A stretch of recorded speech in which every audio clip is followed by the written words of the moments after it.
Good morning, PAX! Welcome to day 2 of the PAX Arena.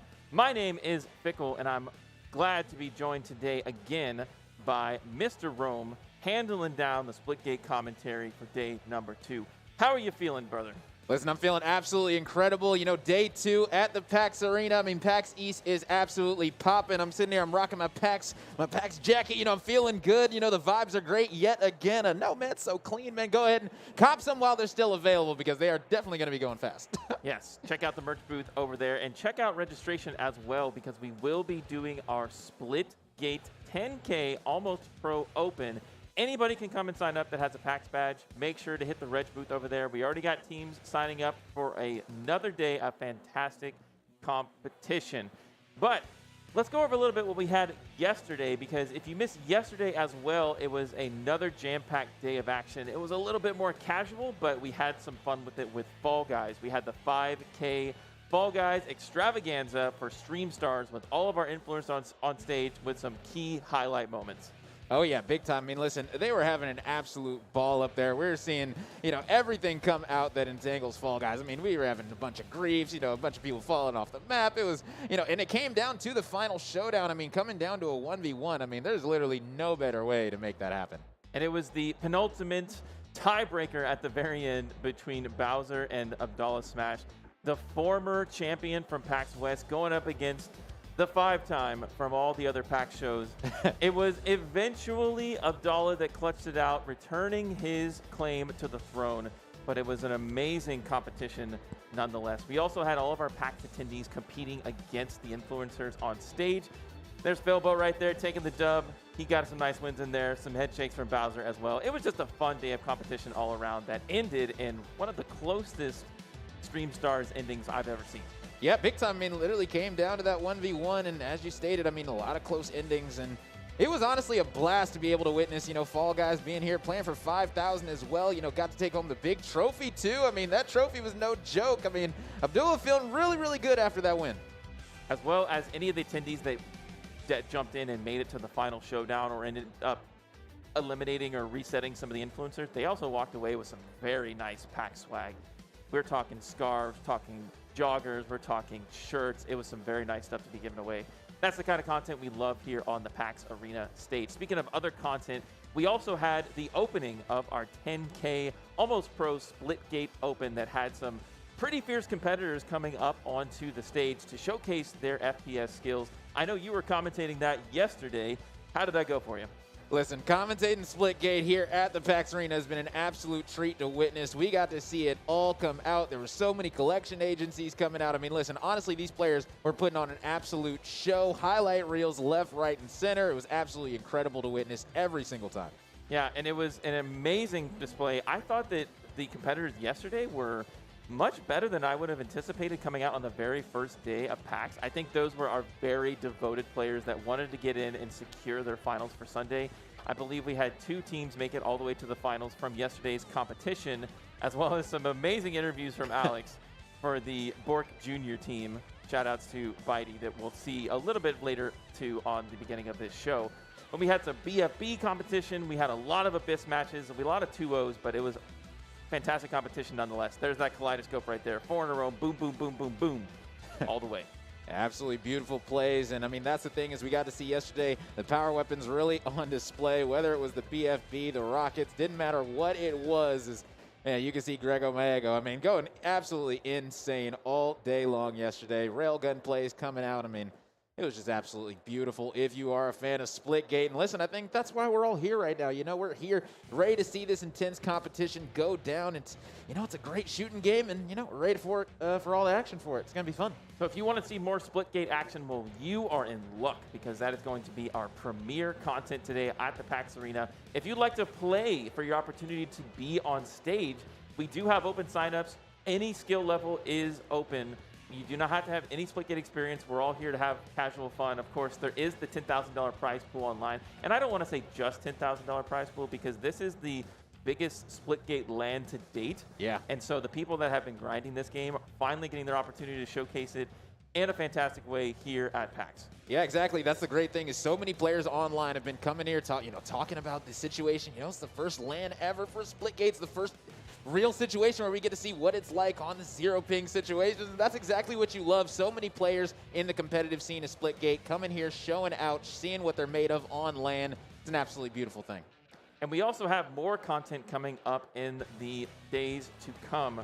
Tomorrow, starting at the top of the day, we also have our Stay Plugged In Valorant Showcase for $7,500, open to any high school student and college students. Bring your student ID to the Reg booth with your team of 5, sign up for some Scholar Dollars, and you'll be able to have a chance to play on stage. So if Valorant is your dig, come on by the Reg booth and get signed up before we run out of slots. Do you play much Valorant?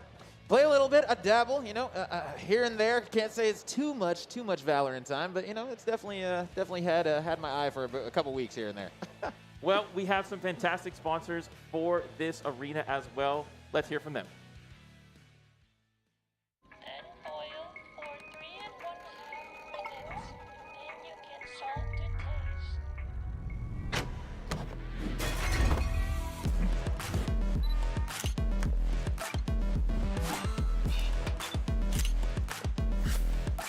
How can I help? I need more eggs. Never coming back to us.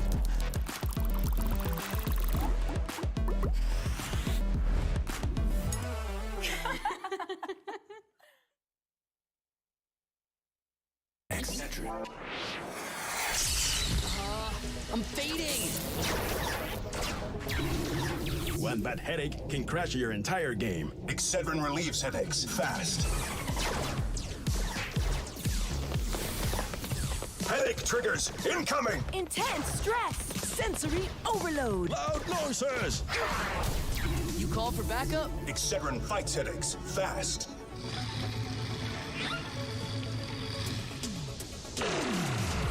Now, even the biggest headaches are toast. Excedrin keeps your head in the game. Or no more throbbing noggins.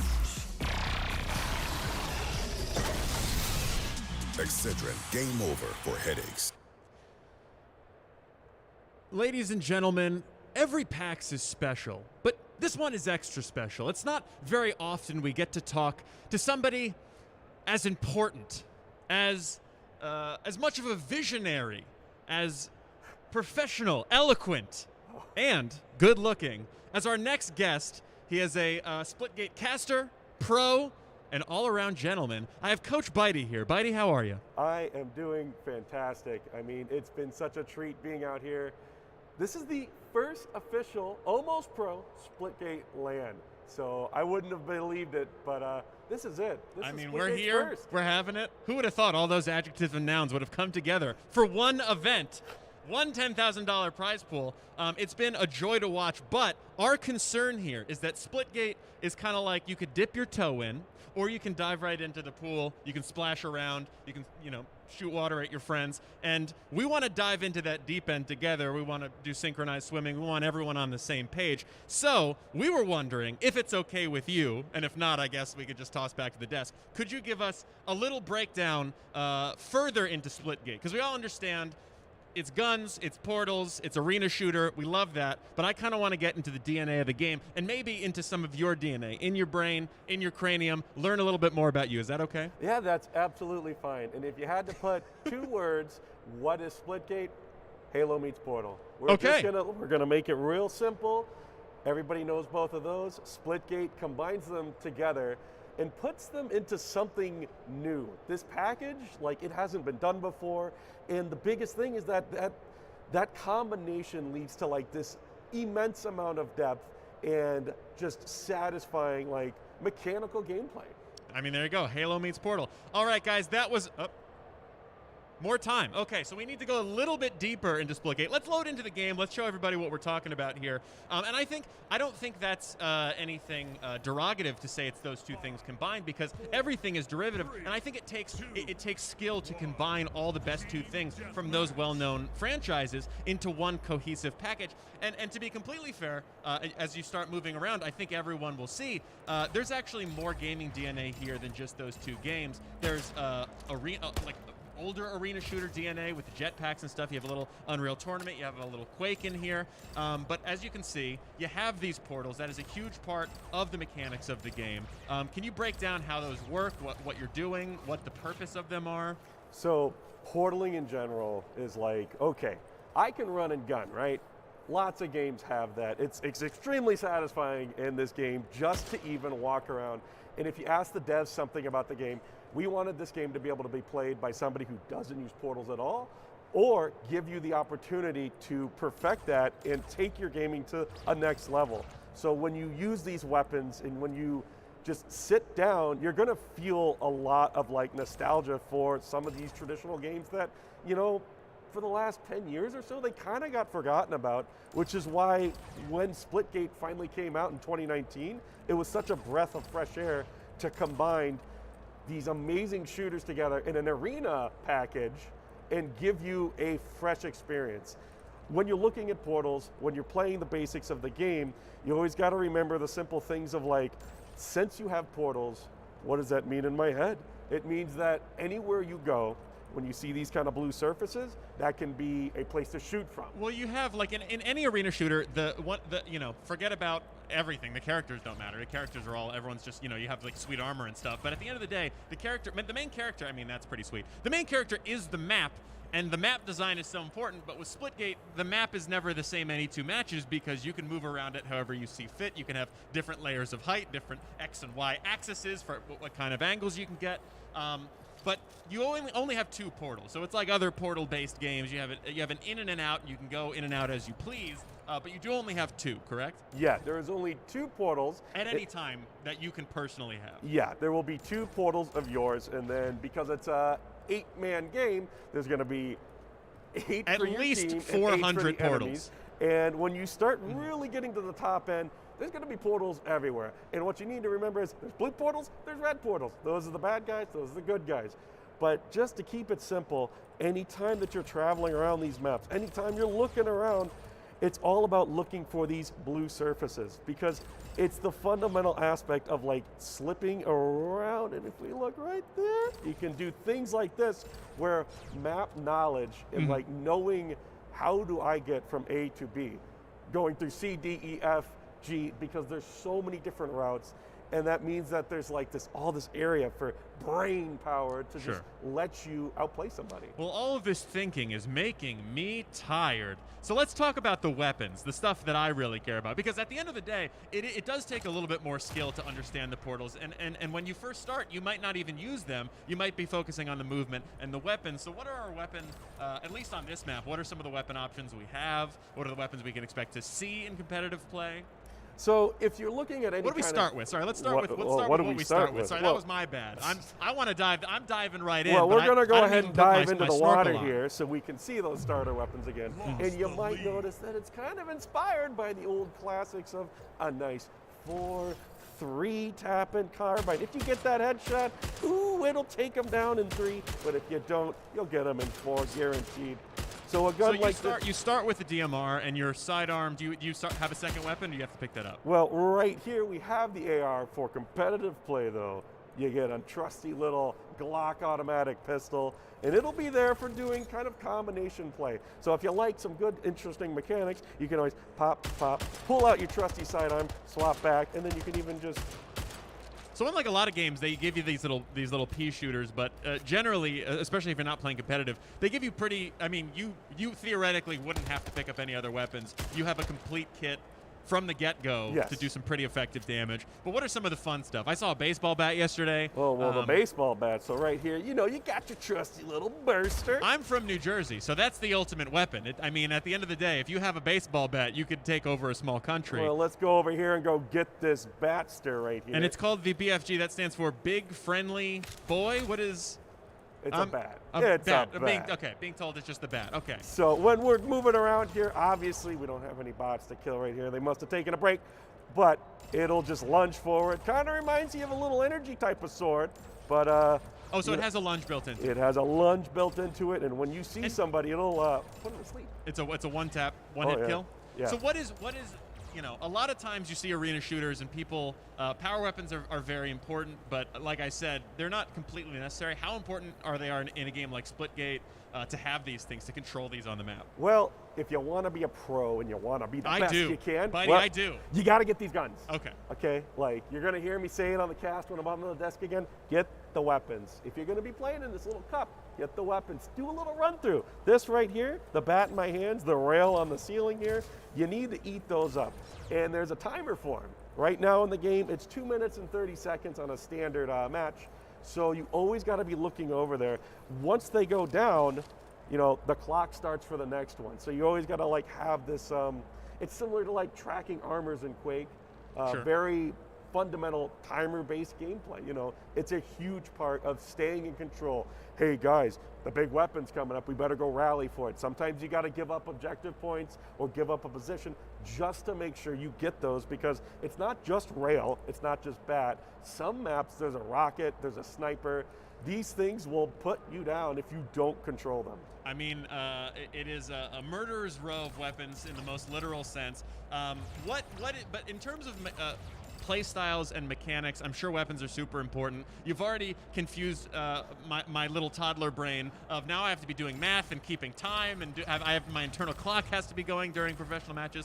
What other levels of complexity? Because when it comes to Splitgate, like you said, there is you start kind of like on a shelf. You start right in the middle of mechanics of you have to be able to understand arena-based shooting mechanics, which are not the easiest thing in the world. They're not super hard. It's run and gun, and you understand it, and it's fun. Yeah. Put that on a throw pillow. But the learning curve then starts to take a pretty serious tick upwards when you start playing with portals and these timers and understanding the power weapons respawning and stuff. So how does the thought process of a player change when they start to take to the stage and compete against people of similar levels in a competitive settings? How does the game change? What becomes important? So I think I can really draw from like my SPS professional experience. You know, and that's a sunscreen? That it is the Splitgate Pro Series. Okay. That we I gotta ask these things for the people out there who don't know. So not me. As players improve, and we've seen this over the course of a league. Like I've been doing this since 2019 when the game originally came out, and the higher skill gets, the more you just kind of keep enlightening yourself of like what comes next. It's, you know, Splitgate is a spiritual game. You've become enlightened. Well, I saw you actually levitated 2 inches off the ground onto stage. You said this came from the SPS. This came from You the wouldn't SPS. understand. So it's like you can kind of see if you've ever seen speedrunning with portal mechanics, you essentially get to stand on air right here. Hey, look at me, I'm floating.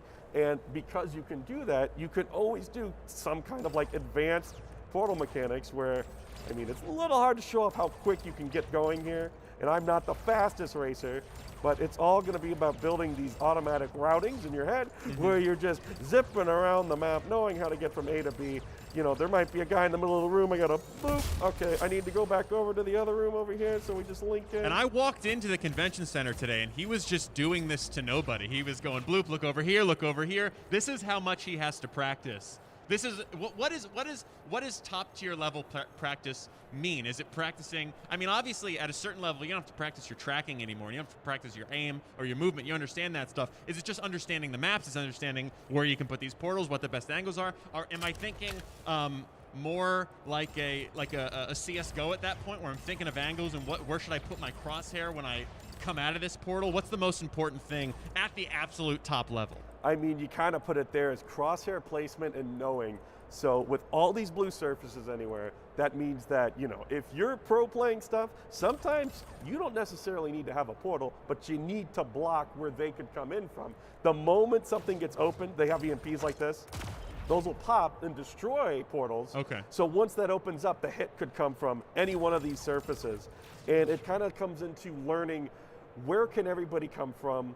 And okay, I see an enemy throw a portal here. Did he come from over there? Did he come from underneath? And a lot of that is being aware of like, where does the next threat come from? where I'm trying to go, where I need to be, and what I need to look for. That's constantly what I'm worried about. When I'm walking around the show floor or I'm going to a Dunkin' Donuts, I'm going, where's the next threat going to come from? I kick open the men's room door just to make sure nobody's there. And at a certain point, it seems like Splitgate is a game not just about offense, but it's all about defense, defending yourself from, the unknown portal that's going to pop up behind you and murk you.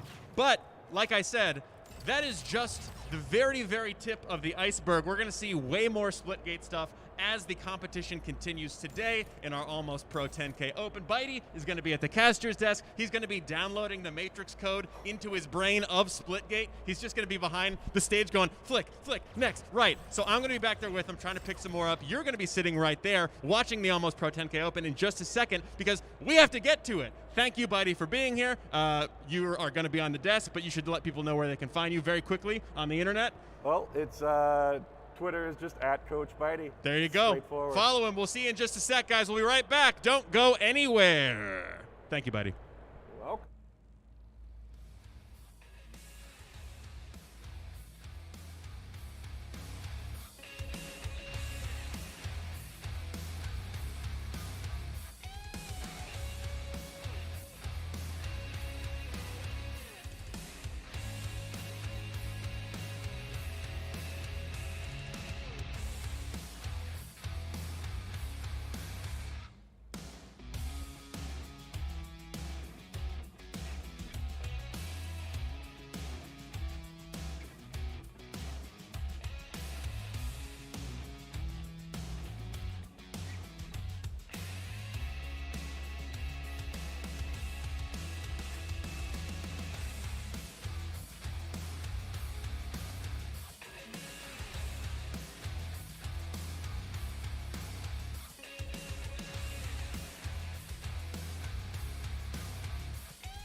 All right, good morning, everybody. Welcome back to PAX East 2022. We're still here at the Boston Convention Center. I am still Alex Correa, unfortunately, and we're still coming to you live from the PAX Arena here on the show floor. Now, we have a real humdinger of a schedule today. It's an industry term. You wouldn't understand.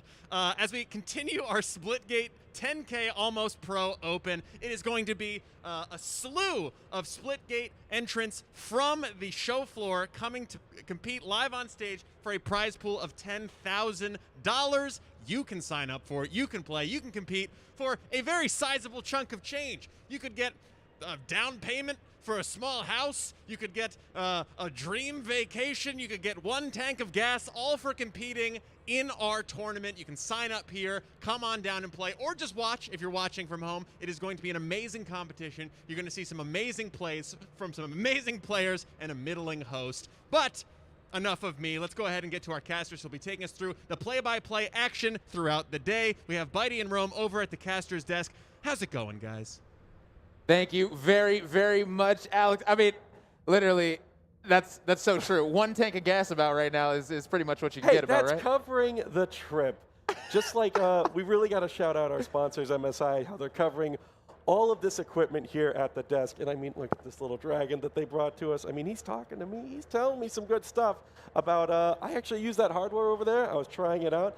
It's solid. The keyboards, the mouse pads, the equipment. I mean, it's powering it all here. And I'm telling you, it's a seamless experience. And we're so grateful that they provide us with that support. Yeah, literally everything that you guys are seeing, even the headsets, you know, the laptops, the PCs, the monitors, literally everything, keyboards, mice, it's all MSI. So big shout out to them, the official hardware provider of PAX Arena. And I mean, honestly, they have been, as you stated, it's top of the line. Everything is top of the line. These players coming in, they are blown away by these setups. These rigs are absolutely incredible. They're beautiful to look at as well. Yeah, and you wouldn't know it, but some of these computers over on the other side, they're all laptop powered. Feels just like the home station. Yeah, and I mean, that just shows that there's so much power in those laptops. The fact they can use them here the way they are is absolutely incredible. And I mean, this has been an absolutely incredible time so far, man. Can't wait to get into the action. Yeah, and I'm really looking forward to today's matchups because I think we're finally going to have the almost part of the tournament happening now. Because yesterday, I feel like there were a little bit more pros in that bracket. And now that they're out, I mean, I feel like the sky's the limit on who's coming out on top. With these best-of-3 matches, we might finally start seeing that soft stadium that I've been looking forward to. Yeah, big times. Let's go ahead and take a look at the tournament format for today. It is going to be best-of-3 matches still, as we still are in pools. It's going to be King of the Hill, followed by Domination, and ended with a team deathmatch if it goes that far. And once we do get to that top 8-team double elimination bracket, it's going to be best-of-5 matches. Then we're going to be having a best-of-7 grand finals as well. So as this weekend progresses, we're going to be getting even more matches. It's going to be turning up the heat every single time. And, I mean, honestly, the way this format's set up, it's going to be some fireworks today. Yeah, and I'm looking forward to seeing who adapts the fastest. You know, again, we got our 3 maps here, Abyss, Crag, and Stadium. Abyss, again, it's all about those initial power weapons. I don't know if anybody was paying attention to yesterday's cast, but make sure on break, you got to get the bat, and you got to try that rail because it is going to give you such a heads up. Power weapons. If you can't do anything else, get those big ones. Big time. I mean, listen, that's the great thing about this is that this is the almost pro 10K. And what that means is that a lot of these players, you know, they might be newer to Splitgate. You know, this might have been their first time playing Splitgate. But guess what? Splitgate is a game that you can pick up rather quickly. And if you can start to get this ball rolling, who knows what you'll be able to do this weekend. I mean, anything can happen. Yeah, and what I'm looking forward to is a lot of these players up there right now, it might be their first time on the stage, and it looks like we're about to go straight into it. So here we go. Balls and Angels versus Team WBUG CGC. Yeah, and I mean, right now, Balls and Angles, I will say they have the much easier name to read. Shout out to WVU CGC, but already the railgun going to be used by Jello saying, hello, welcome to PAX Arena. Yeah, and I'm already looking at this right here. We've got that initial hill set up coming in for that clear control. We're kind of trying to see who gets the first pick, and look at that. Balls and Angels already cleaning out with 3 in a row. That is a clean sweep to start this match off, and that's going to give him some good time. Yeah, Ball and Angles are doing a great job right now, securing all this time. You can see Jello going to be using these portals to his advantage. You can see it seems like Jello definitely played before, is able to land the railgun shot, not able to pull out the pistol and put in work with it, but regardless, I mean, they still have themselves a sizable lead to kick things off. Yeah, starting off right here is right on the time where it's like, okay, I got just about the entire hill. I'm looking for that rotation. Don't drop the bat. We're still in control. So now we'll see who's going to take over on this second hill on the map here.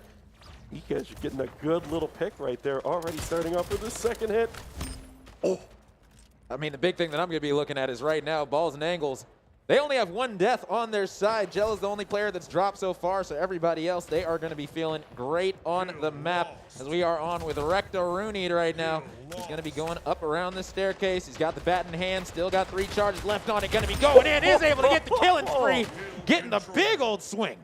He put him right to bed. Podcake took a little bit of a nap, and we already got his teammate Ekish coming in here. Can he get the clutch? No, float. Finishing him off. And we're finally seeing WVU get a little bit of time here. The break's coming in. Can they find the hit? Oh, but that was a clever little rotate back. Yeah, and I mean, right now, I mean, this squad in WVU, they're starting to fight back just a little bit more, and that's what you want to see, is you want to see teams start to figure things out, start to get this momentum on their side, and really see a nice even match as you might see a little bit of a momentum play coming out of Float. And I mean, honestly, we didn't see any real momentum plays coming out yesterday. People using all that momentum to their advantage. So that's what I'm really going to be excited to see today, is if we're going to be seeing any of those plays come out. Yeah, and what we're trying to see is right now we're going to have the next set of powers popping in about 1.5 minutes, and that's what I'm really looking for, is you can see those timers sometimes coming up. Which team seems to be paying attention the most? I'm thinking Balls and Angels here, they're looking smooth. I mean, look at this Rector Rooney just cleaning them out. Jello with that assist to clean out that kill. I mean, they're in control here. And this is one of those big areas where you get a large lead from. Yeah, big time. I mean, you could tell the team comms are definitely there right now for this Balls and Angles squad. They're calling out where they need help at, where these players are one shot. And I mean, that's exactly what you need. You need the communication to be on point, especially with 10K on the line. And the fact that this is just pools, you got to make it out. Only top 2 are going to be making it out. And right now, Greedy Tom going to be controlling this hill for now. He's going to be waiting for anybody on the side of Balls and Angles to come in and try to break it. Railgun is going to be in the hands of Jello, who's currently 16-2. Ooh, did whiff, unfortunately, with the Railgun. Going to go ahead and pull out the carbine, get the melee, trying to get the carbine shots again. Does get the assisted kills. I mean, 17-2 right now coming out for Jello. Great start. I really got to call it out. We heard the rail going off there. Jello actually got a 3-shot kill right there. He got 3 on that rail, and that power weapon play is what's really getting them that lead. So we've already got over 60 seconds of hill time in the advantage of Balls and Angels, and we're just seeing good fundamentals here. I mean, they even look like they're kind of doing the basics of Splitgate, and it's just giving them that good enough edge right there to get this lead and keep it growing. Yeah, and I mean, that's the thing, is that these players right here coming into today, they're really going to be looking to make a name for themselves. Because right now, Fragtastic going to be coming out for Jello, getting the double kill yet again. Make that 16 in a row. Let's see if he can get the 20 bomb. Yeah, already 23-2. I mean, this man is popping up. Look at him. He's got the S&T. He's going to get that clutch right there. Can he get the other one? Trying to take out Float. Jello in the cup. Is he going to get him? Just looking. Out of ammo. Reload that gun. Bop him out. Nice play. Man, Jello is showing up. Yeah, I mean, finally does get taken down, but currently 25-3. I mean, the damage has been dealt right now. This squad in Balls and Angles currently are going to be up by 90, and that's going to be a huge lead this early. We're going to need to see WVU fight back into this game. Yeah, we really need to look at them trying to get those hits pushed together, and maybe they can get some control here. The biggest thing is set up early for that next hill, and maybe they'll get that time controlled in, because the hard part that I'm seeing is once a team gets dug in at this level, it's really hard to break them out. Look at them, all 4 there, ready for this push. Jello trying to find a way in, gets good entry damage, looking for a little more. Hopefully he doesn't get traded out first. Ooh, Greedy Adam. Yeah, I mean, did get taken out, but put in a lot of damage right now as Ika is going to be coming in, is able to get the triple kill. Going to be recontrolling this hill, doing a great job. Ball and Angles going to be controlling this one as they're going to be going up over 100 yet again. I mean, look at Ekaj's objective time. This man is holding it down. I feel like they even must have set up roles for themselves with how this is looking to be. Maybe. I mean, 150 seconds on a hill? Yeah. This man knows his job. Yeah, exactly. Get on the objective and don't leave it point blank, period. And right now, WVU, they got to find a way to get onto this hill and, you know, pretty much get Ekaj off of it because, as you stated, he's been making his home the hill this entire game. Yeah, he's got the agreement. He signed the lease for it. He's all about getting those points. 169? That's hard to get even in an SPS match. I mean, this man is locked down, but he's got to really also lean to his team here. I mean, look at these plays. They're just benefiting each other so much. They're already up 2 for 2. 1 left. Can Woov get it out? Float. You got to run. You got the bat. Oh, and that is going to be the bat drop and going into the hands of Rectoruni. And now this is going to be a very tough situation to break. This is now Rectoruni is going to be able to use the bat, get one on out of here. He said, you know what, teammate, doesn't matter. I'm still going to be swinging at you. It was a love tap of the bat, all right? He's letting them know he's on his 6. Oh, yeah. Love to see it, man. But this is great comms right now. They're definitely coming out of balls and angles. I mean, it's got to be, because that's going to be the collection agency coming out as the bat still going to be putting in work. And I mean, just look at that control of this map. You know, I think Balls and Angels can kind of think that, I think we got this guy. Looks like it's locked in. Things are looking great. I mean, all they got to do is get a couple more kills, and that's about 15 seconds, and this game is over.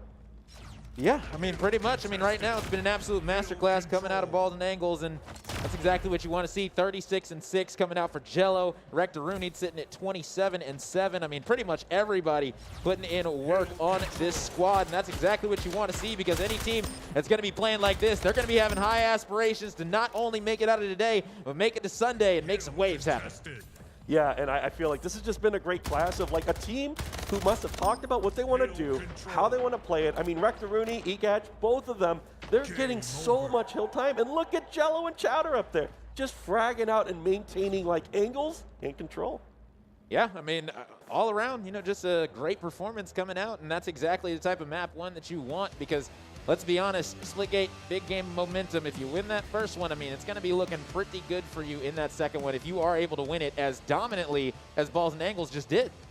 Yeah, and they really did put together like the essence of competitive Splitgate. From my opinion, it's like you got your Hill Boys, you got your Roamers, and they're out there. They got the weapons, they got the frags, and they're just always getting that positional advantage that let them really just skyrocket that scoreboard. Yeah, precisely. And I mean, that was a very dominating win. So if you are the side of WVU, I mean, Coach Bitey, I gotta, I love that. Women want me, fish fear me. That is funny. If you're on the side of WVU, what is your mindset coming into this game number 2 after game 1 just didn't go your way? The big thing for me is like remembering that this is a LAN event and it's a double elim, okay? You got to take each little lesson that you can here and just remember that you're here to try yourself out. It's not a high-risk thing. Crag domination, it's a pretty open map, pretty fundamental heavy. So I think they just got to like relax a little bit, focus up, and then they can maybe take a map from them. Now, when it comes to Crag versus Abyss, yes, it's going to be on 2 different game modes, but do you feel like one of the maps is more new user-friendly? I mean, there's a lot more weapons on Crag than there is on Abyss. So from the professional standpoint, there's a huge difference. From the casual standpoint, I would say that Crag is a walker's map as long as they roll together and don't overextend and win duels. We'll see who comes out. Now, for those of you newer to Splitgate or, you know, haven't been watching too much, break down what a walker is to me, because you just referenced it. A walker would be a man who doesn't use his portals very much. And because Crag is a walker's map, what that would mean is that some of the links, they're pretty dangerous to take in a normal match where everybody knows what they're doing because they're exposed. So sometimes you just got to walk there. Well, I mean, the big question is our Ball and Angles going to know the map well enough to put on another dominating performance as we're about to get into this map number 2? I mean, heading into Crag, as you stated, it's going to be an interesting situation. I do want to see a little bit of fight back from WVU, though, for sure. I mean, you know, right now you're on the main stage. I mean, it's now or never. You got to leave it all out on the table. I want to see WVU go for the weapons here. I want you to eat that rocket, maybe get that shotgun or the rifle, but here we go. The initial break. Is anybody going for the powers? No, we're going straight into the hard fight, right on the B-Dom. And Jello already getting one. He's looking for another. He's firing off. He got the double combo right there. Oh, and he tried to get even more from it. I mean, Jello's just picking up right where he left off in the first game. I mean, said, you know what? Doesn't matter. We're going to be winning this one early and often. And oh my goodness, the Rockets already in the hand of Rectorunied, able to get a double kill. Going to be reloading this one. 2 more shots left in that rocket. Let's see if he's going to be able to make them count. Yeah, he's already moving it over to the B-Dom. The tubes are loaded. Oh, he whips the first one, gets the second, slaps to his sidearm, tries to clean it up, but Sarf Napkins wiping him off. Oh, yeah, and I mean, right now, we talked about it yesterday. Typically, the hold that you want on Crag Dom is going to be, that A-B hold, forcing them to spawn down low at C. And right now, I mean, nobody's been able to do that, but it's been a solid A-B hold now that Ball and Angles have acquired. So let's see if they can hang on to this. Yeah, and I think the big thing to look at this from the overhead view of this map is that since you're always moving for spawns, if you overextend, the team gets to spawn everywhere, and that lets you cap those points and get something going. We're trying to see if Balls and Angles here can maintain control of the map and show a dominating performance. Yeah, I mean, so far they've done just that. They're up by 50. They've got control of A.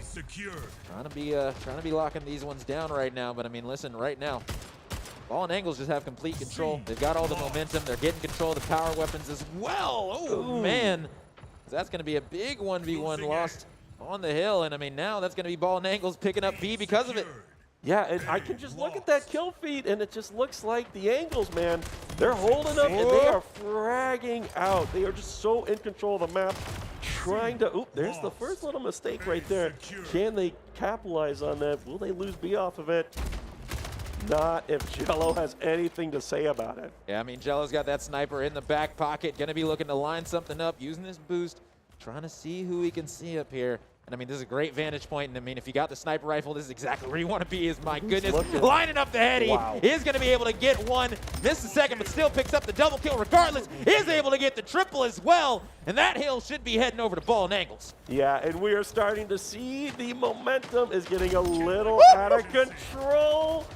Oh my goodness, look at this, man. The Jello Cup coming in clutch, putting out so much damage. And that's such a great stat. It's just throughput of having the right spot to put the damage out there. Oh, finally going down again. Yeah, and I mean, they find themselves almost a little bit over a third of the way there right now. I mean, this squad in Ball and Angles so far has been putting on an absolute masterclass yet again. Wow. This time it is going to be Podcake with the Rockets in hand, is able to pick up a double kill. And this is exactly what you want to see from WVU. You want to see them fight back, use these power weapons to get back into this game. Wow. From downtown, the long rocket. That is the momentum changer that they needed. You get the power weapons, they got almost a triple right there, and they've just about doubled their score, and this thing is now competitive again. We're within 100 points of each other, so they're still in this. WVU finally showing some good life here. Let's see if they can keep capitalizing on it. Oh yeah, most definitely still in this. They've just got to keep composure and understand that it's not going to be, you're not going to get 100 points in 5 seconds. You got to use the slow grind. You got to get back into this one slowly but surely. You're not out until it's over, ladies and gentlemen. And right now, WVU, they are fighting back tooth and nail, trying to stay in this one. We got ourselves a 75-point game right now. Yeah, and that's about as close as you can get it. They just got to make sure that they're winning these duels and not pushing the positions too hard. We need to see those 1v1s come in their favor. WVU, oh no, that would have been the one they needed. But Ekich trying to hold his hill down, finally gets taken out. So we're going to see a double hill for WVU. And right now, I mean, they have extended this lead to over 100 for the first time in this game. And now they are halfway to that 700-point mark. And Ball and Angles doing a solid job right now. They are still locking down A and B. And this is what we talked about. If you're able to have this A and B hold, it can turn into a ton of points for your squad. Because right now, going to be Jello defending this point, getting the double, big plays coming out. You can see he's shaking his mouse, feeling good. That's when you know you're hot. Yeah, I mean, they're getting constant 3-man kills, and that just gives you so much map control. I mean, look at them. They're on to the domination phase of Dom. They got all 3 for a little bit there. Yeah. I mean, you don't see that happen unless you're really feeling like probably a little mechanical difference in terms of just getting shut down on the kills. Woof. Yeah, and I mean, right now, on Crag, it is all Ball and Angles, let me tell you that. Able to get the trip cap, getting a ton of points on the board during that span. And I mean, finally, WVU are able to get C back in their possession, but now they find themselves down almost 200 as Jello yet again going to be getting another double kill. I feel like a broken record saying it over and over, but Jello is having the time of his life out here. Oh my goodness, he doesn't miss it.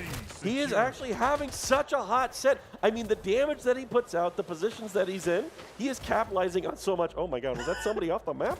Yeah, unfortunately. Oh, Chowder taking a dip. Yeah, just gonna take a dip in that lovely waterfall right there. Gonna be good to go. But either way, Greedy Tom, excuse me, currently sitting at 14-8. Gonna be trying to break this one, but no, as ECAT is gonna be able to take him out. And this is the thing, the shotgun gonna be coming out. Big plays right now for ECAT. Oh my God, they got the shotgun and they've got the rocket. I mean, that's so much control on the map. If anybody sees these two boys, they're going to get blown away. Either a wall of lead or a big explosive. I mean, hey, listen, I'll take myself out with you as long as you're going to come close enough. I got those rockets in hand. It's going to be a problem. It's currently a 230-point advantage. And guess what? Ball and Angles only need 130 to seal this win. They've still got A and C locked down. They're controlling this game. They're feeling good, looking good. ECAT's with the shotgun in hand. Going to be going on a killing spree, lining them up. Yeah, I can't believe it. I mean, they're just really showing that they've got that understanding of the essence of domination. When you fight, capture hills, defend the hills, and just get those viable traits. Here we go again, Rector Rooney. I mean, that clutch right there is how you win matches. When you're fighting for that hill and you get that last second save, you know it's coming into your favor. Yeah, let me just say right here, right now, Jello, clear and by far going to be getting the MVP of this match right here. I mean, if it's going to end in 2-0 fashion, how it does look like that's about to be the case in just a little bit here. I mean, Jello putting on an absolute masterclass, definitely making a name for himself. I'm going to be wanting to see what Jello's going to be able to do in the future. I mean, who knows, man? This might be opening doors. Yeah, I mean, when you put a performance like this is at land. This is a pretty hard situation to just kind of adapt to and play this well. And this might, I don't know if he's played it before, but he's putting on a show, and it's so clean and efficient. Oh, yeah, big time. And I mean, that's what you want to see is these players coming out and showing up. And now, with only 20 points remaining, Ball and Angle's going to be securing this 2-0 victory to win this series over WVU CGC. It's been an absolutely great showing coming out from Jello, Rector Rooney, ECAJ, and Chowder. And I mean, you stated it. The power weapons really spelled this this victory right here. Yeah, and I mean, you saw them get the shotgun, they got the rifle, they got the rocket, and they didn't really fall off the map too much. So that's all good for them, and it was a great showing.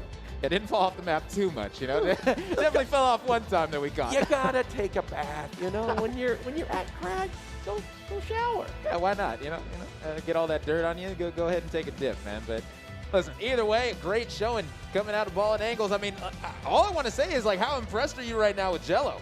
I mean, that was clean. I mean, the whole team really. Like, I don't, the Fragger, he's great, but his team is backing him up in so many good ways. And sometimes it's just a little win here and there, getting that trade, capitalizing on your power carry, and just cleaning up what he leaves on the table. Yep. That is a sign of a team that they might actually be the ones to qualify. I'm going to pick them. Okay, interesting. I'm a Ball and Angle guy. Hey, listen, I like it, man. Shout out to Ball and Angles, man. They're definitely putting in work today. I mean, you got Bitey on your side. You got the big coach on your side. So, I mean, listen, you can't go wrong now. Simple as that. I mean, you're going to be feeling great. And, I mean, they're going to be moving on to the next round. And, I mean, listen, this is groups. I mean, only top two make it out. So every single win, even though it's double elim, every single win, you're just getting that much closer to Sunday.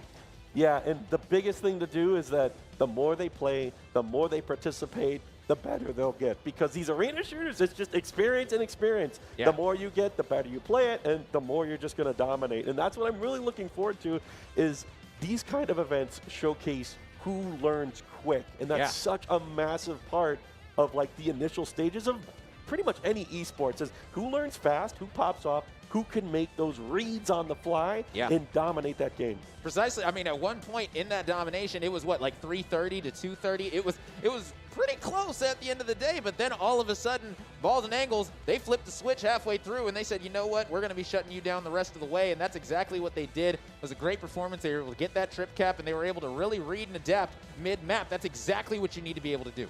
Yeah, and it's just going to be such a treat to see them refine their play, especially if they make it all the way through. I wouldn't be surprised if they keep looking a little bit better and a little more clean. Yeah, I mean, at the end of the day, you know, you're able to keep on building that chemistry with your squad, with your roster, to keep on trying to do some serious damage. God, look at this rocket. Yeah, I mean, that rocket, that could have been a big double. I mean, listen, even the sniper plays that were coming out were absolutely incredible. As you can see, I mean, Jello was lining them up, just absolutely doing them dirty everywhere on the map. It didn't matter what power weapon it was, whether it's a sniper, literally the rail gun. Didn't matter, man. You put something in his hands, it's going to be a problem. And there's like the little moment where they had some life in there. With that rocket, you can see how important those little weapons are. Yeah. That was the phase where WVU had the chance to bring it back. But again, you kind of got to do it twice or 3 times when you're down at that kind of disadvantage. Yeah, big time. And, you know, that's what it's going to be all about. You know, it's going to be all about, you know, finding out where your disadvantages are and being able to negate them as much as possible. And, I mean, they were able to do that precisely. And, I mean, now we're going to be getting into our next matchup, which is going to be a good one. It's going to be Weebs versus I Need Healing. So a little bit easier name than WVU, but I mean, either way, I know that both of these rosters, they're going to be looking to make some waves as well. Yeah, I'm kind of excited to see who we got coming up here. I mean, they're all brand new. So if I had to pick one right now, I'm going with Weebs. Off name alone. Yeah. I like it. Short, sweet. Weebs. I like it. Team Listen, Weebs. Fair enough. You know, I like it. You know, the first step to success is admitting you have a problem. So I'm going to be rolling with I need help. That's who I need healing. That's who I'm going to be rolling with. Simple as that. So listen, ladies and gentlemen, we will be going to a very short break. And right after that, we will be hopping right into our second match of the day.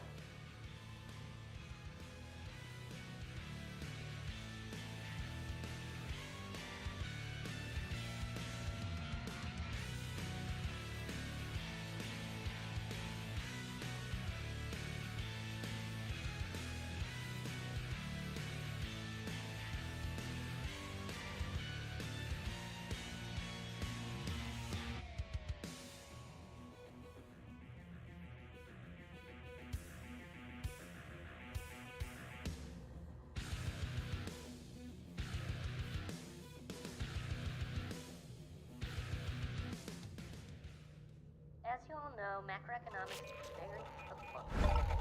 Macroeconomics.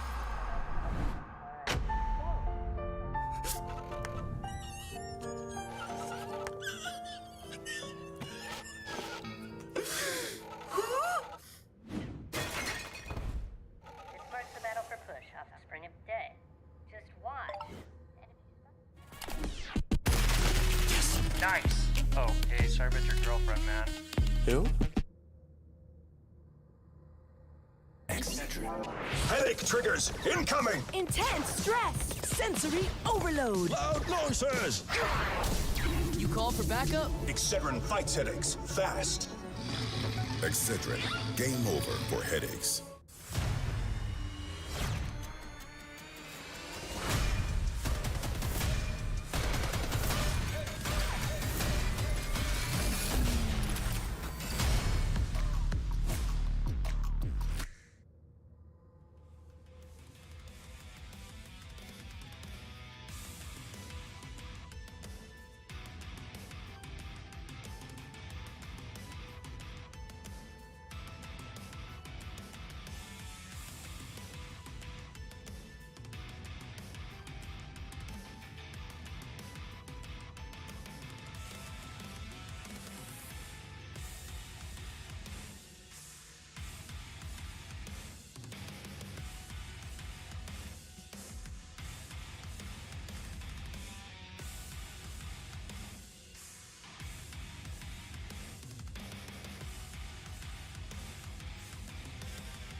Hello and welcome back to the PAX Arena Splitgate Almost Pro 10K.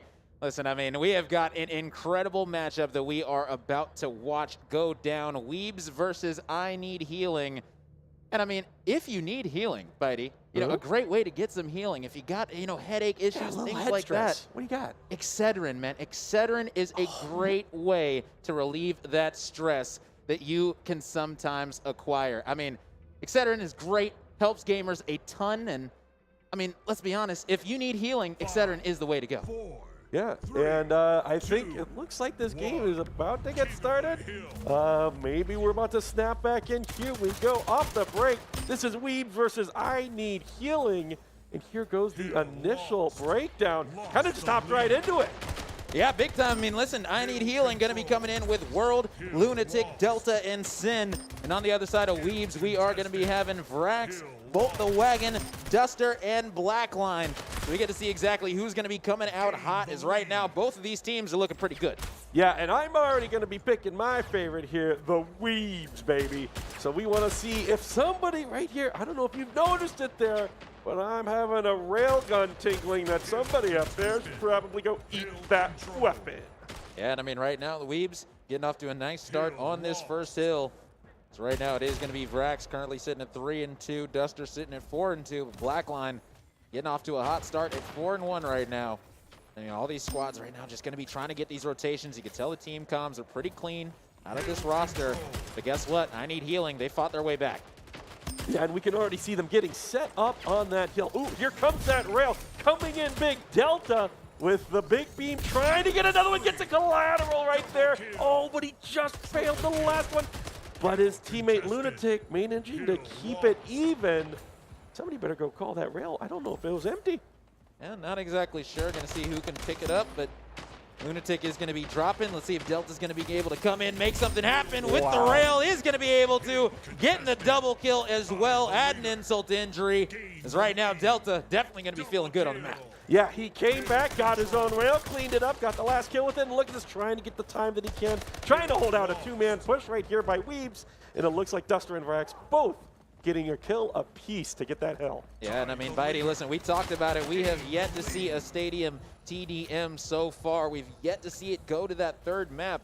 Let me say, by the way this starting, I mean, 100 points in and we're this even, we might be seeing that map 3 finally. Yeah, these two teams are looking really evenly matched. I mean, they're setting up on the hill, covering each other together. But is this going to be the clutch? He did a lot of good damage. Here we go. Bolt the Wagon coming in, or rolling in because he's a wagon, I suppose. Shout out to the Wagon, the Blackline, currently 11-4. And that's going to be a big triple kill coming in. And Weebs and company are going to be able to lock this one down. They should be able to get some good hill time as they're going to be securing this. And now we get to see if the break from I Need Healing is going to be fortuitous. Yeah, and what I want to say about that last hit there, it was really patient, and something like that is great to see on a team. Vrax right here getting the good one up. Looked like somebody fell off the map, but here we go again. The team actually just covering each other in really good spots. I mean, they're pulling it together well, and they held that Red Room hill like exceptionally well. Yeah, precisely, and now we are going to finally see the bat in the hands of Duster right now. As Duster going to be able to get one, going to be looking for the second, deciding to go the long way, yes. Going to be getting a double kill. And now, I mean, at this point, just look for that last charge with the bat to really make something worth it. And going to be dropping it instead. Not really mad at that decision. Yep, he said I'm picking it back up. Forget the pistol. I don't need that. Going to be patrolling this hill, just waiting for anyone to come in. And pretty much, if you're going to be contesting this hill, you are going to be meeting your maker. That's all I got to say. Right there, it's just like the new player thing of like, this is so cool, this is so cool. I'm just going to run through my portal over and over. And he got a little distracted and forgot he had the bat. Yeah, definitely unfortunate. But I mean, that's the great thing. You start to learn these mechanics, figured out these cool things you can do. And, you know, that's the great thing about Splitgate is, you know, you're able to learn and really adapt. That was a great kill through the enemy portal right there. Amazing damage. Yeah, I mean, great stuff coming out of this squad. And that's what I'm saying. I mean, these two teams, it looks like they know what they're doing right now. Yeah, and it looks like Weebs is kind of rallying themselves together, figuring out how they want to play the map. It started out close, but I mean, they are just starting to run with it. I mean, look at them picking it out here. Delta's trying to have something to say about it. Just looking at that scoreboard, this man is kind of popping off with the kills, but they're just not being timed well enough. Here comes the break now. Can he get the pick? Oh, but it looks like one of his teammates already went down before. Yeah, and that's the thing is that Delta is doing a great job putting out a whole lot of DPS, but the thing is that after a great play like this coming in from Delta, what are you going to do off the backs of it? And it doesn't look like they're going to be getting any hill time, and that's what I'm saying. If Delta is able to rack up all these kills, you got to be able to make something happen off of it. As Sin going to need to win this big 1v1, pulling out the pistol, not going to be winning that one. As Vrax and Blackline, they're going to be locking this down yet again.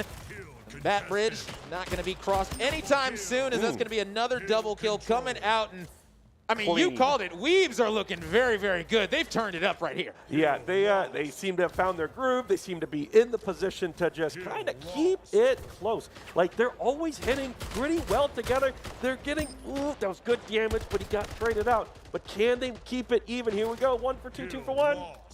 Trying to find the position. World, no, watch out for the wagon. I mean, the wagon finally does get taken out by Sin. So right now, Vrax is just going to be trying to use these portals, switch up sides of the map, and I mean, that's what you want to see is players using that movement, using those portals. Don't be a walker, not in these situations. As Blackline going to need to make his way out of there, and instead of portaling, I mean, hey, walker mentality, just walk away and you're good to go. And Vrax is going to be locking down this point, and Weebs are still controlling this one. They're up by over 115. And this whole hill has been pretty bloody. It's a good showing for healing right here, but they probably want to start that rotation process the next after getting this cleanup. Don't let them take the advantage. Oh, it's looking a little grim here if you're a fan of the healers. Yeah. Because they're going to need it. Yeah, big time. I mean, they find themselves down by 110, and this squad in Weebs, they only need to get about 50 more points, and then they're going to be finding victory in this game number 1. As Bolt the Wagon going to be able to get another double kill as that assault rifle's about to be up. Got to see if he's going to be able to pick that one up. Some nice damage going into Sin. I mean, right now, just great plays all around coming out of Bolt. Going to be using that nice portal. That was a nice one right there. Yeah, he's learning. That's good. Yeah. I mean, that's pretty much a standard kind of play that you want to see out of people who are starting to put it together quickly. And I feel like Weebs, I mean, look at this scoreline. They are constantly with each other, playing together, and keeping each other safe. And that's such a good sign that I think we got contenders coming into this these maps. Yeah, exactly. I mean, that means that this bracket today is going to be an absolute war, and that's what we're looking for, really. I mean, we're looking for teams to come in, show out, make names for themselves, and I mean, Weebs, they're doing that especially right now. I mean, that's going to be a big killing spree coming out, and now Duster got the bat in hand, locking down the hill, and it's going to be now or never. You're going to need to break it, but breaking a fully charged bat, that is not going to be that easy, and they're not even going to attempt to. They said, you know what? You got it. Totally understand as Weeb's going to be picking up map 1. Yeah, I mean, that was kind of clinical. The start right there, figuring out the map, where the weapon's at. You know, once they got their groove, though, I mean, there's some teams that are showing some pretty good organization here. Yeah, I mean, that's what you want to see, buddy. I know that you're looking a little bit surprised over there. You know, I know that we were getting some word that, you know, it's going to be a whole lot of newer competitors. But right now, I mean, they're looking anything but new out here. They are absolutely putting in work.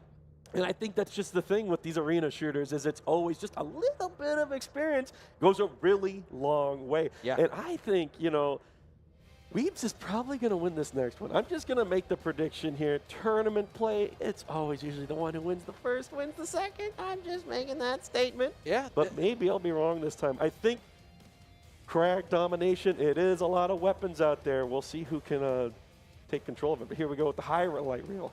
Yeah, I mean, overall, it was Weebs that were controlling those power weapons, especially on this map. I mean, you see the railgun coming out. I mean, yeah, Collat was absolutely beautiful. I mean, at that point, we thought that I Need Healing were really in this game. And, I mean, I don't even know what happened. It seemed like around this point in the game, like, look, they're winning right now. And then after this, I think they only scored like 25 more points the rest of the game. You know what it is? There's only 4 hills, right? So that's 4 minutes at the start. And then you know where all the hills are, and like maybe you got a little idea right there on what you want to do each hill. Because I believe they ended this game, I'm looking down there at that score, it was like 250 to like 100.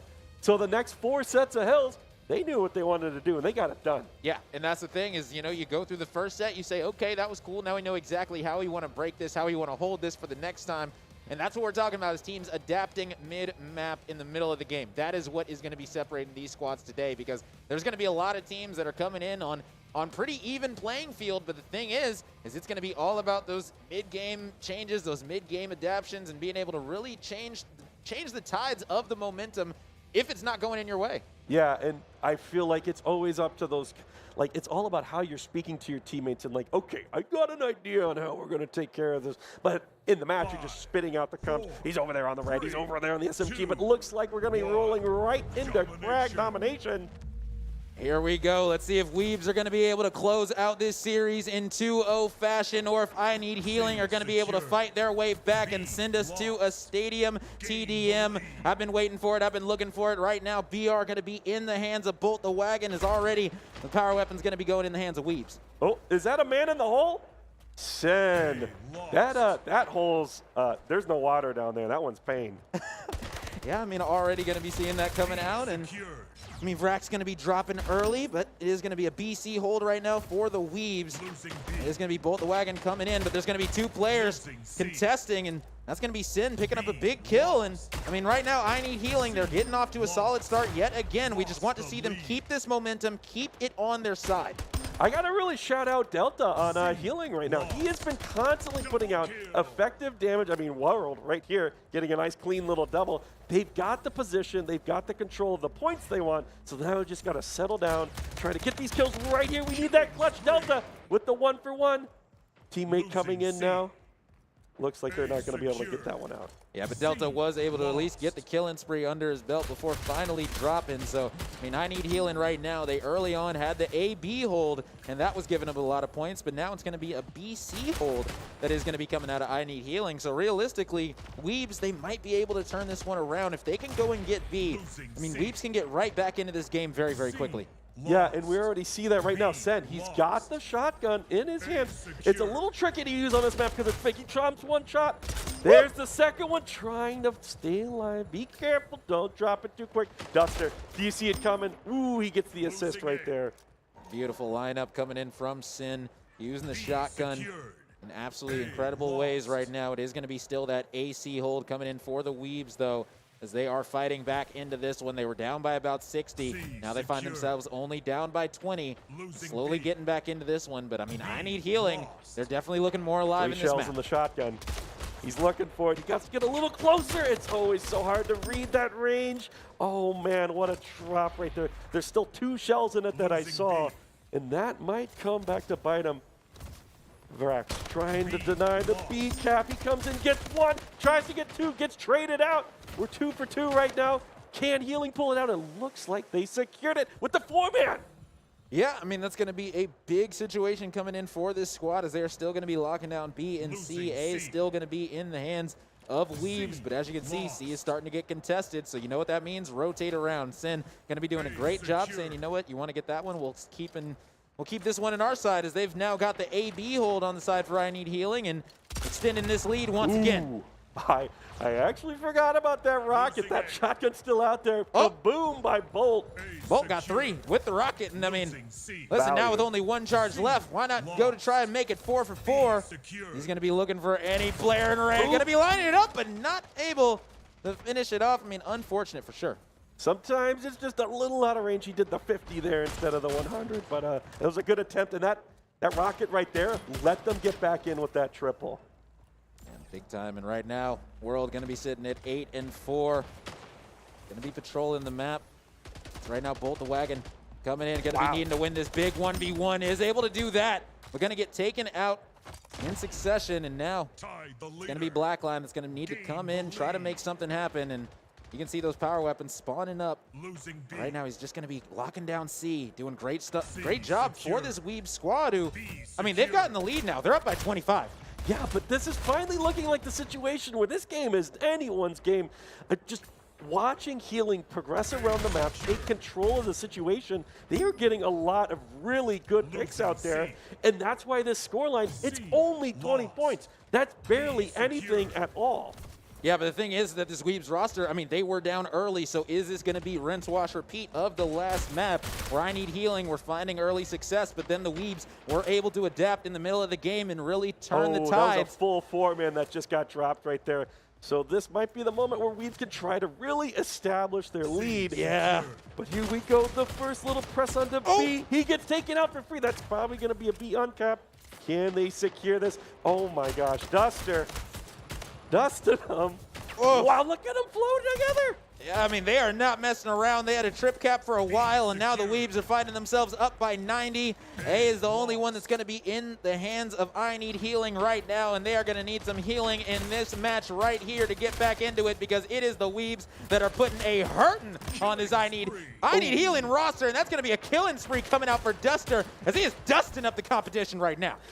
He is cleaning that up. That one frag right there, let them get that lead that they're looking for. They just got to maintain 1 or 2 hills, slowly eliminate the opposition, and they can keep themselves ahead and try to seal this map out. But Healing is really fighting back here. I mean, I've been watching them on this kill feed.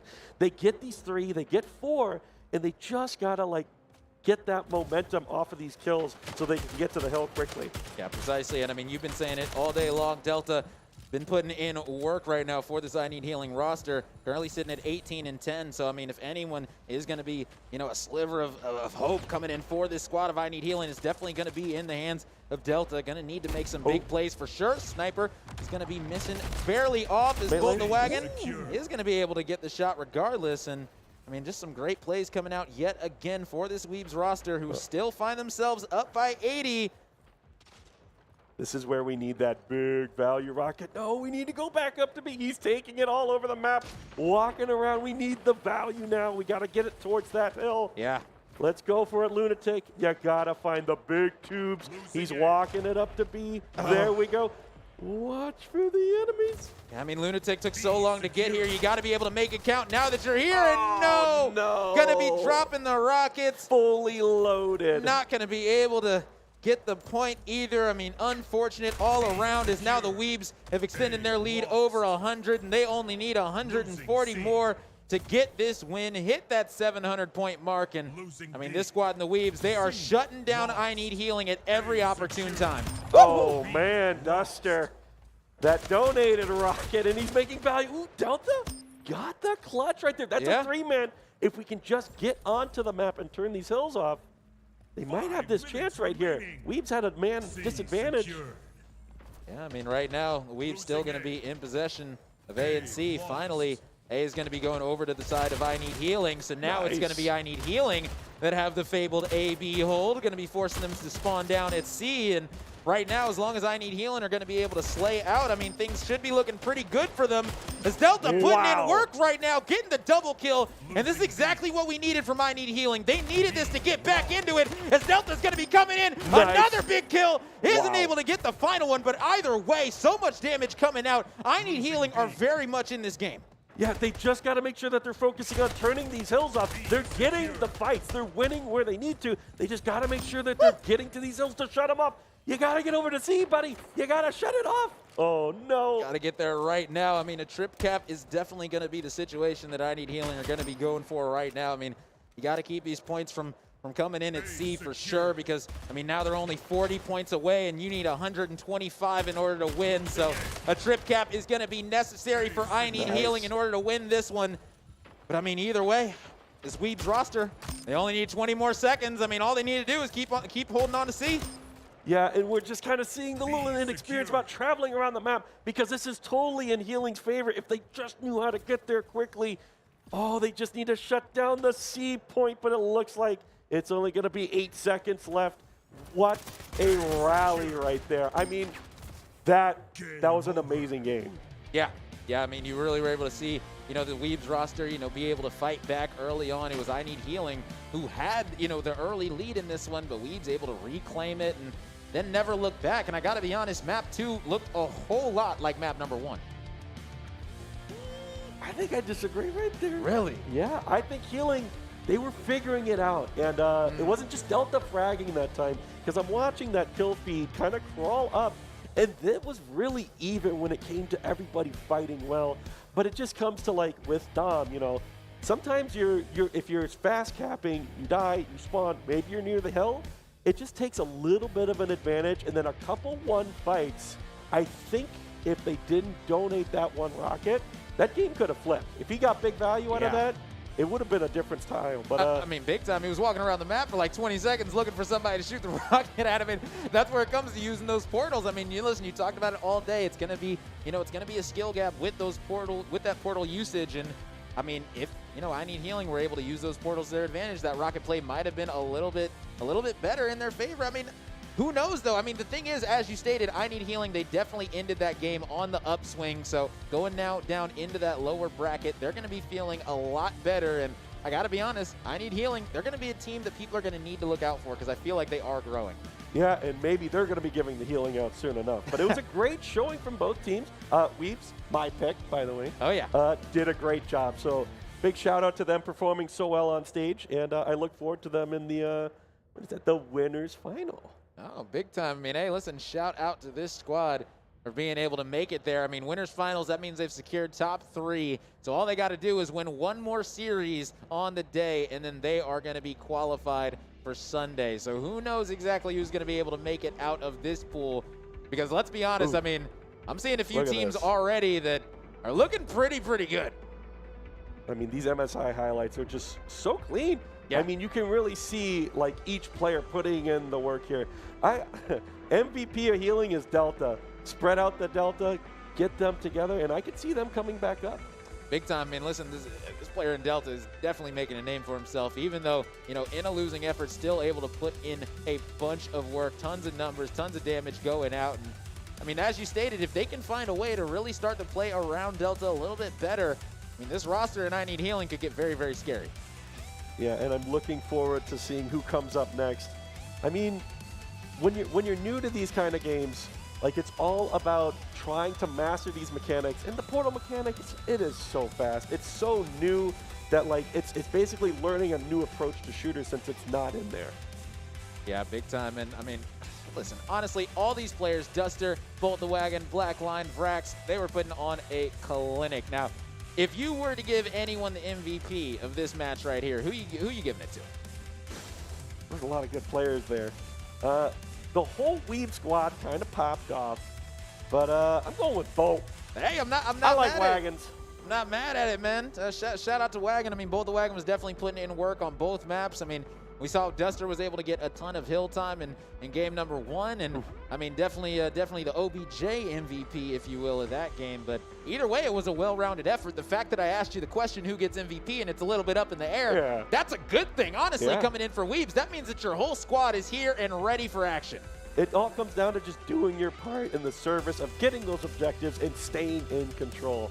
Oh, yeah, big time. I mean, you can see the player cams, man, they were happy to get that victory. Shout out to the Weebs yet again.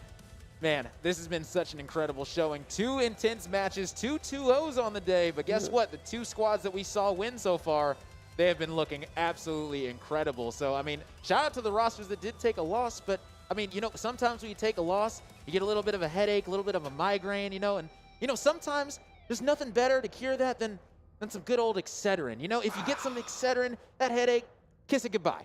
Yeah, just a little bit of Excedrin, quick, easy relief, gets on board real fast. Oh, yeah, big time. Shout out to them. And, man, as well, I mean, shout out to MSI, as you stated. I mean, we just saw the MSI highlights coming out. I mean, MSI is the official hardware provider of the PAX Arena, and it has been absolutely beautiful this entire time, but we are not done on the day with Splitgate action. That's going to do it for me and Bitey for now, but listen, we will be right back with another intense matchup as we're going to be bringing in Evil Cat and Supersonic to cast the next one. We'll see you guys after this break.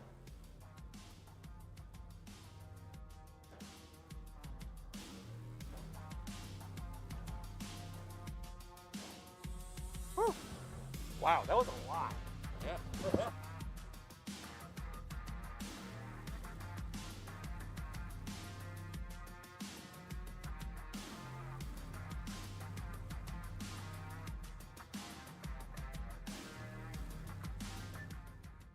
Sources say Class 9 meteor is headed straight for Earth.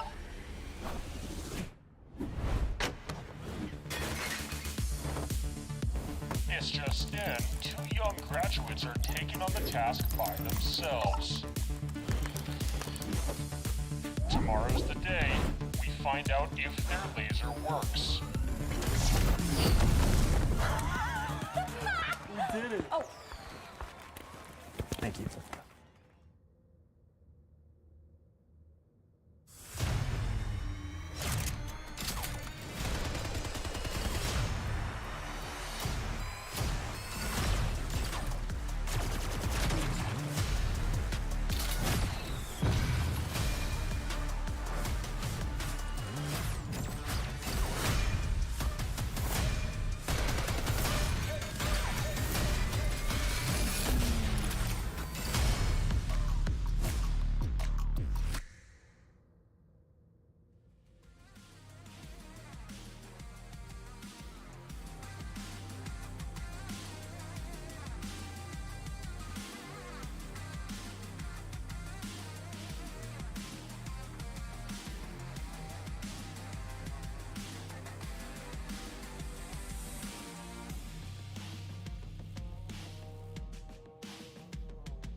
Welcome back on in, folks, to PAX Arena. Almost Pro 10K in Splitgate. We're about halfway through our second pool today, trying to find those 2 more teams.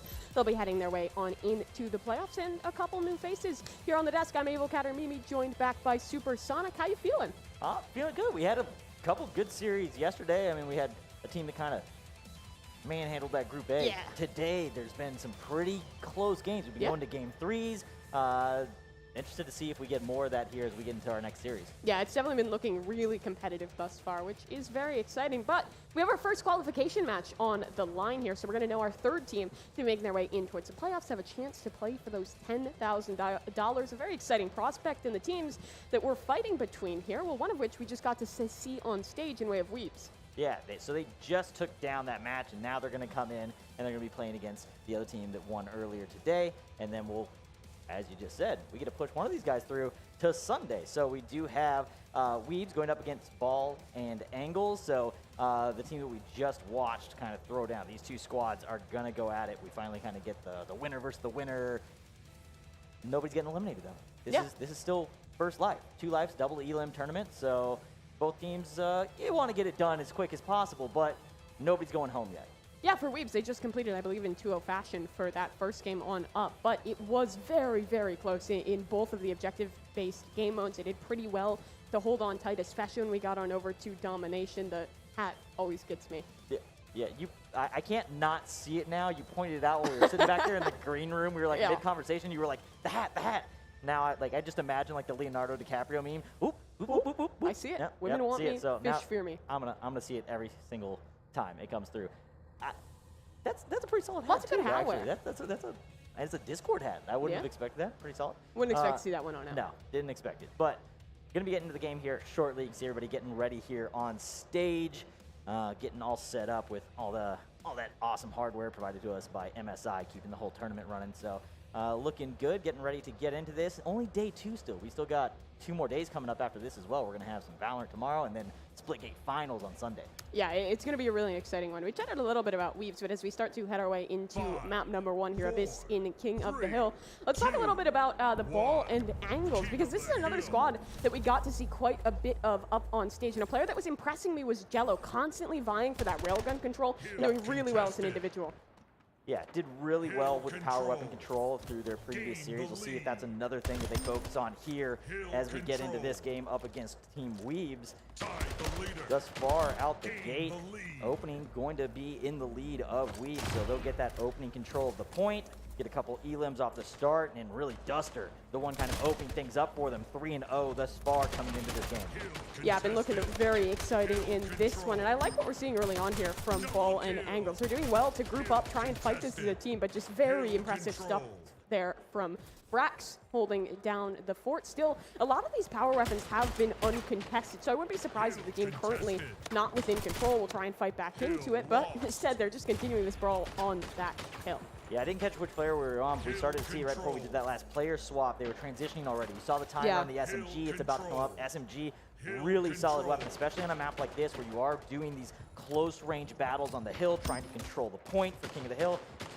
Definitely something you want to have in your arsenal on your team's side, and they were making that early transition. Again, focus on power weapons once again, like we saw yesterday. Yeah, absolutely. And you saw there ECASH being incredibly sneaky. There's these little bushes on this map that you can kind of crouch within, make it pretty difficult to see, close that gap, even if it's not with portals. It's all about outsmarting your opponents. And in this one, well, it might just be out-aiming. Really great work to reclaim control. Brax always finding some big impact early on here, and we'll look to hunt for more, but maybe a bridge too far in that one. Jumping on board with Blackline here, starting off 5-2. Going to be making the press onto the hill. They'd wipe 3 off the map. They're going to be taken out. They will take control of that point once again. So Weebs in control here. Jello trying to just soften everybody up while the team respawns before they come in. Get a couple early shots. Draw the attention one way. If you can get your team to rotate off spawn back on that other side, might give you the advantage in the fight. And you see, again, Weebs is a team that is fine to give up this space. They're really comfortable to just knock it off a little bit, play, and try and punish those players that will overextend. Because we've seen a couple of those moments from Ball and Angles. We've seen once they have that hill control, they want to keep that fight up. They want to try and stagger, but that's been punished a few times. And one of the players doing that, Bolt the Wagon, 12-2 thus far, has just been roaming super well on these extremities and locking things down. Yeah, looking to see when they're going to start kind of trying to make more use of that portal action. Right now, it's been pretty straight up fighting thus far. It's eventually, with these two teams, as you battle on these points, somebody will start kind of trying to make use of those portals, and I think that's going to kind of open the game up for them quite a bit. Yeah, a lot of it has definitely just felt like the gunplay coming on through, but this is a map that allows a lot of interesting portal action, especially when it is that hill that's more wide open. The one we're on right now, there's one wall that's like pretty far up above. You can get an overhead angle with the portal. You can get that high ground. It also allows for a lot easier control of the power weapons, which we haven't seen quite as much of as both these teams were previously going for in this match. Yeah, so far it's been a lot of the Carbine. The BR has been picked up a few times. SMG we can see is in Chowder's hands if you look at the map in the top. Well, until he got eliminated, he did have the SMG, but he's gone, done, over with. Duster comes through, picks up the double kill. That's a big pickup for them. Anytime you can kind of get yourself that man advantage, getting a single man advantage in a King of the Hill fight when you're battling on point is solid. You take out 2. Anytime you get the double kill, it's worth sacrificing yourself to get it. Yeah, but ball and angles. Trying to get back on into this one. A little bit more portal action coming out. And it's Blackline doing a great job of capitalizing off that high ground. However, he is taken down. Even if you're not making the best use of the portals, just team shooting is always so powerful in a game like this. It has such a high time to kill. 2 weapons against 1, even if you aren't aiming perfectly, will almost always come out on top. Yeah, you can really see Jello's got that strafe shot down, right? Every time he's basically winning his battles, he's just kind of got that left-right strafe down, and the person fighting him, because we're always watching it, it seems, from the other person's perspective, is just off. It just can't seem to sink that shot with him. Yeah, especially in a game like Splitgate where we do see quite a few players picking up that controller. It can be really difficult if you do have that fast movement, moving back and forth, be that with the portals or just with the strafing. So that's something that we didn't really talk about yesterday, and I don't know if Roman Bai talked about it earlier, but that is something that's different. In a lot of games, you don't really have mouse and keyboard competing against controller, and you do react differently. The movement of those two are very different in the way that they approach games, so it's always interesting to see one that's like, I'm used to playing against a mouse and keyboard guy, trying to track somebody that's on controller, because they're not going to do what you're expecting them to. Yeah, it's very different styles, and having to adapt to that within the same game and across different series throughout the day can make it very difficult and kind of adds another gap between those players that are maybe pretty solid and those that are great, that have a really high understanding of the game. Oh, nice flank there. Finally, good use of portal there. Knows that player was looking out the other side.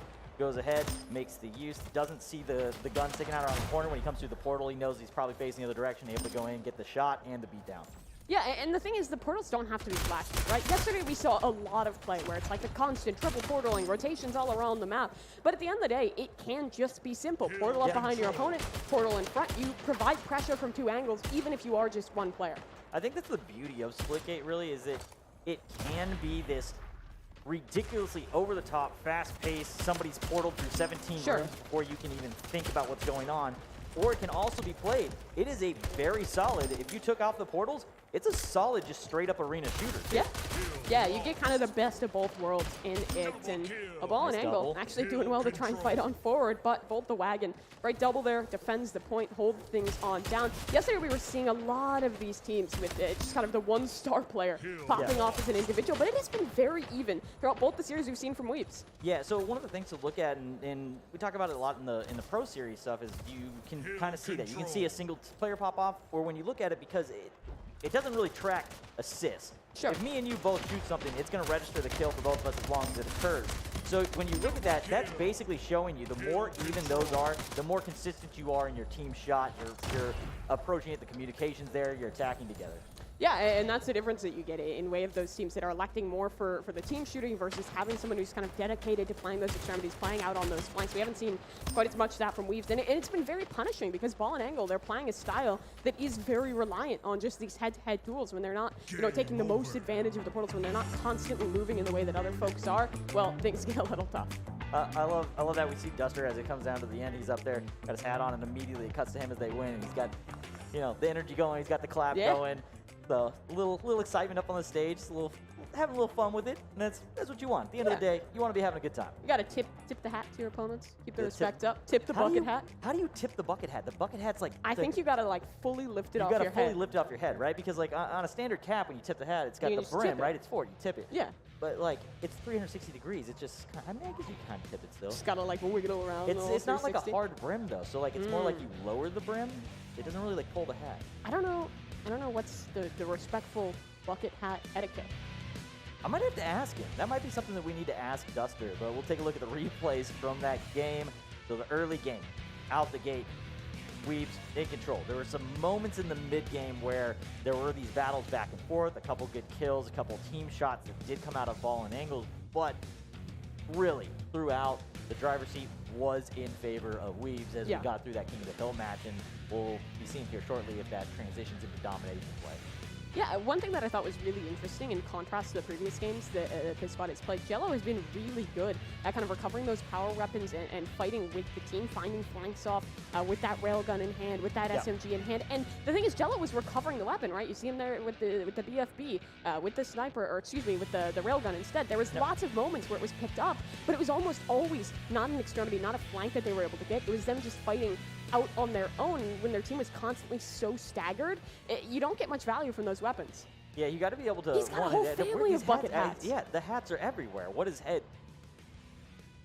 They're just reproducing. They're everywhere. He's got bucket hats. I mean, how can you lose if you have support? What's going on here? What? It's team uniform, I guess. By the end of this, can somebody fire us the bucket hat? Like I think I'm joining this group here. I need one of those hats. Where do I get one? For a second, I thought the admin was going to take his hat away. Too much of a buff. He just, I'm asking for the hat. They're like, we found you one. We found you a hat. Just take it off the person on stage, bring it to us at the desk. Would have been great, but solid first game. Got through that. We're going to be moving on here in a moment to over to Crag. We're going to be going to Domination. We saw a lot of that yesterday. We got to see it a couple times already today, obviously. Through the best of threes, we're playing the same map rotation, same game rotation, or game mode rotation. So going to be moving on to Domination. So the focus is there now. How are we feeling going into this? You think the Ball and Eagles got a little bit better chance here on Domination, or? I think there's a better chance because the way that they were playing, I feel like befits the wider map control versus like a one focus point. They tend to play a little more separated, playing in duos instead of just team shooting as four. And when it's a game that is very reactionary, that befits you in towards these early rounds, in towards the early game. And well, Jello's starting off strong, recovers that PR, good use of the portals, a double kill out in towards mid, and that's B all but secured. Yeah, they were basically winning a lot of like individual gunfights. Yeah. The team play wasn't necessarily there. So if they kind of go for the spread and, divide and conquer method, it could work as long as the other team doesn't really get that grouping and start kind of doing the snowball tactic running around the map on them. But we give them credit for that kind of early round performance, and then immediately Weebs, they lost a member early on, but despite that longer respawn timer, the portal usage meant that the rotation was incredibly quick, and it went from something that was isolated down to a 1v1 to essentially a 1v3. Point slips away, they'll try and fight back in for it, but it's tough when this early game's already ticking in favor of Weebs. You want to talk about a power weapon? Our boy Duster in his hat, currently running around with the rocket launcher. The rest of his team does go down. They have respawned in at this point, but rocket launcher huge to open up these points. Going to fire on somebody that's already gone down. He'll have the back of Jake. Takes him down. A couple of smacks in the back of the head. 2 bullets. Gets the job done and still has another shot or two with that rocket launcher. So we'll see if that ends up coming into play. Precarious position here, though, for Ball and Angle. They hold on to 2 points, but it's on opposite sides of the map. That means your team is completely split, and you see the issues with that, right? Out towards mid, Weebs stayed together. They stayed grouped up, and Duster was in a position where he had support from his teammates to distract and can just run out, take a triple kill, stagger all of these players on out. One of the things that I want to talk about there too, and again, something that we haven't touched on too much is the jetpack, right? On your jump, you do have the jetpack. And what Duster did there, it was very brief, but as he was falling, he's fighting that other player coming down into the point, is that he basically activated that for a quick second to kind of offset his fall speed, which then causes the other person to have to react and adjust their aim, right? So little things like that are what's winning Duster a lot of these fights. Yeah, it's been really good, and kind of at a more macro level, it's just always been this B-side control for Weebs. They're constantly on this point, and they feel comfortable because they basically just have like a base of operations out towards mid. They can react really well to A or C if either of those are hit, but this time, Ball and Angle grouping up. Jello claims too, this point could be shut down unless Frax can do something about it, but again, it's these quick rotations. It's support coming in, but doesn't look like it will be enough as B is captured by Ball and Angles. This is a much closer back and forth battle here, and really a lot of this has been coming off of the back of Chowder and Jello here on the side of Ball and Angles. They've been starting to, both of them, making better use of their portals. But one of the things that is not happening, though, you got to check your corners a little bit more, right? It's a corner may actually just be a portal to another part of the map, so you've got to keep an eye out on those when you do make those turns around the corner, but Untitled Chapter making great use of them thus far. I feel like this map can be really jarring, especially for newer players, because you go so quickly from those super wide-angle fights out towards B, and then it immediately encloses. You get really different types of fights, and there's some really weird angles that kind of give a big gap for players that are more experienced, that do have more time playing in split game and in this map specifically. I mean, there's spots on this map that in a normal arena shooter, you see somebody jump off the edge of the map, you think you're like, oh, that person's gone. Yeah. In actuality, in the bottom of this map, there's a giant portal wall. So if somebody sets like a portal, like let's say on one of these high billboards that you can see where its cursor was just at, and you throw it down below, you can momentum swing yourself down and just come rocketing out of a sidewall somewhere and end up one-punching somebody. Yeah, Rector Rooney, though, rocketing back towards the top of their scoreboard. A couple big kills with that shotgun. This weapon, we saw so many big moments from it yesterday, but in this one, shut down rather early by Vrax. It feels like we have a couple of these team fights that do get won by ball and angle. Maybe they claim a point or two, but then it's Weebs that have done such a great job at regrouping, just playing as a team, very similar to how they were rocking with on King of the Hill. Great job here. They had the 3 cap there for a little bit. They were holding everything down, still holding 2 though, but in the lead now. So ball and angle's able to come back from the deficit that he started in at the start of the match, and now in that lead, but again, back and forth. It is a struggle match right now for who's going to hold that second point. Yeah, nice work there out of eCash, being able to retake some space in this one. However, it's still that A and C control. It's kind of that flip going the other direction with B held down by Jello, still alive on this point. So they stay neck and neck, and for the first time, it feels like this entire series, Ball and Angles, they're in good control. They have their portals set up out towards the middle of the map, so they'll have those fast rotations. They can react well. The question is now, what's the reply from Weebs? Because thus far, this is looking a little bit unlike them. Really staggered, taking these fights individually and losing out on them. I like the portal placement here from Jello. This is one of those things where once he takes this over, he'll be able to use this portal and kind of get a view down on the map. He's actually going to go ahead and use it to make the rotation right in time for the sniper. We'll see if he goes ahead and goes for that. He is taking the fight to the point here over on B. Walks over the sniper, sees it pops up on the screen, and goes ahead. Yeah, oh, okay, yeah. I'll grab that. Hold on, I need that. Yeah, and his portal setup works really well for this weapon as well. Just holding down from that high ground for Jello allows his team to rotate in down below, reclaim that B site, but in these close corners, it gets really awkward, even with the better weapon. It took him a second to realize it, and that's the right play there. After that first shot and the body hit, you want to preserve that ammo, make that swap to that carbine, get that finish on the kill, and keep that. He ends up winning the fight still, just off of the amount of panic he was able to kind of cause there. You get hit with the sniper the first time, it's definitely one of those things you're like, oh, this is a bad situation for me. And he's able to use that little bit of aggression and take that fight. What a shot. The nose scope just catches Vrax right in the back of the head. Now up against Duster. Can't get the second kill, and they're going to push in to take that site. I love when players set that up where they kind of have like the perpetual motion of portals. They continue to push on through, keep that momentum high, and are just constantly in a new position, in a new angle. It makes it really hard to fight when you are the player that has the onus, that has to try and fight back for the space on the point. Shots down up against Jello, who's kind of stuck down in that hallway. Backs out of it is Blackline. Gonna just go back onto the point, but here comes the press. They get the first kill. That's Jakey. One of them leaves, so Jake's gonna be left alone. His teammate abandons him, and it ends in, well, not the ideal situation for Jake. No, and again, it's Jello, just the king of mid, holding this space really, really well and keeping the control. Chowder, though, will fight back in a double kill with the one of the kills is onto himself. Unfortunate. You know, sometimes when playing with explosives, things like that'll happen. It is what it is. It is what it is. But in this one, what it is the point sticking towards the favor of Ball and Angle. And this control staying strong. B-site has been neutralized, so a chance for either of these teams still. This next team fight could be massive, considering especially how close Ball and Angle is. You know, we talked about it at the beginning. Kind of asked you, hey, how do you feel about it? Is Ball and Angle going to be able to show up in dominations versus King of the Hill? And we kind of talked about the way that they were approaching fights. They were winning individual battles, but not necessarily the team fights, and that has come through. It's come, you know, kind of come through here. They've been in the lead. First to 700 here. They're approaching the end of the game, and they have been winning the individuals. The duels have been going their way.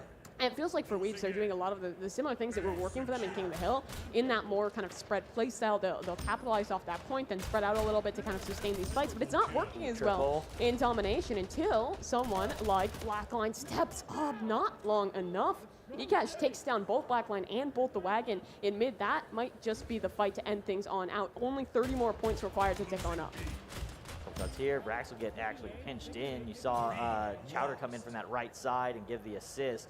They're able to take down another, so a couple more points here.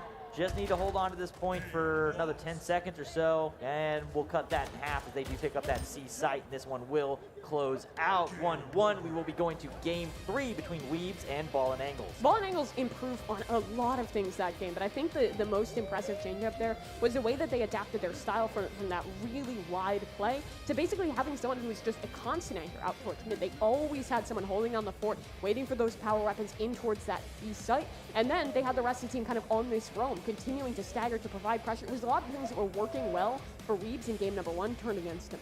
Yeah, it was really that rotation. I think the big key player was kind of coming through that middle where we saw them grabbing the sniper rifle, making that run through over the top again and again, because from that you have 2 points that you can actively see and engage from that top point crag. Great job of them to make sure that they always had some sort of pressure on those 2 higher points. And how long did they have that space for? It felt like 3 minutes, like almost half the majority of the map. There was someone just running that gauntlet back and forth, high ground, low ground, wait for the sniper to come back online, use it till it runs out, and it was working really well for them. Doing great. Taking a look at some of these replays, the double kill came through. Rax now looking for another, gonna find Chowder here, goes down together. Fortunately, they both get taken out, but if you're gonna go down, take somebody with you. Yeah, might as well. That fight feels indicative of a lot of this game, where it felt like the gunplay was really well balanced in the back and forth. I think the positioning was just a little bit better overall from Ball and Angles in being able to hold down the fort there, especially that mid play that we mentioned. Just having that constant force. It's kind of just like one side, the anvil. The rest of your teammates are that hammer, just pumping on down and keeping everything under control. Right. A little bit of a fight here that went down on that B site. See Bolt the Wagon. He's going to pick up Jake. That's when his teammate kind of abandoned him and left him there. And I have, we have a hat. We have a hat. Okay, so now we can figure out this thing here too. I'll wait for Cameron to come back to us after the replays, but we'll figure out how this correct tipping of a bucket hat works. The anatomy of a bucket hat. The anatomy of the bucket hat. You know. Where's the other hat? And then our other favorite hat right here. Yeah, Ball and Angles, they take down that. Yeah, that's just I'm gonna guess that he probably came with that one. I don't know if that's a PAX. I don't know if that's a PAX hat. Yeah, I don't think that one's a PAX hat. But so far 1-1. We're gonna be going to a game 3. Our first game 3. I think yesterday for yesterday was yesterday both of them were. And earlier today were as well. Here's the hat. Oh, my hat has been. Yeah, taken sorry, back. I don't mean to steal it from you. Oh, yeah, we've got the hat. If it ever does make it back over here from the jib. We'll be able to kind of show it off here as they're getting ready to go into stadium. Unfortunately, it's not going to come back. I'm just going to wear the hat through the rest of the game as we get into game number 3.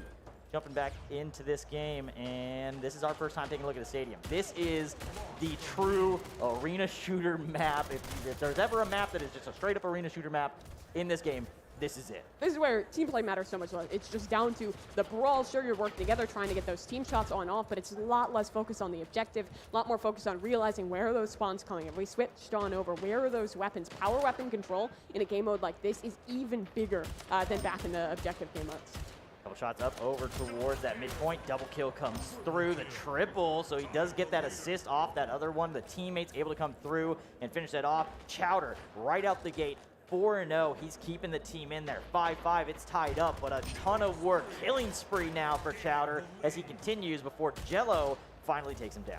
In a lot of other maps, we talk about how important that mid control can be as Chowder continues to just drag on through. But in a map like this with so many surfaces you can portal upon, pulling back towards your spawn and being able to maintain control of a portal across the map so you can kind of get both these angles and then also have like one player up in the mid for that pinch is incredibly good. And in this one, you see Jello has been that player, right? Chowder's playing towards mid, holding down the fort in that direction, and Jello's been more of a rotator, holding on towards that space. But the reply from Weebs is to just play together, slow things on down. It's TDM. Your opponent has to come to you at the end of the day. That was a great little flick there from Duster as he dropped down to take down Jakey, get that finish off shot. Chowder will be the one to take him out. And now, once again, all the way across, shots from Chowder. He's 8-0, still has not gone down yet. We have acquired 2. It is, now we can really figure this out. This is, we'll wait till afterwards, but production, great. I didn't realize that we had that level of power. To Production. You ask for a hat, you get a hat. There are some things that I need. I will build a shopping list. I will get them to you. Maybe the power's going a little too much to your head. One bucket hat changes a man. The bucket hat 100% changes a man. I mean, just we saw it change Duster in his previous game. I mean, it's a big impact. It's a big impact indeed. In this game, though, maybe it's been a little bit of a slower start for the Weebs. 15-17, though, they've done good to reply. Players like Bolt the Wagon, who are massive in the objective-based game mode, still doing well in towards this one. And again, it's just that grouping, playing together, holding on to this extremity area, and it's working really well for them. Vrax and Bolt the Wagon both working to reclaim that lead. If this isn't indicative of what the TDMs in the SPS have, these TDM matches, the third games, are always so closely fought. Yeah. We get down to, I'd say probably 50%, maybe a little bit more than that, finish within a 3-kill difference when we get to the end of these TDM matches.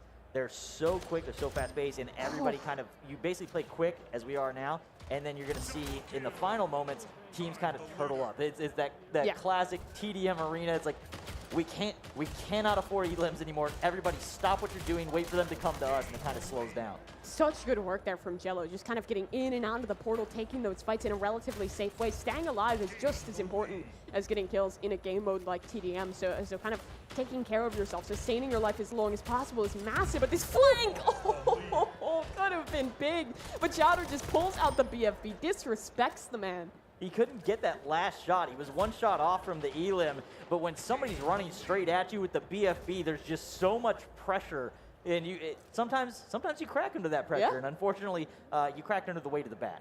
My question is, who has the critical information? Who knows that railgun's available? There it is. Jakey knows that it's there. I realized that it is probably Jakey. I've been calling him Ekash the whole time. Maybe it is Ekash, but I assumed it was Jake and Jakey.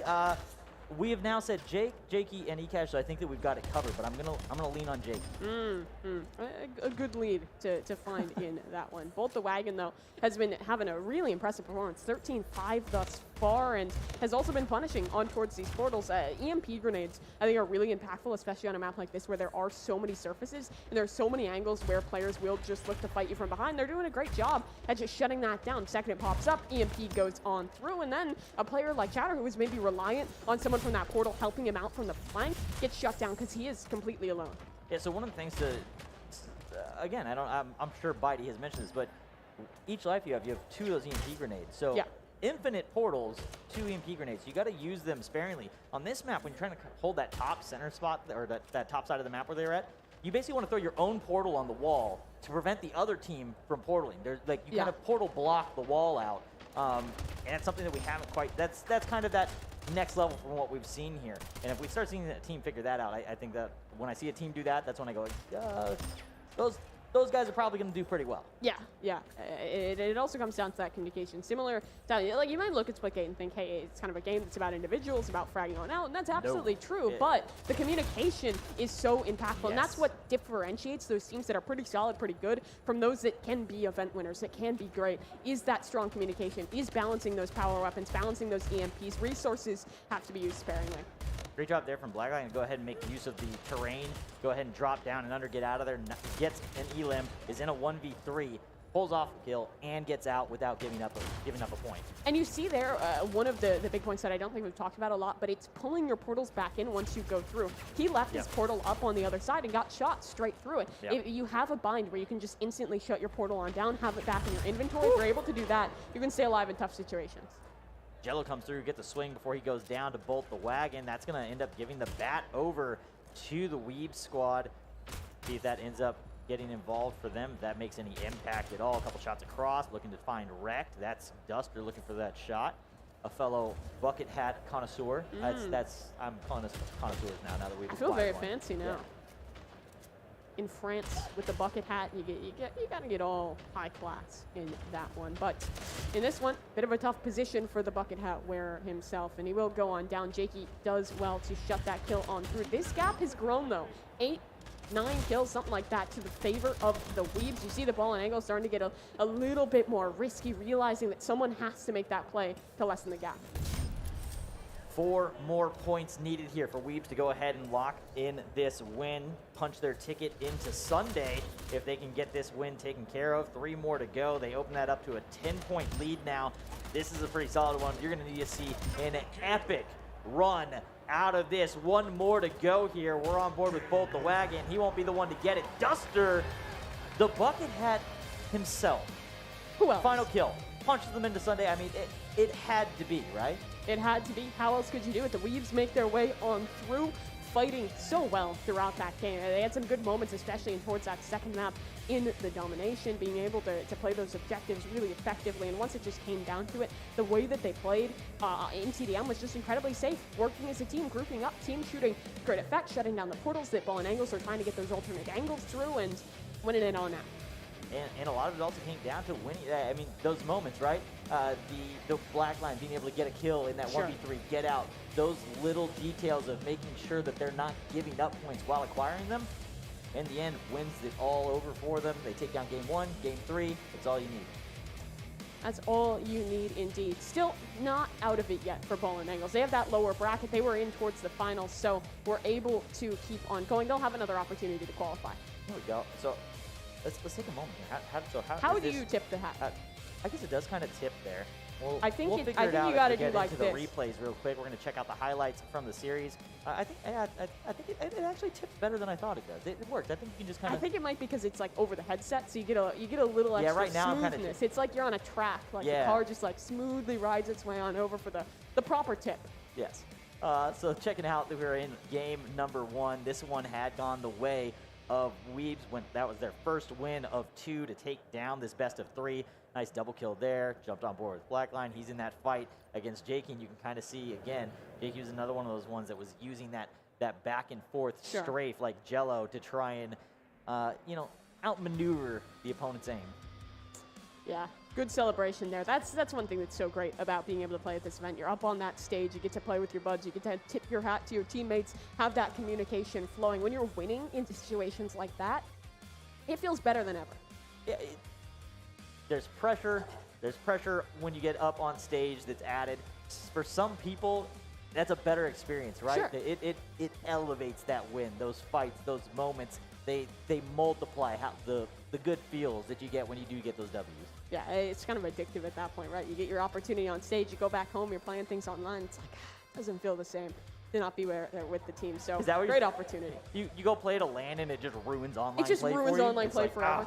All my experience, I can't even enjoy video games anymore. The worst. Yeah, it's unfortunate, I suppose, but still, lots of fun to be had across. One of the things, though, to talk about, Game 2, it did definitively kind of go the way of Ball and Angles. They really came through. They were winning their individual duels, and thinking that, for me, my thought process going into Game 3 was that was going to carry over into Stadium, right? The team that wins domination can win those individual fights. Might fare better in the TDM setup, but really the team play, the communication was just there on the other side. I'm going to be honest, I think that this could have easily swung the other way as well, because early on it was neck and neck. Up until we were about 30 kills, it was very close, but then we got to a point where that gap started to grow to about 5, and then Ball and Angles realized they were in trouble, so they started overextending. I think they maybe started panicking, getting a little stressed out, like, hey, we're on the verge of losing this. Someone has to step up. Yeah. And in doing that, they took too many risks. They lost out on those opportunities, and now they'll have to fight for their life in the I have to have a conversation with production. I've realized what happened. We have acquired the hats of our friends in the audience. Yeah, well, we've stolen them, but we tip our hat over to Alex on the stage with an interview. All right, thank you guys. I'm here with Vrax and Duster from Team Weebs, and I got to ask you guys, is that a family name, or where did that name come from? I just wanted something dumb, enjoy ourselves, have fun a little bit. So we said Weebs. All right, so you just said the name Weebs was dumb. You've upset half the internet. Congratulations. You've now become the enemy of everyone online. I have to say, very dominant performance, except for the second game. What happened? Were you just trying to keep people on the edge of their seats? What was going on? So I think what happened was we weren't playing as a team. We were pretty organized at the start, but around halfway through, we got wiped out, and we just couldn't regroup, and we lost because of that. Yeah, I feel like when you guys played as a team, you guys absolutely dominated, and when you guys separated, you were in trouble, which is even more impressive because I was talking to you up here for a second beforehand. You guys only know each other from online. You guys never really interacted in person before now. How long have you guys been playing online together? A year or two now, I want to say, like close, year and a half about. So it's been a long time coming for us to like meet in person, and we were like, hey, let's play in a tournament and see how it goes. I mean, you guys are doing extremely well. One of the best teams we've seen so far. You guys, I was talking before, you're only in high school. Is that correct? Yes. You're seniors? I'm a senior. I'm a junior. Wow. That's amazing. You guys found each other online. You guys both said you were in high school, and it turned out to be true. I don't think that ever happens. I only watch nighttime news, though. Are you guys confident for the rest of the competition? What are you guys looking forward to? Are you guys going to change anything going into the more serious competition? So I'm going to be honest. Everyone on my team had actually played the game. That was my first time ever playing the game. But they're going to tell me some stuff tonight, and we're going to get organized so I actually know what I'm doing on Sunday, and hopefully that will help us win. That was your first game. You should go try out for the NBA combine. You should go do a bunch of stuff if that's your first game and you're playing that well. I do have one more question for you. What is the correct way to tip a bucket hat? Now, I want to build this up because everyone has been asking this question. For some reason, that's all the caster's desk could talk about. So they seem a little bit distracted. I do want to tell the casters we are going to get the official. Oh, they're getting they're getting direction about. No, they're watching. Okay, guys, we're going to get the bucket hat tip here. So can you please exact a bucket hat tip, please? Hold on, sorry. Can we get a drum roll from the audience real fast? You can just pound on your and go ahead. Okay, in 3, 2, 1, go for it. Oh, my God. Give them a round of applause, everybody. That was Team Weebs. We're going to go right back to the caster's desk. Thank you, guys, and thank you, guys. Thank you, Alex. We're back. Always good to finally get the critical knowledge. Yeah, it's I've now figured it out. We were sitting here like very kind of like stationary, very rigid, and kind of like you have to put your whole body into it. It is a full body thing. There's a whole like it's almost like a bow with the hat. So it's good. I now know. I learned something today. You always got to learn a little something new. Got to be able to find that stuff on out. But maybe if you want to learn a little bit more about your health, we have one of our sponsors, A Way of Exogen. They have their healing haven right here at PAX Arena, or at least right next to us here at PAX East. So if you want to stop by, chat to them about kind of headache relief and all that, and headaches caused by gaming and how maybe they can help out with that a little bit. Or you can just check out their product in Exogen. It's a great headache relief. You know, a lot of folks with gaming, sometimes that can trigger headaches, make things a little tough when the thing you love can also sometimes cause you a little bit of pain. So a great medication, and great of them to be able to sponsor us on through. Yeah, sometimes those losses, they come tough. Excedrin's there to kind of get you through it. Yeah, get you through the rough moments. Always able to keep you alive and keep you on going and feeling good within your game. So thanks so much to them for making everything possible here at PAX Arena. And we thank you guys for joining us. We have plenty more action here for Splitgate. The Almost Pro will be coming back in just a moment. But before we go to that, we have to look one more time, just to renew, to learn how to actually work on that bucket hat. That's the proper form. So we freeze frame here. We wait. Yep. There it we is. see the tip Slow-mo. all the way on down. The follow through, you have to put your whole body into it. Yeah, that's what I was missing. I didn't have the full body. I'll get it right next time. Before we come back and do another PAX, I will practice my form. Yeah, you got to study up on it. You got to keep this on going. But before we do head to that break, we have one more word over with Alex on the stage. Now, guys, we have a lot of fun here at the PAX Arena. We're tipping bucket hats. We're playing games. We're winning championships.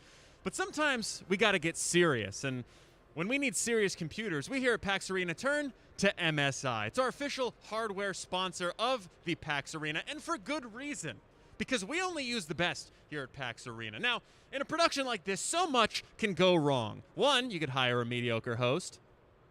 Two, you could have a giant LCD wall explode or a stage collapse. So many things have happened in my long and storied tenure as a host. But you know what's never happened? Having a problem with an MSI computer or monitor or peripheral or what have you, because they are the best of the best, which is why we choose them here at the PAX Arena. You can check all of our players playing on all MSI gear here at the booth and for good reason. They are the best. So come on up. You can come up to the stage if you want. Peer, don't touch anything, but you can look at the amazing stuff that we're playing with here. The headsets, the monitors, the desktops, everything is top of the line, very shiny, and I'm lucky to just be touching it. This is a little personal anecdote of mine. I didn't ask them if I could tell this, but I have an MSI monitor. I've had it for 8 years. One time I went to a LAN party, and I was putting it in my trunk. I left it behind my car, and then I went to go back up out of my parking spot and hit it with my car, and it's still my monitor. It looked even better after that. I hit the monitor with my car, and it still worked after it. I love my MSI gear. We love it here at the booth. Go check it out. Give them love on Twitter. Come up. Ask me questions. I'll tell you some stuff about the gear, and that's why we love MSI here at the PAX Arena. But we have more action to get to, so enough about what we love. Let's get to a break, which I love because I get to sit down. We'll be right back with more PAX Arena right after this. Do not go anywhere. Add oil for 3.5 minutes, then you can salt to taste.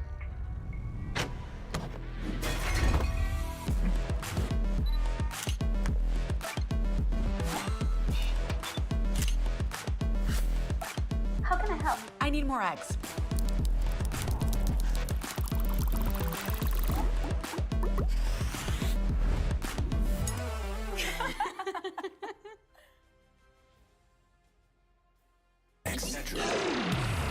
Now, even the biggest headaches are toast. Excedrin keeps your head in the game. For no more throbbing noggins.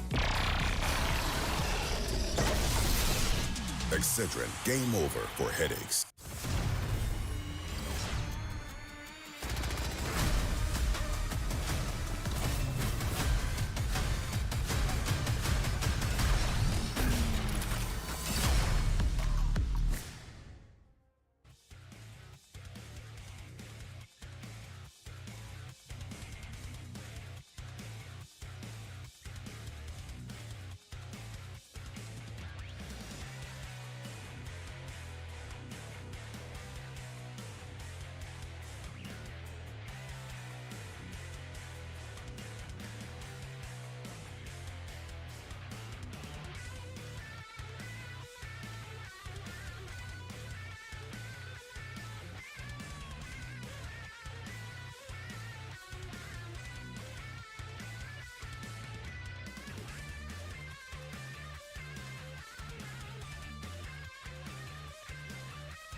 Welcome back into the PAX Arena, everyone. We'll be going into our next match. We just finished up the upper finals. We're going to be getting into the lower finals, find out who our second team out of this group in Group B will be punching their way into Sunday's final to compete for that $10,000 prize pool for the Almost Pro Splitgate series.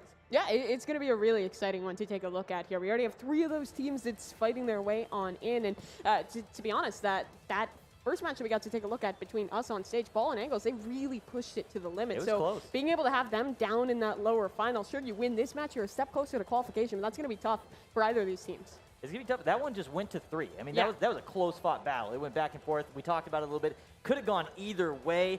They're going to get another chance at it, though. We talked about it in the game. Hey, neither one of these teams is lost yet. It's double elim. They have a second life. Well, this is the final life. This is the moment. This is where you've got to step up. You have to get your win here. Yeah, absolutely. I mean, there is still more pools to go, but it's going to be a tough one. But the one thing that might make it a little bit easier is the hardware, the peripherals you get to play with on stage. It's all of the absolute quality because it's all from MSI, who's the official hardware sponsor here at PAX Arena. Pretty much everything you see up on that stage, the computers, the monitors, the mice, the keyboards, all of that is straight from MSI. All their stuff is the absolute finest. For any of your gaming needs, make sure you do check them out. If you're here at PAX with us, check us out here or online on their socials or over on their website as well. Yeah, I mean, it's quite literally everything. We can't obviously, to run a tournament, you need some equipment. Yeah. And we quite literally could not have done it without them. So big shout out to MSI on providing us all the hardware. Team names on. We're going to see that hardware get put to use right here in our opening game. Jumping into Abyss, we're going King of the Hill once again. Daddy Panda up against I Need Healing. Going to be an interesting one in this one. Both these teams have been fighting their way through that lower bracket. We say I Need Healing, really pushing Weebs to a very, very hard-fought game. So excited to see what they can pull out on this one. But early engagement looking solid for that squad. Immortal Marcus picking up a nice little double kill and, well, won't be shut down quite yet as Delta does try and hold that line, but not enough. Good tick already working towards Daddy Panda. Yeah, that first hill, strong opening here for Daddy Panda. They're going to open up and get the first 25 seconds and continue on. Finally, it will switch over into the hands of I Need Healing momentarily as they get things started. Chase down 2-on-1. They'll close that one out. Good team play from them, from Sin and his teammate to get that elim. Moving back towards the point. Now they have a 3v1. Sorry, 2v2 actually. Double kill comes through for Immortal Marcus. That's a big play for them, but nobody really able to take care of the point. Finally, they do get in there, but they weren't able to get that drop down and get those immediate points. And it will be swapping here. 54 seconds, so new hill is up. I mean, those respawn times, they feel long, but they're really not that long. I mean, within 10 seconds of dying, you can be straight back at that hill ready to fight again. So if your spacing isn't quite right for the team who maybe finds some of those big kills, it can be really difficult to convert. That's where that team play element comes in. And, well, it might be looking a little bit better now as Immortal Marcus just continues his reign on this hill. 53-12, double kill comes through for Immortal Marcus. Big plays, he's gonna move in, take over control of the hill. That SMG, again, we talked about it last series, huge on King of the Hill maps, especially this one where it is a lot of just close quarter, CQB, close quarter combat, or CQC, so many different acronyms for the same thing. Alphabet is not my strong suit. Math, alphabet, just not casters things. So, but winning those close quarter combat situations, that SMG gonna come in handy time and time and time again. Yeah, it's always good to get those weapons on the board, and things get a little bit awkward here. World is completely isolated, and somehow no one dies for as long as they do in that engagement. It's over now, so awkwardness is done. We're all good in this one, and I Need Healing do come out on top. That hill is in their favor. They're finally starting to get some time on the board, but I think the spacing here is really solid for Daddy Panda, right? Isaac was just waiting. He didn't push in alone until his team was there, but it'll be enough. It's down to just one player here on the hill, and with that kill found, this is getting more and more likely for that to switch back in the favor of Daddy Panda. Marcus is going to go ahead, rotate out off the point, goes a long way, allows his teammate to come in, knows that he has to reload, right? You see him go through, reload one gun, switch over to the SMG, make sure that he has ammo to make those engagements. During that time, he also puts himself somewhere where he's not going to be the focus, right? I have no ammo. There's no point in me standing here and taking shots. Rotates around, is able to make good use of that, comes right back in and straight back into hill control. And he is, so You may have these good weapons, but what can you convert off of them? That railgun recovered for World, but not really fighting for this point just yet. That hill control staying staunchly over towards the blue side of Daddy Panda. But now the fight comes back on forward. Delta trying to make something work in that position. However, again, it just comes down to how far away those teammates are, how far they're staggered out off of those deaths, because there's been so many of these moments where it's players like Immortal Marcus, players like Flytrap, who are just roaming around, taking those fights at distance and shutting players down before they can even get in towards that hill. Yeah, and some of those times it's good to get those kills kind of off the point, but a lot of times I've been referring to them as empty kills, right? Sure. In King of the Hill, you got to play the objective. You got to be able to play it. Absolutely. If you're getting elims too far off the point where it's not making an impact at the point of the objective, sometimes you're not there to help your team. You're not actually playing to the objective. So you can see that Delta's kind of going off. He's 18-8, but it's not showing at the end of the day in the objective points. Yeah, because so many of those have just been killing those players that are roaming, that are extending a little bit further. And the thing is, you might look at that and think, why is Daddy Panda taking these fights if they don't need you? Well, it's just to buy time. It doesn't matter if you die. As long as you kill at least one person with you, you keep that timer ticking in your favor. It doesn't really matter where the duels are happening, as long as it's keeping your opposition away from the point. And they've done a really great job at that. Right. If you're controlling the point and you're now stopping people from coming in, great. But if you're not controlling the point and you're just fighting out off the point for no reason, that can be problematic. You want to find your way over to the objective. Which is why you need some of that discipline, right? You realize that they're just trying to stagger you. They're trying to keep you away from that point. So play together. Hold by 4, fight back on in. And well, you might get towards that point. You cannot claim it. Isaac, the sole defender, practically out towards this hill and still doing so well for it. Almost another kill in this one. He'll close that one out. Isaac is looking unstoppable. And he's doing it all with the pistol right now. He's just full auto in that thing, letting it do its job, and then making the swap at the last second after he gets a few shots in. Make that swap to the BR, one burst, get the finish. Great use, making sure that he has ammo. He's not wasting the heavier weapons ammo, holding that, so good resource management. Yeah, and now as well, that bat will come online. These power weapons very much under the control of Daddy Panda, and that BR find a little bit more over for Isaac. Hill does swap on over. Now I Need Healing, the ones in control. We get a look at how these retakes will look for Daddy Panda, and thus far, it's great. BFB, run on in, create that space, find some big kills, but no more will be found. Still, Hill in their favor, but with the BFB recovered, Sen's trying to make something happen. A killing spree, and the point grabbed. And a triple kill, and 2 of those coming off the back end of that bat that he just picked up. And the thump behind that bat is just so satisfying every single time. Yeah, it is ridiculous to see the impact you can find with just one of those power weapons, and I think there's so many to be controlled. Off some of those kills, Delta comes in, helps on out. So this swings back the way of I Need Healing. The early game looked so good for Daddy Panda, but now there's plenty of time to swing this back on around. That's kind of the beauty of King of the Hill. You have that reset point. Once that hill respawns, it's a new game, it's a new opportunity. Coming in, there's the railgun, finds one, looking for a second. Nothing there. He has Immortal Marcus down. He's trying to got him on the point. He's just trying to kind of play Overwatch here and give him the assistance that he needs. There's one player down below him. He's going to look up. There's the shot. Down goes Lunatic. Has a second one lined up. Can't get the charge off in time. His teammate will come through and get the revenge kill for him. Yeah, those trades are so impactful to be able to pick on up, to be able to keep you on going. But Delta, again, finding some of these big kills, looking for the third, but it's just that trade on through. He goes down, so now it's tough on the point, but no one, again, can get rid of Isaac. Almost 30 kills on the board, and that timer still ticking in favor of Daddy Panda. Looking for a shot here. We're going to jump on board with Immortal Marcus. Can't line anything up. Going to drop him. We're going to actually go to the fly cam here for a second. And here they are, making the press into this lower one. This is where the SMG just does work. There's so much close range fights here. Don't need it though. Why not? Just drop down, give him a punch in the back of the head. That'll get it done. Killing spree, the triple kill. Can he get the 4 kill? Looking for the fight. In comes Isaac, and he makes a great play. Throws the portal down behind him, throws it onto the pillar in front of him.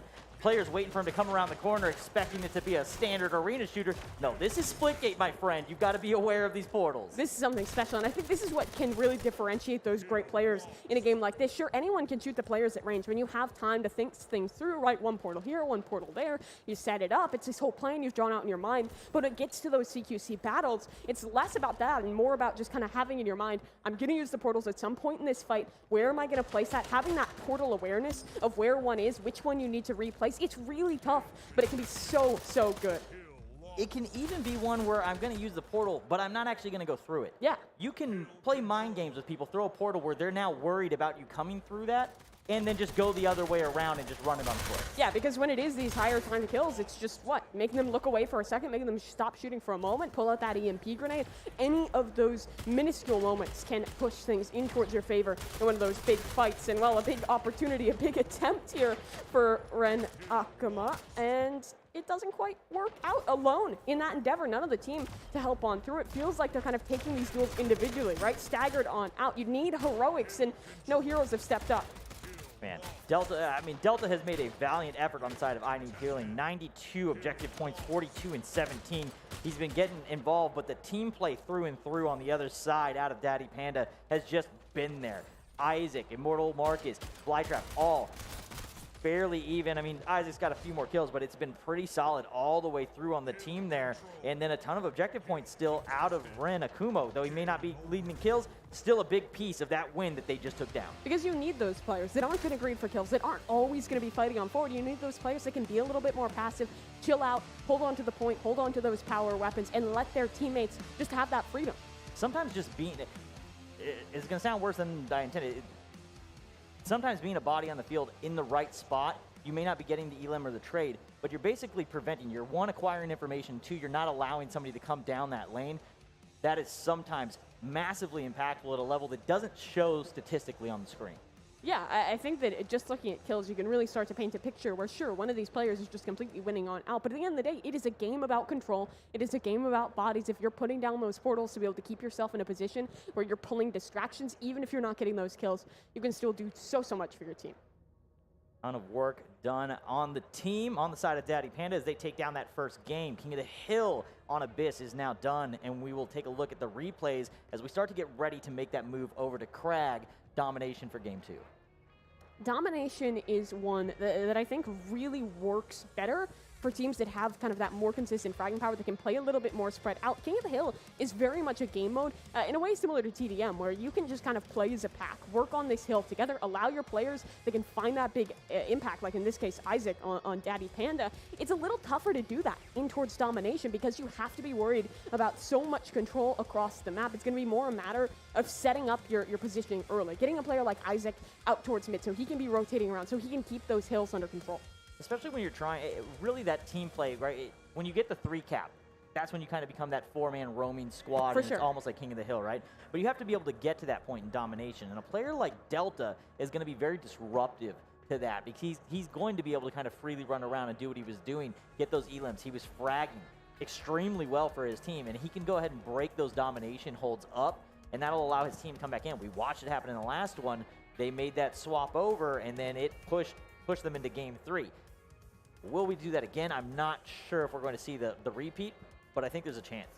Yeah, and look at this. You see the team synergy coming out, handshakes, fist bumps, whatever you could want out on LAN. Have some fun with that one. Also, lovely people watching out in the crowd. Yeah, we got waves, we got nose, we've got you know we've got all of the different emotional gamut ran there in the crowd. The 5 stages, I don't know. I don't think The 5 stages of Splitgate? 5 stages? Yep, that's fine. 5 stages of Something like Splitgate. that. I'll go with that. That works for me.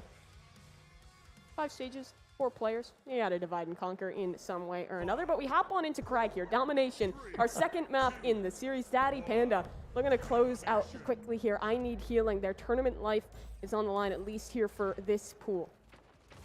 Opening up immediately, you saw that player jumping up, looking for that sniper rifle, trying to get the power weapons under control before you get the objective points. And really, if you can take the high ground and the power weapons, you can get control over it. And it looks like that sniper's still up. Player went up there, was not able to get it. They must have gotten taken out before they got there. So we'll see if anybody rotates up to go ahead and grab that. Right now, though, we're on board with Sen. Going to swap over to Ren Akumo, who's in a fight. Will not win that engagement as he goes down. And back over to Delta now, who is trying to flip this over and take control of this site. They will take over control of A. So that's a really interesting way to start this game off, because you look at those opening kills and you think, sure, I Need Healing is in a really good position. They have their flag, they have over towards mid in that B site as well, but on the other side for Daddy Panda, what they do is they're comfortable to concede. They actually fully work that flank, put the pressure from the C side of the map, but it doesn't fully work out. Now they'll just have to regroup, take this fight as a squad, and, well, it feels like largely this has been a fight of defense, not really being able to get too deep forward. The players that are in positions, well, they're isolated, and they're being taken down. This is where the individuals of I Need Healing can thrive. Gonna jump on board here with Lunatic Tom. We watched a Tokyo Tom go off yesterday. We'll see if Tom has some big impact here for this squad. World is now trying to defend this point in a battle up against Immortal Marcus, who will take the lead or take the win in that fight up against Delta. Not going to win that one. Delta having a little bit slower start here. He kind of had that big explosive kill start to the beginning of that King of the Hill match. 3-3 here so far, so that fragment hasn't carried over yet, but they have maintained the lead thus far, almost doubling the score of Daddy Panda. Crag is really a map about mid control. It's about holding on to that B flag, and it's also about holding on to those high walls, those angles that we see right here on our screen for Sen. He's kind of camping out above, waiting for that sniper to respawn, and when he's needed, when he's activated, he can just send it on in. The shotgun for a double defense of middle, still looking strong for this team, and now they're at the point where they can just keep fighting. They can just keep extending. Someone's trying to test A. We'll work on over there. It's this death ball strategy that you're allowed when you have that mid control. That's definitely what you want to do there. Start reloading that shotgun. Sen will have that. We're going to swap over to Delta for a minute. Carbine out, up against Isaac. They'll get a team shot into him, gets the double kill, gets the finish. So Delta was 3-3 moments ago, now 8-4, starting to heat up here. Gets another one, has a killing spree before he finally gets taken down. Yeah, and now it comes down to when is Daddy Panda going to take that time to work together to just try and fight out towards B. Now seems to be the moment, and they're winning it thus far. Isaac, some big kills to pick on up, and that B hill will finally be captured on through. Still, Sen is in the picture and is fought back in. They neutralize it. It looks like they've won the fight, but it was just I Need Healing conceding, fighting back in as a team, working together and winning together. What's been really interesting is that they are just comfortable saying, hey, we want A and B. Yeah. I'm not worried about the triple cap. I'm not trying to end this game early. I'm not trying to set a world record pace. We're just going to do what we need to do to get the job done. We're going to hold these two sites. They're basically running 2 people at each site, or sure. 2 at one up top in the middle, 1 on the other side, so that there's at least some sort of supportive team fire for every engagement. And the thing is, that's been realized by the side of Daddy Panda. They're trying to flank. They're trying to take control of A and C to try and pinch back in towards that B middle of the map, because they've realized that that's their biggest issue. However, it's not working because they just end up getting fractured. One player is still fighting out towards B. That A hold is being realized, and then I Need Healing just rotate on over. Superior arms and superior positioning to be able to win on out. They are going to finally break this hold for a moment. They have the 2 cap. They have A and C. That's kind of what you needed to do. You needed to come in and flank in from one side of the hole and then push towards mid. Take A or take B, then push and worry about that guy in the mid. We've seen them doing this a lot, though. They're constantly able to get A and C. It's kind of a matter of holding it and converting that into B, because I imagine they're comfortable here to hold A and C and try and pinch in towards that B site. They're always fine to concede 1 point of space. However, no matter if it's isolated duels, it still seems like it's working great. Flytrap recovers that rocket launcher, the weapons in their control. They have the shotgun, rocket launcher, BR, all within their hands. So even if it's kind of a weird setup with A and C together, they're making it work. However, C site lost. Now they push back in claim B. I think that was the plan all along. It wasn't about holding A and C. It was about buying rotations off that B site so you can hold on to your 2. Right, and that's kind of what I was trying to allude to, right? You need to come in, you need to break one side and then come through. You can't make the press through middle where you're going to get team shot from below, the mid, the sides. You got to get that one site, push across, bait them into trying to go for C, which will soften up that second point, go over and take it. And now you've got the stronger hold in A and B. Yeah, and they'll start to tick on up, looking to tie things a little bit closer here. As in mid now, Gauntlet just being ran. Immortal Marcus has his portal set up. He's rotating on through, and it feels like a reverse story. I Need Healing is now in these spots where they're isolated, where they're fighting against a player with a sniper rifle at range, like Isaac. This is very similar to what we were seeing in towards that first map in King of the Hill, where once those power weapons are in control, once you set Isaac up in a position, his team can just bunker down, hold, and you have a player like him rotating around and just fragging out, staggering the opposition. Great turn out of Sen to just obliterate the sniper with that burst out of the BR, hits the headshot and gets the elim. So a great turn out of him. Actually turns this around and could be a big win for them. Could be, and they're able to capture B. It's a matter of holding on to it, though. Lunatic Tom Takes one kill there, and now Daddy Panda completely pushed away from this one. Even that additional point getting contested. A and C both have fights going on. This is isolated. These are individual fights, and it's a little awkward. It's B-side. It is the big priority to Daddy Panda to hold on to this space, and thankfully for them, well, they still have Isaac just rotating around. He's kept his portal up on that high billboard. He's kept himself in a position to fight, and he's thriving in it. He's been making these great laps here on the side of Isaac, coming in and defending the point, getting back up to the top, going back to the other side, making sure that he's present for each one of the fights, and it did bring them almost back into a tied situation, down by 80 now instead of 120, 130, but the triple cap now for the side of I Need Healing. This is just blowing that wide open again. And this is a change of, this is what we saw. It basically roles reverts from the first part of that game where it was Daddy Panda always with their A control, never with anything else. I Need Healing, they were in that same position. They were the same kind of worry of holding on to that space out towards mid. They just fight for A and C control, crunch on in, and isolate those players in the mid.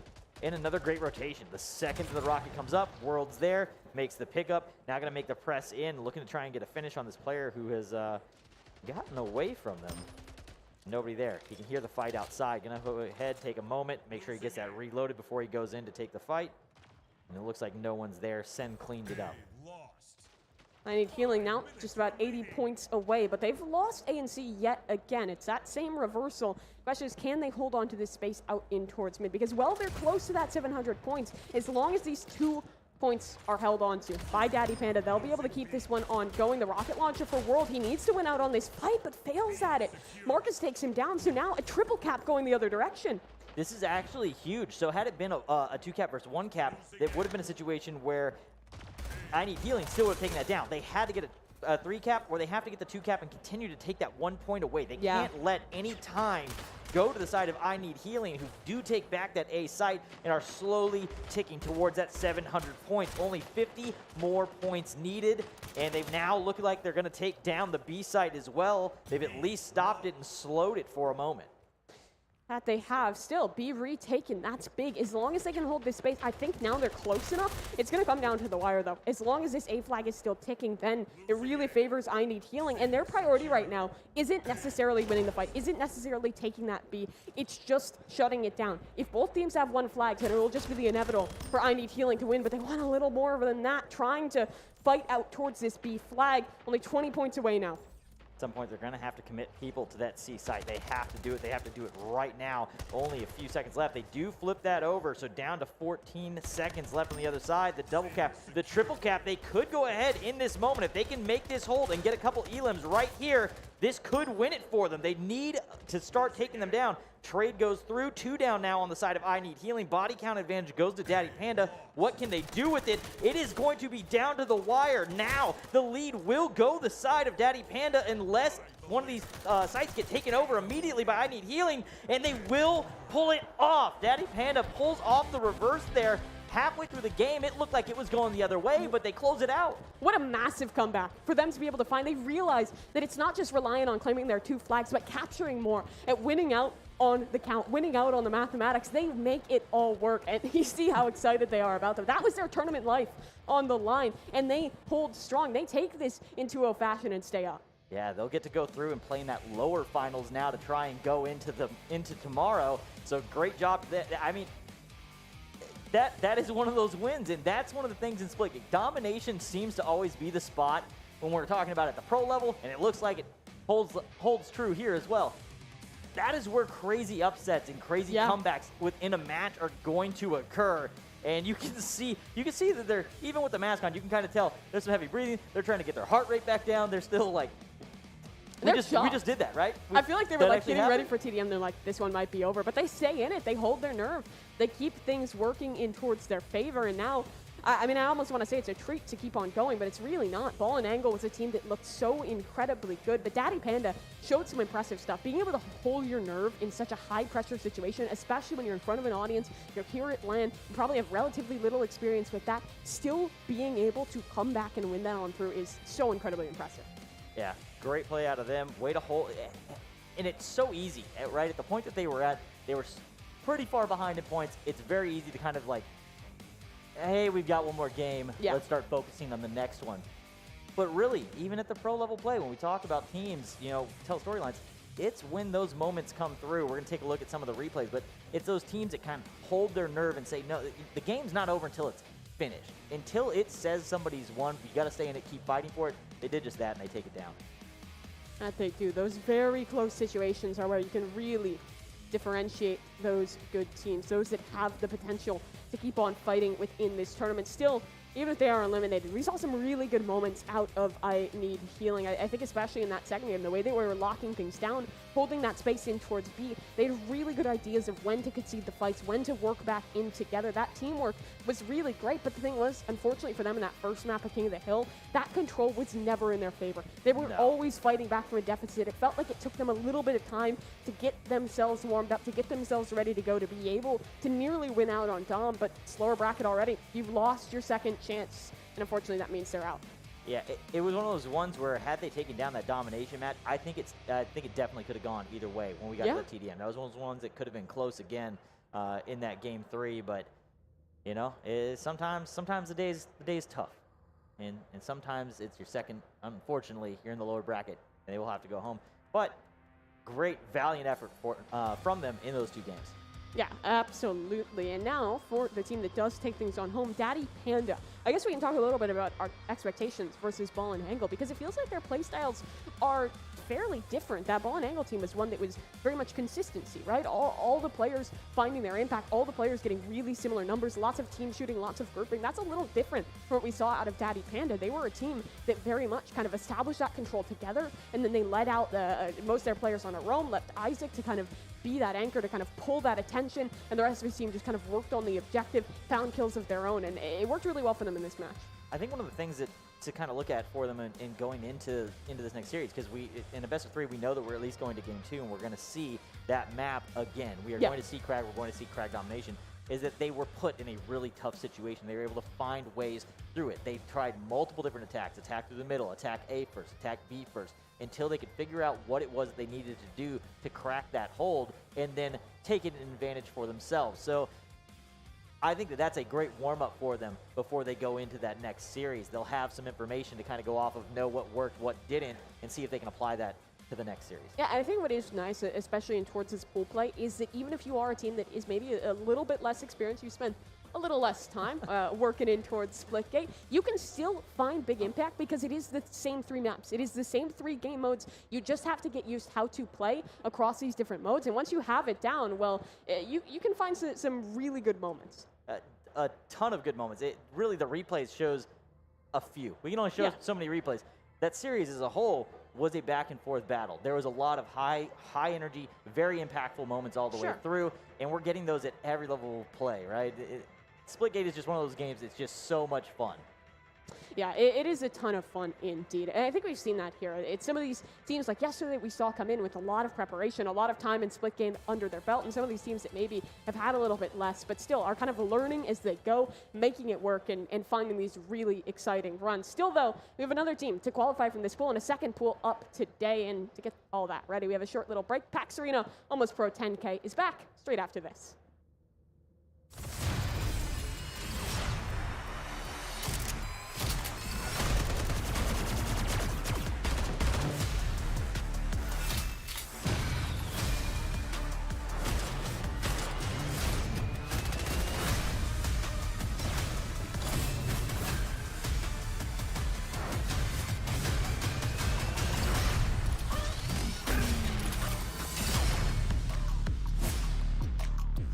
Sources say Class 9 Meteor is headed straight for Earth.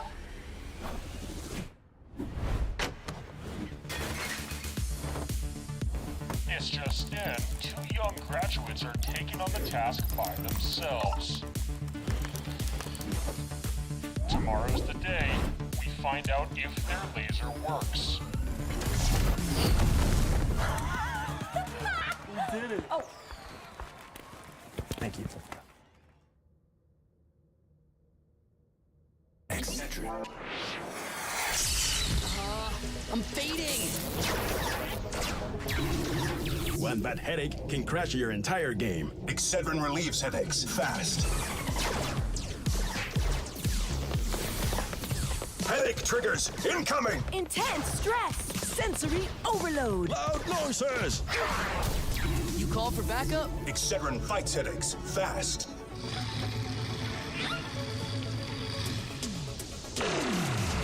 Now, even the biggest headaches are toast. Excedrin keeps your head in the game. For no more throbbing noggins. Excedrin, game over for headaches. Excedrin.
Welcome back here to the PAX Arena Almost Pro 10K tournament for Splitgate. We're still in our pools, but we have another one of our qualifying matches coming on up, which should be pretty darn exciting. Avocat or Mimi back here again with Supersonic. We just get to watch a pretty awesome matchup there. It was a close close game, but Daddy Panda now an opportunity to qualify. I mean, a close one. It was a tough loss for the other side. Daddy Panda pulled off a big kind of comeback windfall win there at the end of that game, and now they're set up and poised to go up against Ball and Angles here, who we watched in that previous series.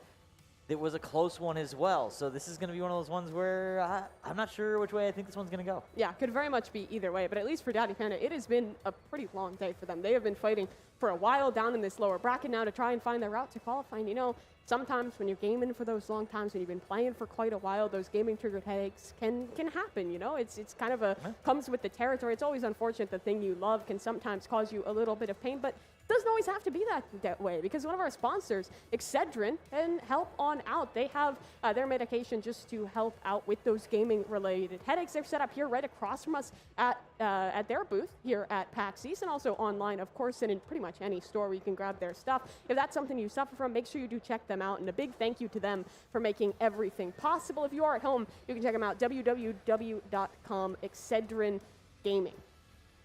Definitely give them a look. They'll, as she said, they'll help you through some tough times, those headache moments and those long days. One of the things to talk about, though, is sometimes those long days can also kind of keep you hot all the way through. For sure. So if you take care of the headache, it might keep trigger finger warm and get you ready to go into that next series. So we'll be taking a look here. Pool B, lower final, the head-to-head, Daddy Panda versus Ball and Angled. We'll be watching these two teams go at it. One will unfortunately be going home, but the other will be setting themselves up to go into the matches on Sunday and compete for that money.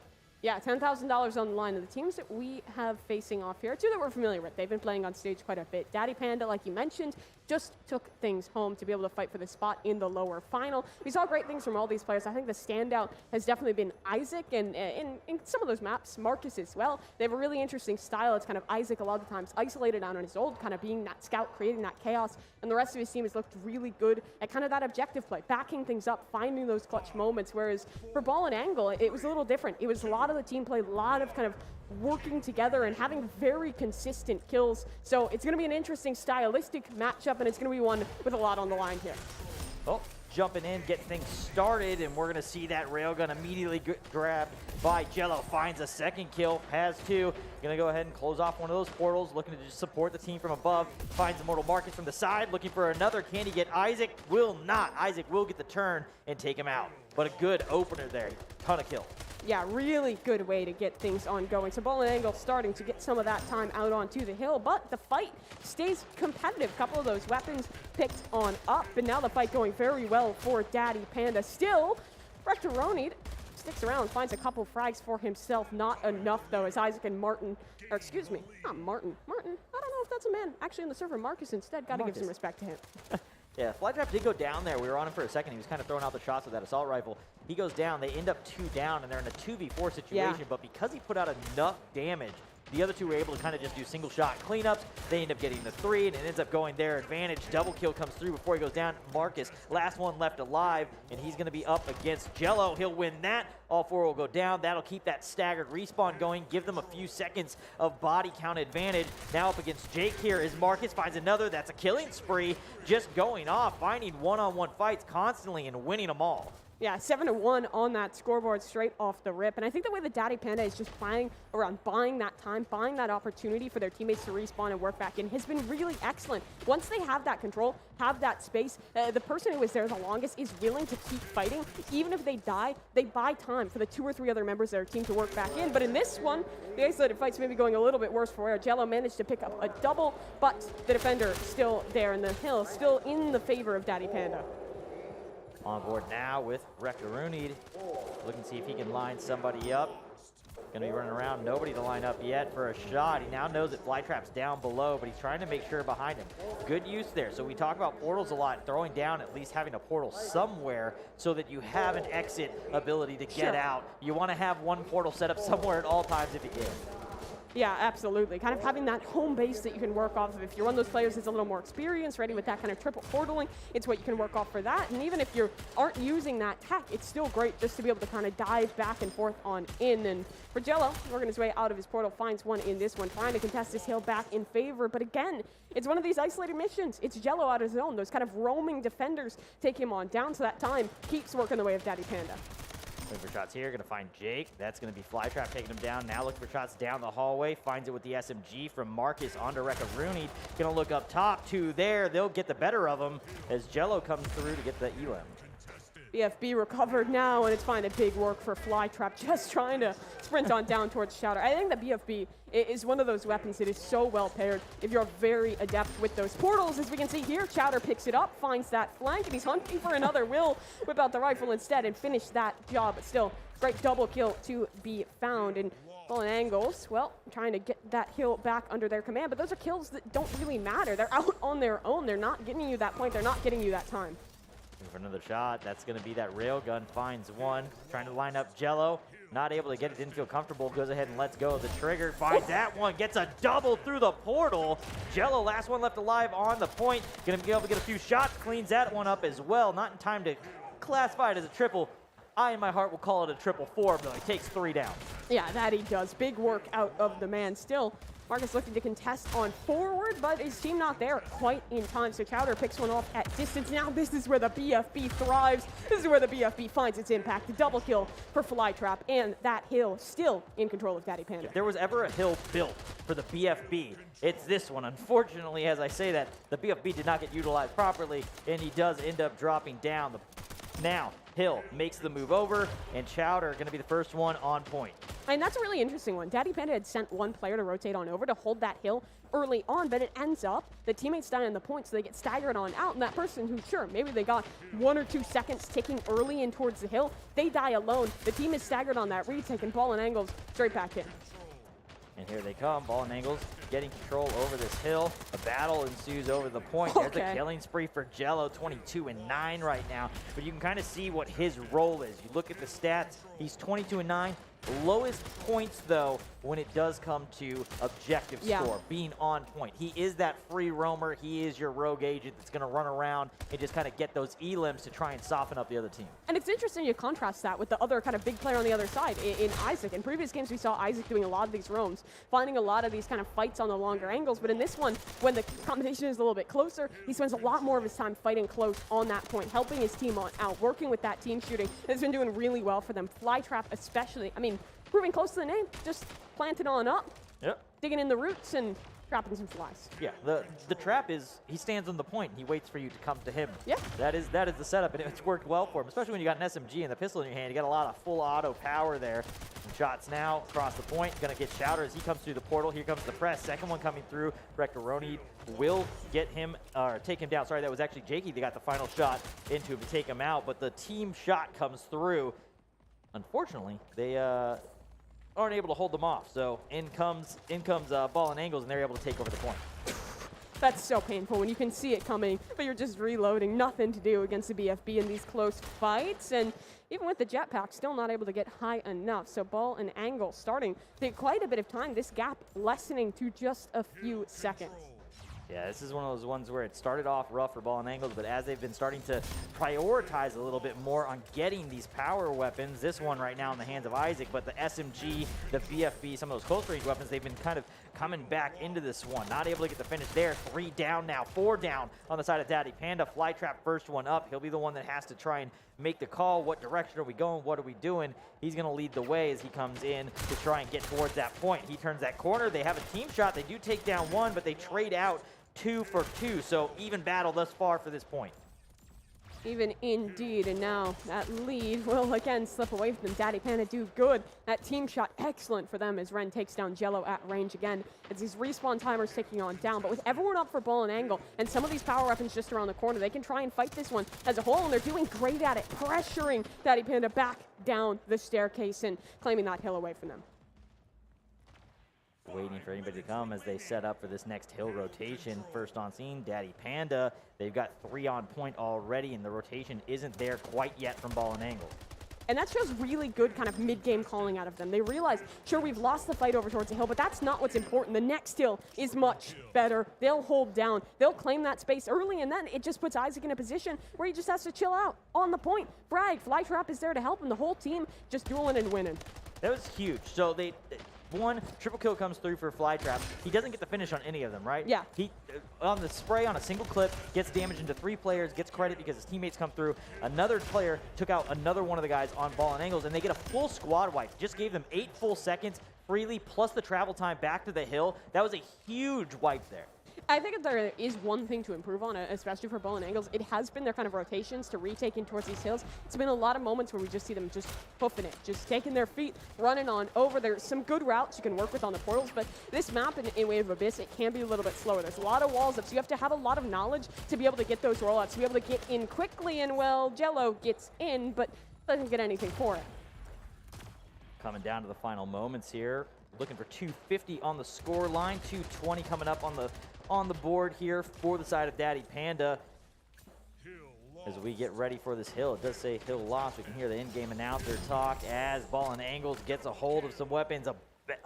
The bat and the railgun in the hands of Jello. We'll see if he can make a lot of impact with this one. Thus far, it's doing just that. He's got 2 E-limbs as they push over towards this hill. He's coming into support. There's a bat for 1. He gets back out. There was actually another player there that he could have ran down and taken out, but he was kind of portaling as he was coming in. Yeah. Hard to react at that quick. And you don't have to get that greedy. You don't always have to take that other fight, as it will just be that time ticking on forward. Still, it's basically one team fight away from the close here, and that portaling is excellent. Get behind, find a frag with that BFB, and should soon be able to get this hill back on, unless Jello has something to say about it, and thus far is doing well. Holds down the fort, and the player even falls off the map. That's a gift given over to Ball and Angle. Jello is just hunting at the moment. He could not care any less about the objective. He is just running around, harassing everyone he can get a piece of out in the mid, not allowing them to get those quick rotations. Gonna find another. He is on an absolute tear. Finally, his reign of terror comes to an end as he goes down. That he does, but now this hill control will still be under that of Ball and Angles. However, they're under a lot of pressure here. Still, it's these moments where these fights individually are given on over and are capitalized off of by the side of Ball and Angles. You need to group up. You need to play this one a little bit slow, and they're trying to do that now. The fight on in. They find the first kill in this one, and Chowder's forced away. The portals will try and keep him up, and he grabs a double. Hill still under their control. Huge from Chowder there. That was one of those moments where if you don't get in and take control of that and they get a good solid hold, they could have pushed this very close to the end of the game. Now, rotation, everybody trying to get to that hill. Nobody was there prior to it getting that, making the move across the field. Now they're there again. First one on site to get control. Ball and Angles, they're trying to scrape this one back together. Only 2 points off when they were behind by over 40 at one point. Yeah, it was a massive deficit, but now look, Hill is under control of Daddy Panda. Chowder again, a hero, keeping his team in this, keeping his team alive, and might just be looking to close things on out. Still, another player on the point. Marcus fighting, and he goes down. So this timer, it is working towards their favor. We're tied up, and Ball and Angles manages to take the lead. They're going to have the advantage here coming into this too. They just put the team on a full wipe. They're coming off of a slightly staggered respawn coming back into this point. Only 5 more seconds needed here for Ball and Angles to pull off this comeback win where they were behind, and they will do just that off the double kills. Huge from Jello. 48 elims. That is ridiculous out of this guy. It felt like every time we were on board with him, Railgun is in his hands, BFB is in his hands, SFG is in his hands. He knew the timings. His team gave him the freedom, right? You let Jello out on the loose, you let him roam, you let him frag, and he will deliver results. Yeah, I kind of was like, yeah, you're out there, you're doing elims, but you're not getting objective points. He goes, you know what? I still don't care about your objective points, Super. I'm just going to crank my elims to triple, and we'll just see if that has an impact. And, well, it had a massive one. He went through and just was not allowing them to get back on their rotation. Yeah, and sure, the kind of roaming kills were awesome, and he did really well at them. But I think the biggest moments for Jello, he had 3 clutches in the end there. Pretty much 3 1 versus 2s where he is the only man left on the hill. The rest of the team is either too far away or on that respawn timer, and he succeeded in all 3 of those instances. Yeah, he succeeded in all 3 of those instances, and then off of those, once a teammate came in and filled the spot on the hill, he then went back into kind of his figure 8 running, portal up top, drop back in off of a different angle, never jumping out through a hallway and then coming back through the same spot that he left through. He's always going to go out and come in from a new angle to try and give himself an advantage in those fights. And it worked time and time and time again. We'll take a quick look at this replay from game number 1. Yeah, Jello, it felt like a star, but there were some big players that we had really hyped up going into this game on the other side, in Immortal Marcus and in Isaac, and it felt like they were getting a lot done very early on, but then we just got to this point in the game where Jello was on the loose. He was finding his individual stuff, Flytrap was holding down the fort, and then it didn't really matter what everyone else was doing. This is a team that has so many individuals, so many people that can step up to that plate and completely take control of a game. And you had Flytrap also during this moment, right around this time. It'll probably come back to him on the replay at some point. But I remember he's 21-10 at one point, and you're kind of talking about the trap. He was doing a great job for them as well, right here on the point, kind of controlling the flow into the point, making sure that he was taking out those players as they pressed in. So there was a ton of great plays, great moments on both sides. But in the end, Jello's late game terror was the difference maker. It really was. That bat finding so many big kills, especially in towards this late game. And I think the play style, that kind of roaming setup, started to come back to punish Daddy Panda. The pop-off. You can just see how much it means for them to be able to pull that off. It literally popped the beanie off of his head. Yeah. Underneath it, like, even with a headset on over the top trying to hold it down, it still popped off the top of his head.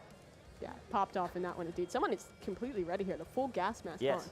Yeah. Gotta stay safe. He's 100% safe. Yeah, we heard the voice in the middle of that game, the voice from above of PAX, the PA, reminding everybody that this is a masked event. Yeah, he's more than prepared. I think he's incredibly seriously. safe. You love to see people taking their safety seriously. But we're about to hop back into the action here. Krag domination.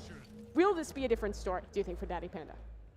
Ooh, I don't know. This is one of those ones where having a player like Jello, who is doing so well in those individual fights where he can kind of go and pick a point and be that difference maker, he's going to make it difficult for somebody to try and do a 3-cap on them, which should keep the game close or really push the advantage towards their side. I wouldn't be surprised to see Ball and Angles come through and have kind of a really strong performance here. Yeah, Ball and Angles, I mean, they looked pretty solid at this in towards their previous series as well, so we'll have to see how much that continues. Early on, it's looking good. A and C control. We saw a lot of this in towards that previous series. You take the extremities first and then crunch on in, grab that triple cap. So many points early on here. So great job here off the rip. Going ahead, getting control of everything. They had a small triple cap there out of the gate. That's going to give them a little bit of buffer, give them a little bit of time to talk in these situations when they are not in the hill advantage, when they don't have 2 points at least. They'll be able to talk a little bit more. That early game, kind of getting that pressure off of you early is kind of a nice feeling when you're competing. Yeah, it always feels good to be able to get all that early on. And here for Ball and Angles, we're seeing a lot of this kind of being able to concede that space and then just working as the death ball. When you have all 3 points, or even when you just have staunch control of 2, you can do that really easily. They give away B for a moment and then completely crush back on in. They force Daddy Panda to turn their attention over towards that C site, which Ball and Angles is perfectly comfortable conceding. As they do get control of A and B, and we saw how dominant of a hold that was able to be with the play styles in the previous matchup, right, where Daddy Panda was in. That A-B hold was so strong when they were utilizing that top side. I'm curious to see if that happens the same way. It seems like both of these teams are much quicker in their reactions, and it's not going to allow for long holds there on top. Yeah, the battle rifle out, trying to get a shot on through, but nothing really connecting. Again, it's this mid-control where they give it away, they come back on in. It's just a wave. You crash out, crash back in, and work really well at it. Isaac, though, will try for some heroics in towards the point, but it's only one before his teammate falls. Now he's alone. You have to push away from that one. Your team is staggered on off. You cannot really commit to that fight and have a good chance at winning it on out. On board with Rectoruni now.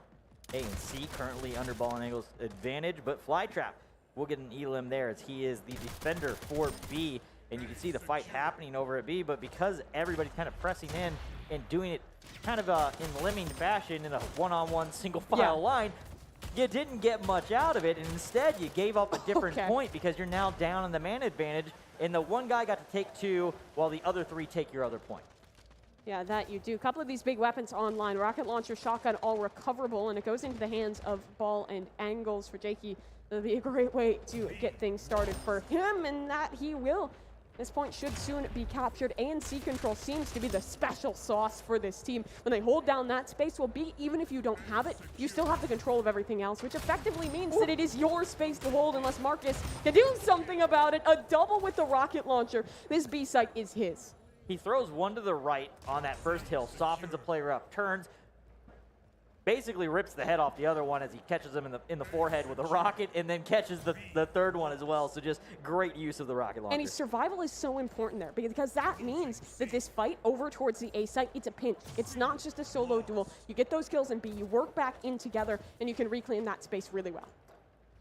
They're working on that B hill now. They will take it down on the side of Daddy Panda as they try to regain a little bit of ground, behind by just under 80 points right now. C-Site under control for Ball and Angles. That A-B hold that we saw in the previous series, not holding long enough. I couldn't even finish saying what I was going to say before the A-Site gets taken away from them. Yeah, it's been really quick in these exchanges back and forth, but there's been one strong point. Ball and Angles has practically always had their space out towards C. They're always comfortable conceding space, re-pushing it together. You can see in the numbers here, Chowder is off roaming on his own. Everyone else has been working together to hold on towards those points. Chowder's job is to just stagger the opposition. He's done a great job with that. Whenever there's a team fight, it's basically a 3v3 with one roamer coming back on in way of Chowder, and that means so many of these fights are won out by Ball and Angles. Yeah, I mean, we're still early in this game, right? But if we say we're a third of the way through and we multiply this out, or over half actually, Jello, not really the same pacing here that he had in the previous game. Not necessarily the same impact, and that is because it's not as predictable where those players are going or where they're routing to, because everybody's going everywhere. You got 3 different sites instead of the King of the Hill. It's a little bit more predictable, and Jello not quite having the same impact here that he did in the previous game. But again, we've seen for this team as well that sometimes that doesn't matter. Other players can step one up, and this one Chowder's been doing well for himself, but you would hope to see a similar performance out of the big man in way of Jello, and he'll look to do it now, fighting out towards this B site. Does well in close quarters with the melee and tries to use these portals to keep himself up. Unfortunately, misses out on that high wall portal. Yeah, that's exactly what I was going to say. Looking for that high wall portal, trying to throw it behind. Unfortunately, just a little off to the left. Had he gotten that and come through that portal, would have been a nasty flank. Just unfortunate, under the pressure, couldn't get that play off. Couple good kills here on the point. Jakey gonna get eliminated. Flytrap the one making the plays on that B site, trying to take it over. Jello does wait for that rocket launcher, now recovers that in towards his hands. A big weapon to have for the man, and it already finds 2. A double for Jello. Sight taken easy as that. Yeah, comes through, picks up the rocket. We're like, okay, Jello's got the rockets. See what he can do. Immediate double kill. Just coming through, making use, and there's that low side that I was talking about before. Immediate power swing across. He has vision of the whole map. Nobody up top that he can make the use of, but as he rotates around, he finds another with that rocket launcher and gets a 3rd kill with it. Still has a shot left, too. Started out as just a rocket launcher. Now this man is making himself a fighter jet, just flying through the air and landing straight on the face of Marcus. A killing spree for 5. B site, only one under control currently. That's in favor of Ball and Angle. C goes over to Daddy Panda. Now it's going to be a battle over that C site. That one also going to go the way of Daddy Panda. Close battle as they keep this within 40 points. And again, we saw just how much of a swing you can get in these games in the later half on this map. See if that comes into play once again. Daddy Panda had that huge kind of windfall comeback in the last one. This time they're behind again. Can they do it again? I was waiting for this to come out. Jello now has that set up. You saw him trying to hit that portal towards the high wall earlier. Now he establishes that. When you have weapons like the carbine, like the sniper rifle, being able to have one portal safe in the close quarters, go high, wrap your opponent. You see it working here. 1 kill a second. Jello grabs hold, and hey, he's straight back in the air again. Isaac has no idea where to look, and for good reason. Collection Agency, B site still held down. That was such a nasty start to that, too. The first one on the left, the no-scope, the whip to the second, gets that little flick over onto that second player. Of course he wants more. He always wants more. It's Jello. He's hungry for it, and he might just get it in this one. Flytrap giving him some trouble, but it's still not too much to handle for a guy like Jello. That B site, though, does swing back the other way, but that's the only point held on to. Ball and Angles, again, with this extremity control. A and C within their grasp. Coming up on that 600-point mark for Ball and Angles. They'll have only 100 points more needed. They're just under 100 points ahead of Daddy Panda. But this is a situation Daddy Panda has been in before. It's true. Quite literally moments ago in the previous series. So we'll see how they close this one out. If somebody's going to pop off once again. Jello, though, back on board with him. Shotgun in hand. That's going to be a big impact play. Looking for that second shot. Does find it as he goes up over the top. Now shot into the back. Going to cut him off on the other side. He knows. He's tracking him. He knows he's there. Got to get him. He can hear, he can see, he's ready to find these kills. And with now the C-site swinging, this triple cap, they only need it up for a couple seconds, only 70 more points to take this one on through. And it's coming down to just these individual fights. Isaac gets a couple, but Jello stays alive. That point is still there. This deficit is massive. This feels nigh on impossible for Daddy Panda. Yeah, this is one of those ones where it doesn't feel like it's quite going the same way. They don't have that same energy, that same kind of momentum swinging towards the end of the game they did in the previous matchup. Nobody with any points on the board at the moment. B immediately taken back for the side of ball and angles. Rocket launcher going to come out from Chowder, and the power weapon control has been solid all the way through from ball and angles, and I think it's been the difference maker. Yeah, and it might just be the end of this one. 7 more points to go. A-site, C-site in control. That'll be all. Ball and angles 2-0. They qualify into the playoff, and the Pandas head on home. And that does complete the Group B. I wanted to say Group C. Group C is where we're going. Group B is where we're coming from. Group B taken down. Ball and angles will be the second team to punch their ticket into Championship Sunday. Yeah, that they do really good games out of them, showing that even down in this lower bracket, they're just still going to find some good moments. The way that they play within these objectives, allowing their star player in Jello to thrive, to have the massive impact, but also having a fantastic core. The rest of the three to fall back on. In that game, it was a different style. Jello holding out towards mid instead of him being the roamer. Chowder picking up that position. They've shown us a lot of different looks, and they've looked good in all of them. Yeah, it was kind of interesting, right? So Jello had that huge pop-off in game 1. But in game 2, it took him a minute to kind of get his footing. It felt like he wasn't quite feeling himself the same. Then he got a hold of that rocket launcher and that sniper rifle, and then he came through and did that double flag, and it was like, oh, well, this feels like that's probably the way this is going to go at that point. Yeah, it does feel that way indeed. So now our 4th team joining in towards the playoffs, and honestly, a really exciting one. I think that, sure, yesterday we had a couple teams that were just bulldozing their way on through. Quick, easy route on in, that's always good, but being able to have more time up on that stage, more time kind of getting used to how you want to play as a team, how you want to work together, and how you want to play in this environment can actually be really helpful. Even if it feels a little bit worse to have to fight through that lower bracket, you have more opportunities to prove what you're worth. You have more opportunities as a team to find yourself in these tough positions and figure out how to reply to them. It's why storylines like that happen, right? Sometimes sometimes playing through the lower bracket can be a huge, a huge boost for you because you get to stay warm, you get more reps, and you get more time, and you get more comfortable. Especially if you're somebody that hasn't played on a stage before, the more time you can buy yourself up there with crowd, but having to hear us and everything else that's going on around you in the room, getting more comfortable with that is always going to be a good thing for you. So sometimes those lower bracket runs, they pay off in dividends. Yeah, they really do. And I think that experience can kind of win all. It can even trump skill sometimes. If you get stressed out, if you find that pressure for yourself onto the stage, well, that's where things start to go wrong. That's where upsets start to happen. And I think that we do have to give some credit on over to Daddy Panda because they proved that they have those moments, right? Absolutely. I think in the previous series, that massive comeback and domination, to be able to even get to this point is still something impressive to remember. It's one of those ones that they had that huge comeback win in the previous series.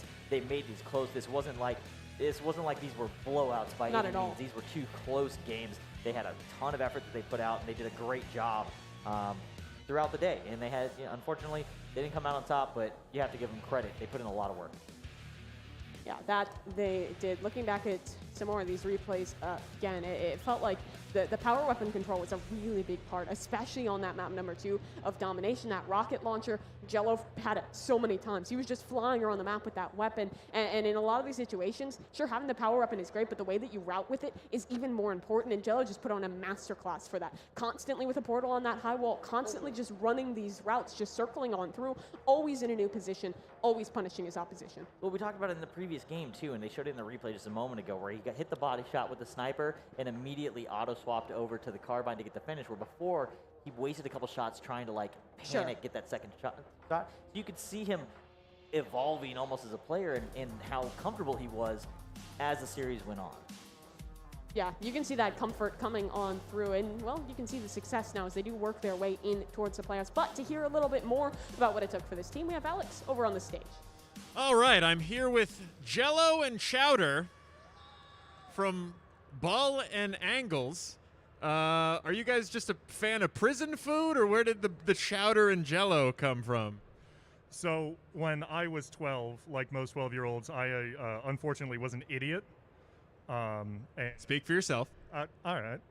I was an idiot. I can't speak for all 12. Apologies to the 12-year-olds. And I've had to give 2 of those today. Don't worry. Just saw Chowderhead was open, took it, just unfortunately never looked back. I think if you call somebody a chowderhead in prison, you will be killed. So just be careful where you say that. But you guys are part of also Ball and Angles. Is there a safe for work way to explain that one, or should I just move on? They misheard us. It instead of that edgy Fallen Angels name, we thought Ball and Angles. Okay. But I guess they misheard, so it's a Ball and Angle. There you go. That's branding. I'm sure that's not trademarked. You got a team name. You guys had a great performance. Every time you played, honestly, you just when you guys lost, you went up against another really great team. This time, super dominant performance. Jello, in particular, they used a lot of 10-cent words describing how you played. Expertise, masterclass, all above my pay grade. I thought you were great. What do you attest that to? Is it you got a lot of movement around with the portals. You were really great about placing, closing stuff behind you. Also really great at controlling the power weapons. What do you think was your biggest asset in putting up those huge kill streaks? I played a lot of Halo over the past 10 years. Never heard of it. And a lot of Portal, so that and a couple hours a week on AIM Labs. That's the one where you talk to your friends on AOL, right? AIM Labs? No, different thing. Sorry. So you're just saying a lot of FPS expertise there, but you were really moving with those portals. How long have you been playing Splitgate? I played a bit of beta and I dropped it because nobody was playing beta. It was closed beta, okay. So I didn't know a lot of people with invites. When it first came out, everyone was on it. So. Well, we had a kid who'd never played before, so you can't be cool guy of the day, but that's still pretty good. What are you guys looking to do as you move forward in the competition? You guys are obviously going to be back on Sunday. What are you guys looking to do as a team? As a team, we have a combined total 25 hours in Splitgate going into this. So really, we just sort of joined this because we're all big FPS players and we all like to have fun. Going into Sunday, we're hoping, like everyone, we're hoping to win. But really, we're just looking for some great competition. There you go. 2 mic drops from 2 mushy foods. Give them a round of applause from Ball and Angles. We're going to have more Splitgate action coming back in just a second in our 10K Almost Pro Open. But right now, we're going to take a quick break, and then we're going to come back to me. How exciting. Don't go anywhere. We'll be right back. Then boil for 3.5 minutes. Then you can salt to taste.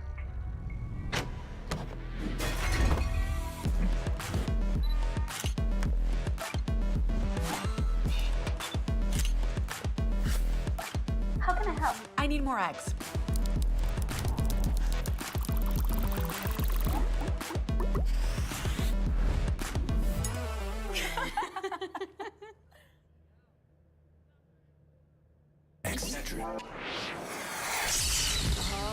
I'm fading.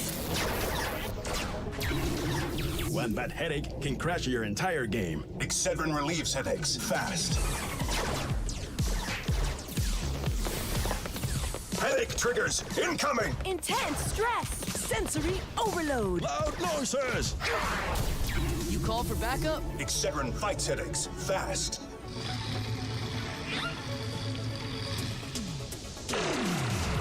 Now, even the biggest headaches are toast. Excedrin keeps your head in the game. For no more throbbing noggins. Excedrin, game over for headaches.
Hi there, friends. It's me, your old pal Alex, and I'm here at our booth still, but I'm at a different part of it. Now you can see me in less lights. That's good for all of us. I am standing here at one of our partner tables here, though. It's the COPE table, the Coalition of Parents in Esports. I'm with Chris and Shay here, and I just kind of want to get a quick breakdown so that the audience understands what COPE is, what COPE does, why it's so cool, why we partner with them, and just if you guys want to do a quick elevator pitch for everyone out there. What is COPE? Why is it important? There you go. Hi, so I'm Shay. I'm known as Shaymon on Twitter, and we are a coalition of parents in esports. We're parents of players who recognize that esports is really great for kids when you get involved with them, and we advocate for more parents getting involved and letting their kids actually have screen time.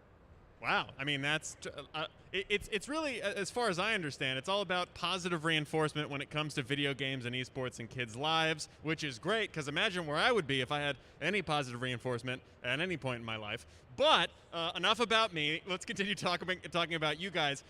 It really is about, I mean, you guys kind of call out something that might be invisible to most people, which is the stigma that exists in parent circles surrounding video games and esports. Why do you think that exists, and what do you guys do to combat that? I think the lack of awareness of all the great things that esports has to offer and the great career paths here leads to the negative stigma. So, you know, the fear of the unknown. So the more parents know about it, the more kids talk to their parents about it, the more that stigma is going to decrease. And what kind of outreach do you guys do? I mean, obviously you guys are here, but what kind of outreach do you guys do to parents and kids to get them involved, to get more information out there, to remove some of that stigma?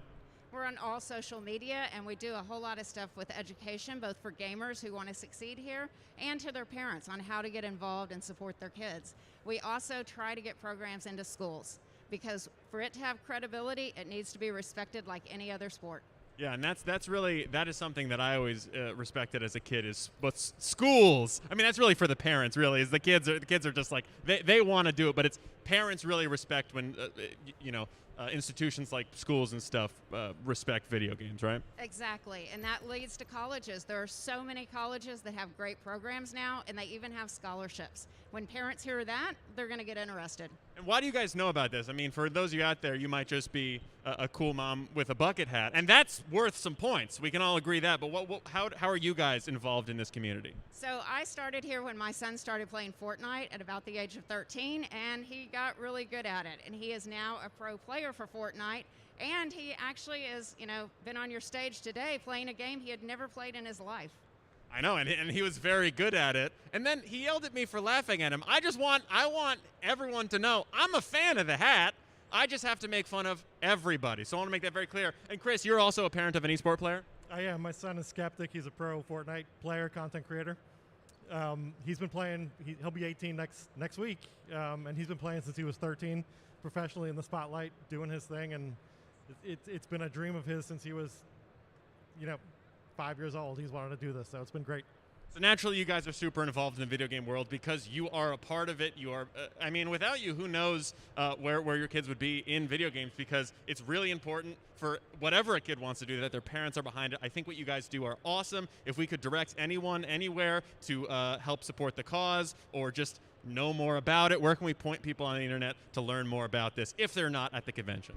So go to our web. It's cope.gg and sign up for our mailing list. Get involved. We have lots of programs for you, and you can actually become a COPE parent if you want to help us out. We're a nonprofit, so go check us out. There you go. If you're at the convention, come check out the booth. Talk to Chris and Shay. Maybe you'll get some more bucket hat tips. Don't hesitate to come by here because what they do is super important, and they're really cool people. Thank you guys so much for being here. Thank you guys for giving us the time. We're going to kick it right back over to the caster's desk for more of that Splitgate awesomeness right now. Over to you guys. Yeah, well, we're coming back on over to us. Thank you to Alex and to the people over at COPE. Love games, love having more people being able to be involved with it and being able to have esports as a career. So if you're here at the convention, make sure you check those folks out. No, I love everything about that. Parents being involved in esports is something that's super huge. It's one of those things that I luckily am somebody in my age demographic that did have that. My mom was just always super supportive of whatever I wanted to do. And I think that without that support, I probably would not be sitting here hanging out with you right now. So it's super cool to see an organization like that kind of trying to help bring more awareness, because there is more than just us sitting here and the people playing on stage, which is very different. There's so many positions behind the scenes, people in our ear that are talking to us, engineers. There's so much involved, and there's so much more growth that's going to happen here. It's not just video games. It really is a huge community and a ton of support. So shout out to Cope. Yeah, awesome, the stuff that they're doing. But hey, you know, we love having more people involved in esports, more people trying to play, more people trying to compete. And what a better way to start than here at the Almost Pro tournament, right? We have our third group now, group number C. Number C. C is not a number, at least as far as I'm concerned. Maybe I need to go back to school. It isn't caster math, I'm sure it is. Yeah, close enough. Something like algebra or something, right? It's a number. Yeah, We just don't know what the number is. Yeah, I don't know. I didn't get that far. We'll try and figure all that out. We'll try and do the math. We'll try and figure out what's going on. But what we know is that 2 more teams are going to be making their way in towards that playoff day on Sunday, and one of these teams is going to be one of the qualifying teams. Wash Goons, Spontaneous, they've already been fighting their way through Group C, and they found themselves in towards this upper final. Yep, Wash Goons versus Spontaneous. So we're going to get to watch these 8 players go head-to-head, punch their way through, and then we'll be kind of dropping back and letting Bitey and Rome take you guys through the rest. But we're going to get through this series, and we get to send another team through, which is super cool. 2 back-to-back games, or is that 3 in a row that we get to send people to the championship? Very exciting. We are blessed up here on the desk today. We're having a good time, and these players have as well. Spontaneous thus far, looking at their run, they have been looking unstoppable. 3 2-0s to find themselves in towards this upper bracket, and Wash Goons as well. Clean sweep. They only had to play 2 games to make their way up here, but still very impressive showing from both these squads. Well, we're going to get to see a whole bunch right now as we get a look at a couple of the players. Okay, a little hockey fan there, some Star Wars. Good all the way through so far. Let's see. Okay, well, esports division, Transfuse. I don't know what that is. I don't know what that is. I'll have to find out afterwards, though. You know, I've got this. If they win, maybe we learn in the interview. Who knows? Yeah, I got this fancy little thing that I can hold in my pocket that I can like Google stuff. And I don't know what give that me is. Answers. I'll teach you all about it when we get out of here. Right now, though, we got a game. Game 1 of the series here between these 2 squads. Wash Goons up against Spontaneous, trying to get the win here in this series, make their way to Championship Sunday to play for the money matches. Double kill, looking for the triple, has a great opening there. Moon Knight 60 gets a great, solid opening push.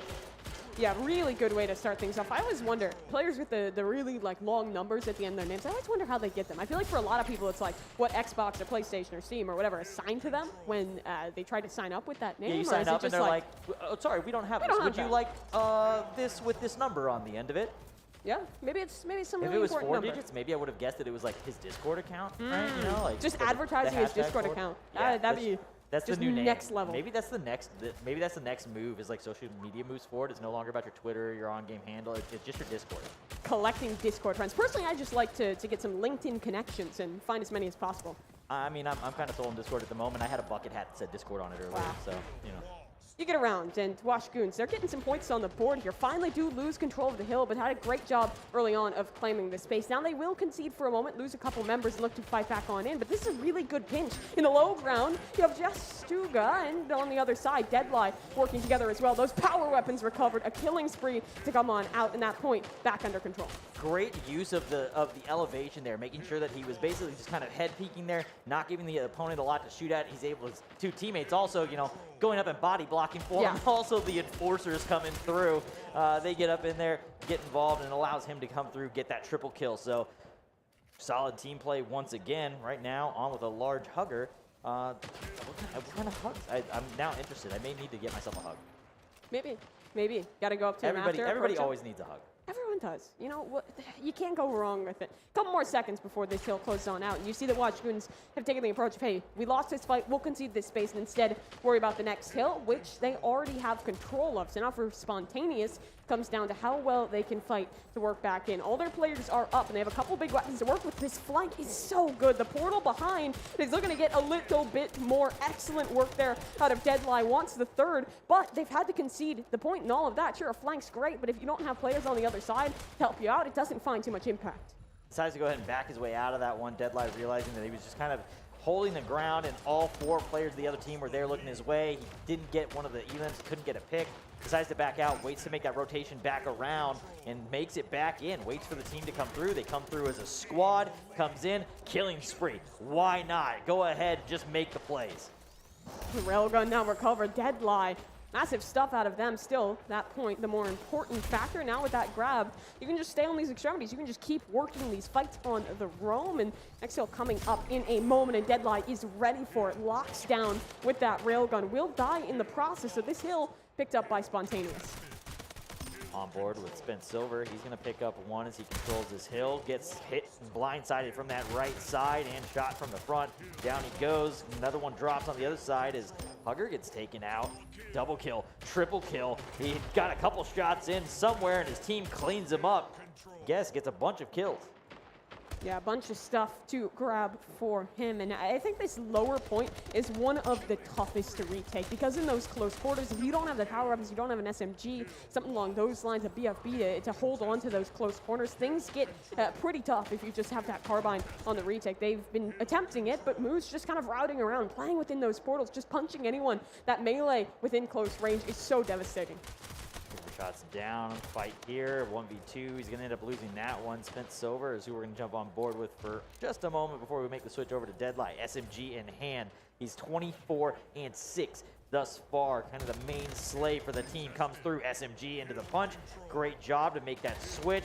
Save that ammo. He's going to get another one here. We'll have the second kill, one through the doorway on the left here. He's going to come in and make the chase. Teammate comes through. Collection agency for him. That's 10 in a row. 10 kills picked on up, and this point still under their control. This team in Way of Watch Dragoons has done a really good job at moving with that point and kind of preempting it a little bit. They're really comfortable conceding the last 5-10 seconds of a hill as long as they have staunch control of the next one, can set up for that team shoot, punish the people rotating on it.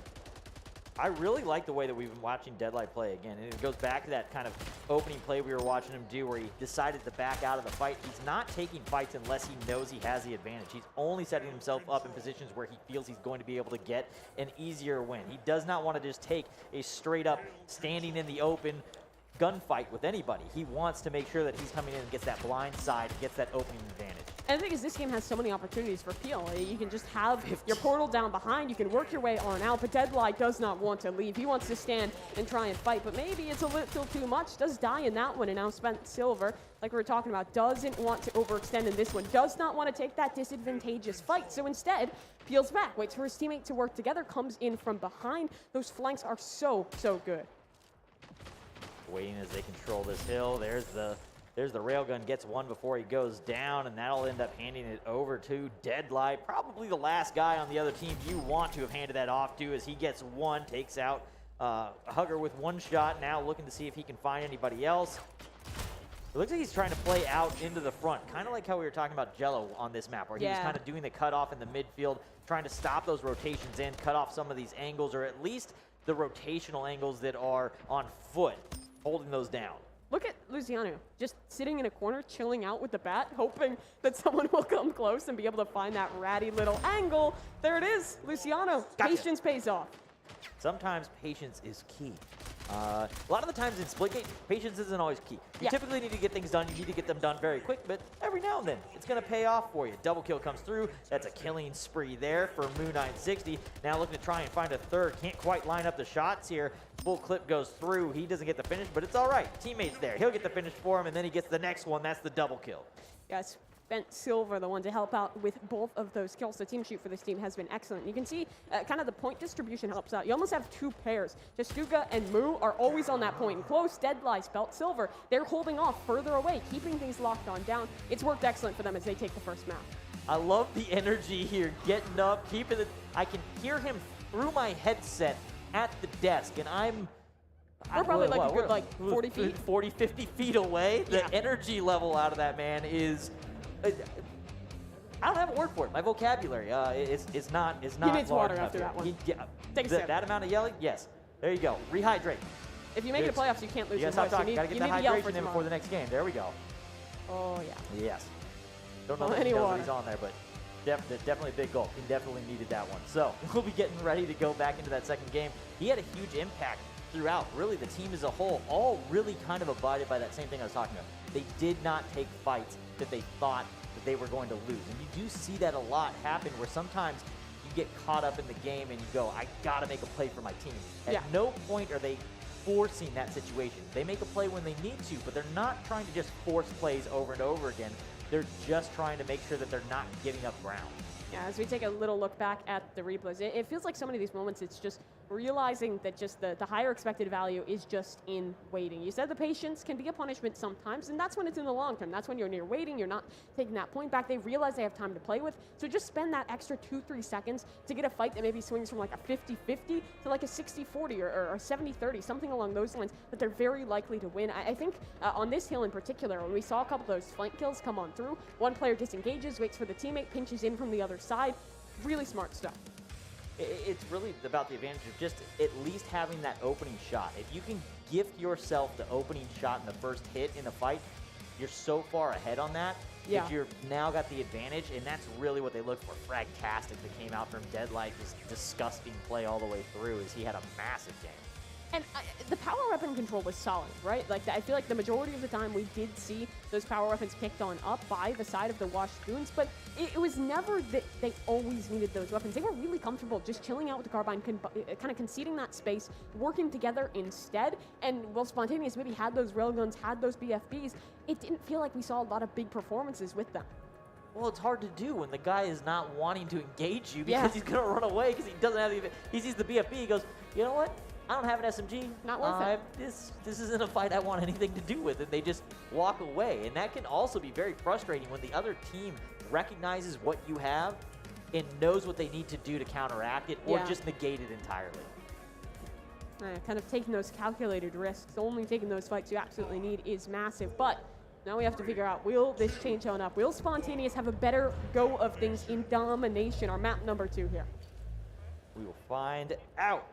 Thing starting off, wait and see who goes where first. Opening up, we're going to see Spontaneous make their play over for the A site now, pressing into B. Finds one, can he find the second? He's looking to get the finish off. He had a few shots in, 2-on-1. They will get that, so the opener will go where they get B site. That's the hold that we have seen work throughout the day. The A-B hold has been the main one on this map. Yeah, and LSX is an end that I don't think we set a lot of in towards that first match. A bit of a slower one for them, but a really good step up early on there. Grabs that power up and holds down space in mid, but does now have to fall to a different player. Accident to hold the fort in this direction, and he gets pinched in 2 angles, a little too far forward, a little too far away, and don't think they have won quite yet. So maybe just a quick lobby reset or something along those lines. I will. It's probably something going on, and behind the scenes they're going to go ahead and probably fix that lobby. Something went wrong. They want to make sure that we have the best in, competitive integrity that we possibly can. Absolutely. So it looks like they're actually coming out to check something. So player probably called for that pause, said, hey, something's going on. They're going to make sure that everything's up, running, functioning before we get back in. That's exactly what you want to see. It is unfortunate when we have to pause, but it is a necessary thing. Yeah, as we wait to get our way back into things, I think we can talk about what we saw early in that one and talk about this map as a whole, right? That mid control is really pivotal. And I think Spontaneous, they're a team that looked good at kind of bunkering down, holding that space once they had it. They struggled a little bit more with these wider fights because Washed Goons was not giving those fights away whatsoever. They were so ready to peel on back that a team like Spontaneous that maybe works a little bit better once you're anchoring it down, I think they'll do well if they manage to control this B site. If they manage to win that early fight and take that space, then they're in a really good place. So as we hop back into things here, a second go in towards map number 2. This B fight, a big one for both these teams. They both put a lot of players into it, and the large hogger starts things off. However, Trades come back on through. It's 2 for 2 in that B site, taken by Washed Goons. Oh, we're going to jump on board with Deadlight right off the rip here. He has 2 down on his team, but he is going to go through, be able to grab that rocket launcher. He's going to come through. It looks like he's going to make the play for the shotgun. No, he's going to go ahead and leave it behind.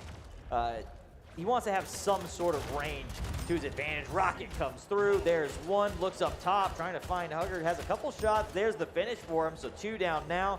And they're going to come in, take control over that A site. Honestly, really good to counter out the rocket in that way, though, right? If you're on the high ground, shooting up with that rocket launcher is really, really difficult.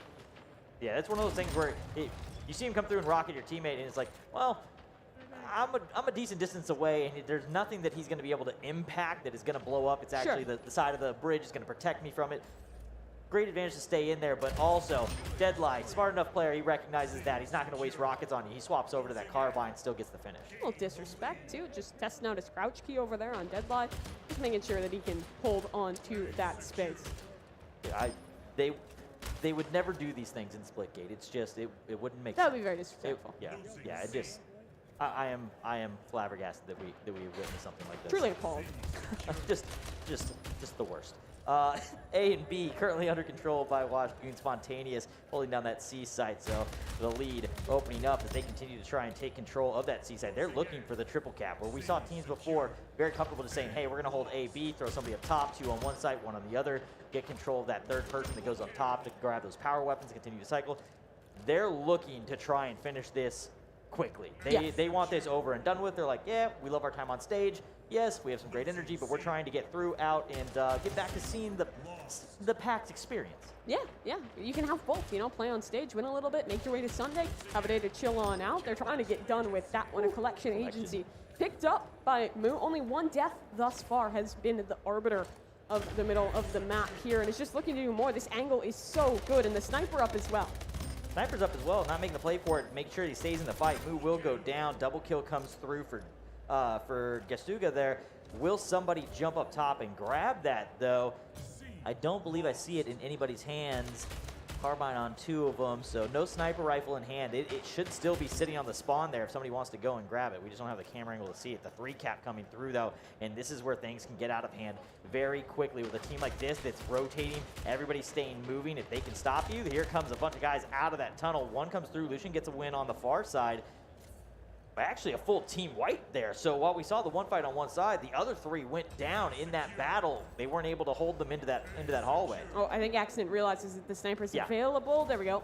Does recover that one on through. So something to hold down the fort towards this B side, but the fight instead is going back towards A. So many teams love to do this. You hold one flag out towards one side of the map, you take the other, you pinch in towards middle, and it's working well for them. That shotgun for Spent Silver finds one. He switches on over to the carbine, grabs another in it. So now it just comes down to pinching. It comes down to finishing the job towards this B site. And there's really only 1 or 2 players in close to defend. A large hugger already down. More with the shotgun for Spent Silver. Spent Silver, 18-2, doing work with that shotgun. Finds another, trying to find the next victim as he holds down this site. Portal open. He's going to go ahead, jump up top, see what he can see. I think right there he was floating and initially trying to get back through his portal. He just didn't quite catch it. Sometimes it can get a little tricky doing that when you can't see where you're going. It is a tight squeeze getting into those portals sometimes when you're trying to float off the rocket shot. I was going to talk about his rocket on his back and his lift, but rocket launcher, that works too. Why not? Just fire one of those off. All the rockets, all the pyrotechnics needed to keep this one under control. Dead lie. I mean, this is just him alone holding on to this site. New angle, and he'll connect it with the carbine, gets away, and look at that, closes the portal too, so he can't be punished from behind. Immediately just on top of that, and those little things make so much impact. That's why you want to have a portal open. That's why you want to have that home base, as you were calling it earlier, with the portal to be able to get out of dodge, and then also recognizing in that moment that you can just shut the door. You can slam it in their face, and you can just walk away. That you can. 500 points to just under 200 here. Washgoons is looking fantastic. Another triple cap coming back on now. They have all the points. They have all the weapons. It seems like they have all the kills as well. Spent Silver, how many times has he died? 3, to a total of 23 picked up in the other way. Yeah, you sit there and we watched Deadlight kind of pop off in the previous one, and we were like, okay, that's going to be the one to keep an eye on. Now, 23-3 is Spent Silver. 22-5 is Moo, as they are just running through this game. They've had the triple cap multiple times. I have said this on the Pro Series, though. I never call a game done in domination. I have seen 450.3 cap runs happen. I don't know that we'll see it happen here, but I will not call this game until the game does it itself. Yeah, it feels like at this point, though, for Spontaneous, they're getting to the point where you can just kind of feel that life starting to drain on out, right? You realize that things are slipping away. Maybe you start to take bigger risks. You start to feel a little bit more isolated. It's a really tough feeling to break, and especially when you're inexperienced on a stage environment and inexperienced in Splitgate in general, that's where that can come back to bite you. For the fight here, up against 1, they'll lose that. Accident will get the kill, but it will immediately be taken back out by Moo 960 as they get revenge for their teammate. The push comes through, of course. Yeah, let me step out of the way. You have the SMG. Please, sir, come on by. You can go into the point first. Goes through, gets the first kill, almost gets the second, but does get taken down. Yeah, they hold on to 2 points here, but you need all 3. Even with just 1 point, that timer will keep on going. They stop it for a moment, but this comeback, it feels so close to impossible. They will stop things for a moment, but that C point now recovered, so that clock, again, working its way on up. Jump on board immediately as that player goes down. Back on board with Spent Silver now. He's going to be at 30 as he picks up another double kill for himself.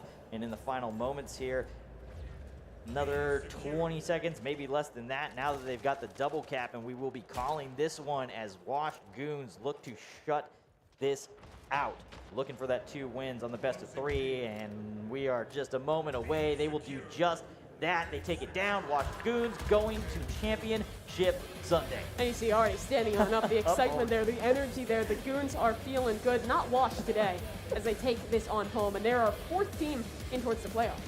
I love this guy. The energy at the end of both games, immediately up, and it's one of those ones where you're sitting on the end. A lot of teams, when you get to pro play, you usually take that guy. He's sitting in the middle of the So stage, he so can he's just got fist bump on both sides, fist bump yeah. everybody. You want that loud, boisterous guy that keeps the energy level up in the For middle. sure. But you know what? He's looking for a little exercise. He jumps up at the end. He runs down the full group, high Oh, fives, yeah. everything for everybody. Still standing. Look at the energy level. You love it. You love He's to, having you a love to good see one. the passion. Yeah, and I think this is actually our 5th because we are into our 3rd pool now that they're qualifying out of, just hopping into the middle of that I think pool. so. Still, for Goons, I think one thing that's really interesting when you have a player like that, it's bringing up the idea of who's your emotional leader and who's your actual in-game leader. Because in some teams, it kind of depends on the esports, but that can be a different person. Someone who just has the energy, who keeps everyone positive, keeps everyone feeling it, and maybe someone who's more dedicated to making the calls in-game. Sometimes that's the same person, sometimes that's a different person, but no matter what that dynamic is, having someone that can keep you excited, keep you hyped up, even in those tough moments, it is such a valuable thing to have, especially when you're in person here. Yeah, even if you're not the end game leader, having just one of those people playing on your team, if something's going wrong, they can kind of be like, hey, right the ship. We got this, guys. Yep. Rally, whatever needs to be said, whatever energy level needs to happen at that time. I'm going to guess that he's probably the guy for that team. Yeah, it's clear. When you can hear them all the way across the venue echoing throughout the arena here, that's where things feel good. Those trophies, what they are, of course, fighting for is now a chance in towards those playoffs. Looking good. They also have all of those. It's kind of hard to hand a trophy and then go, here, figure out how to do this with 4 people. So we got the medals down there too. Put something around, give everybody a little something for their efforts. Gonna get to see these guys play again on Sunday as they compete for not just this, but they'll be also competing for $10,000.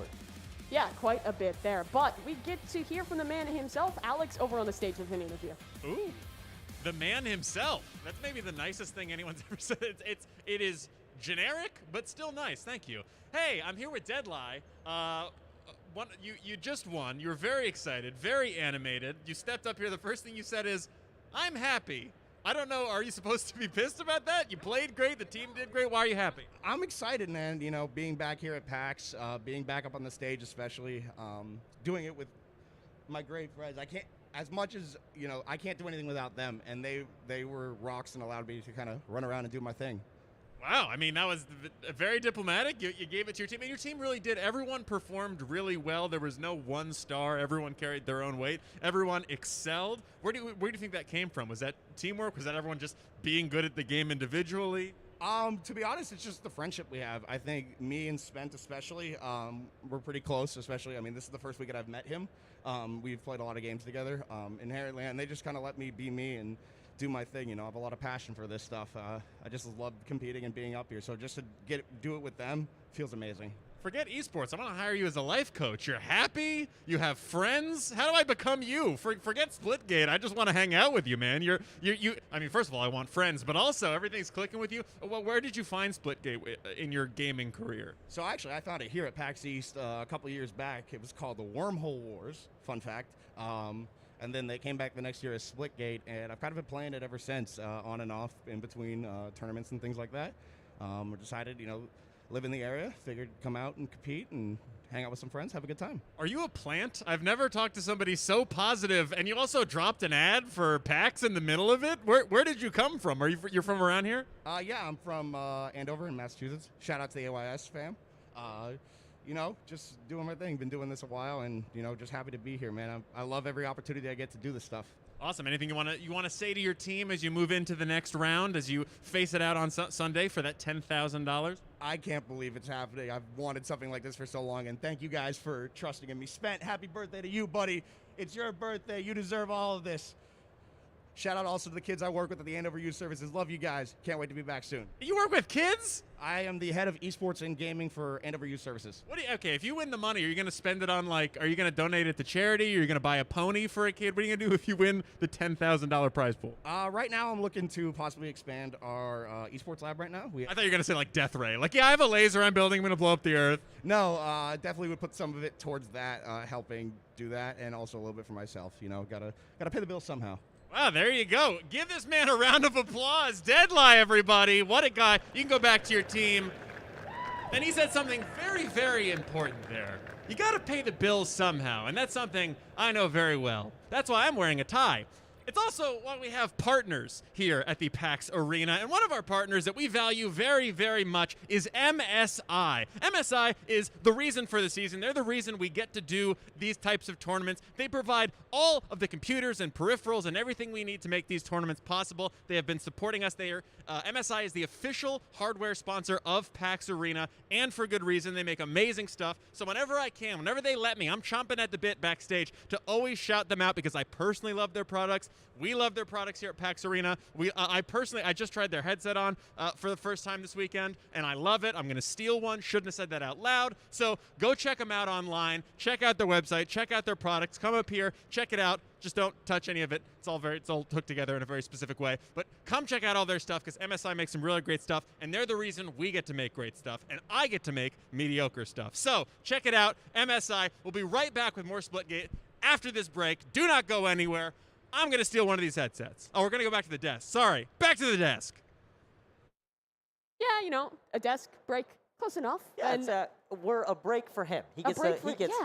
That's what we're going on It's with. all the same to him, right? Here's the thing. I want the Washgoons to win just because that was like the most wholesome interview I think we've had.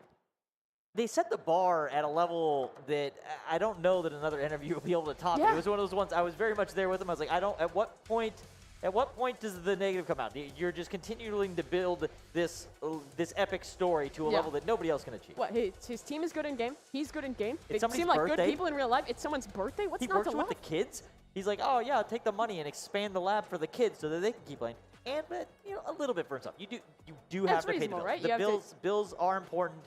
Make sure your bills are taken care of so you can take care of the people you love. Yeah, of course. And well, to take a look back at some of these great moments that we love to see in the MSI highlights, it felt like pretty much a one-sided affair, especially once we got on over to that second map in Way of Domination. This team, they came to play once Washgoons had pretty much any control. They were just rocking on through. Players like Spent Silver, players like Deadly, the man himself, you see there popping off. We're just doing fantastic in the server and outside too. It is infectious when you see somebody with that level, and he said, I'm passionate, I love this, this is what I love to do, I want to do this all the time, and you can just see that passion literally oozing from somebody, and that's kind of what we got. I from some it. passion in the room. There's everywhere. Passion everywhere. It's everywhere, and you know where it came from? It came from that blue side of the stage up there. Wow. I thought like the little smoky effects on the LEDs was like put in there, No, but apparently that's just passion that we yeah. can see live straight out in front of us. So yeah, another team representing in towards the playoffs, getting an opportunity to compete on stage, an opportunity to compete for all of that money. I mean, well, it was that kind of one focus within Deadly. It was the rest of his team really doing well too. Well, it was kind of him taking control outside of the server, and it was Spent Silver taking control inside. The other two players were having fantastic moments as well. Jastuga, Moo, all holding down the fort. Yeah, they just brought it up on camera so you guys see. You just missed it. It's quite literally infectious. The team just won in the pit to move on, and they'll get to play. I don't know if they're Group D or they're playing a lower match of Group C. The lower matchup. I think that's one of the lower matchups for this group, but they just took a win, and they all exploded like they were on stage as well. Yeah. And it's just awesome to see people competing.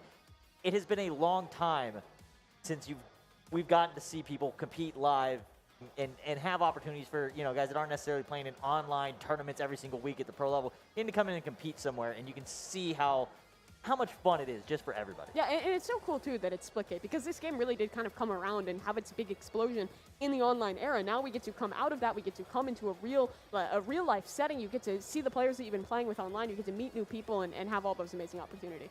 It's been awesome, and hello from the sky up there to the jib cam. It's been now they're walking through and they're still excited to smile. Yeah. When you can tell somebody's smiling even through the mask, it's just it's so been good. infectious. It's been awesome having live audience, people running around, people getting to sign up, come up and play throughout the weekend. And we're not even halfway through. Today's not done. We've still got Valorant tomorrow, and we've still got Splitgate Championships on Sunday. Yeah, so still plenty more action to be had. And for even the teams that lose out in this one, Spontaneous have a chance down in towards that lower bracket. I think the passion that we were just seeing over in the pit is those folks finishing things on up. So I imagine another match will soon be coming to our stage. But to get everyone prepped on up, to get our teams ready for that, we do have a short little break. PAX Arena Almost Pro 10K will be back straight after this. Oh, macroeconomics. Macroeconomics.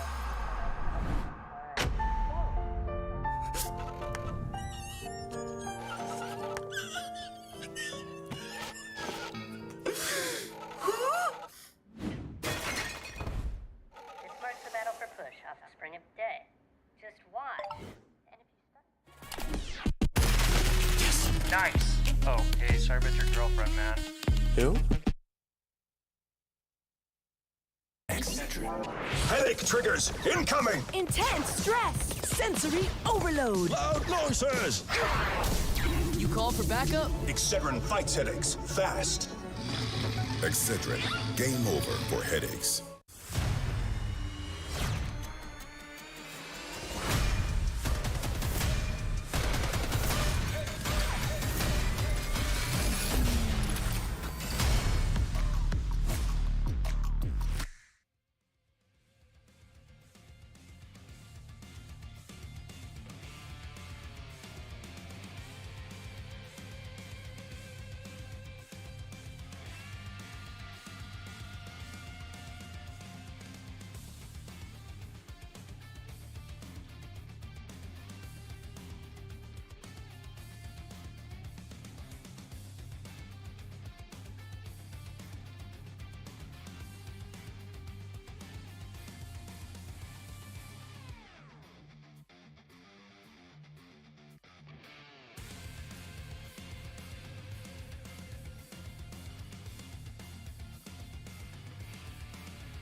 All right, and we are back at it again. PAX Arena, the 10K Almost Pro Tournament. And boy, I am getting so excited. I'm feeling a little bit of tension up here, Rome.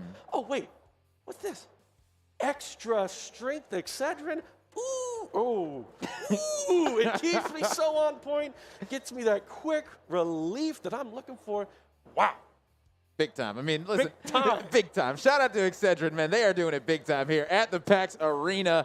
And listen, you know who else is doing it big time? A couple of teams that we are about to witness go down. And there is some interesting information about these teams that we can talk about. We're going to be having Don't Look at Me going up against We've Never Played. Now, this team we've never played. 3 of them have never played Splitgate. So that is why that is their name. Their 4th player has only played about 10 hours of it. And guess what? They are here with an opportunity to make it to Sunday. That is pretty impressive. We've never played, but we're doing pretty good. That's what I'd have to say about them. But look, you know, don't look. I don't know. Maybe I shouldn't look at them. Trying to take the peek. D-Trolley. Okay, I looked. Yeah, so don't look at me. I mean, it's got D-Trolley, Nincenzo, Mr. Rocker, and Douda coming in. And then on the side of We've Never Played, you got Jake Gunny, Private Crop Dust, Meppo, and Bonzo, man. And I mean, listen, 493, by the way. Bonzo, man, 493, right? Got to say the complete name. I mean, if that's the case, we got to talk about the underscore in Private Crop Dust. I mean, you know, it might matter. It might be important to him. You never know. Who knows, man?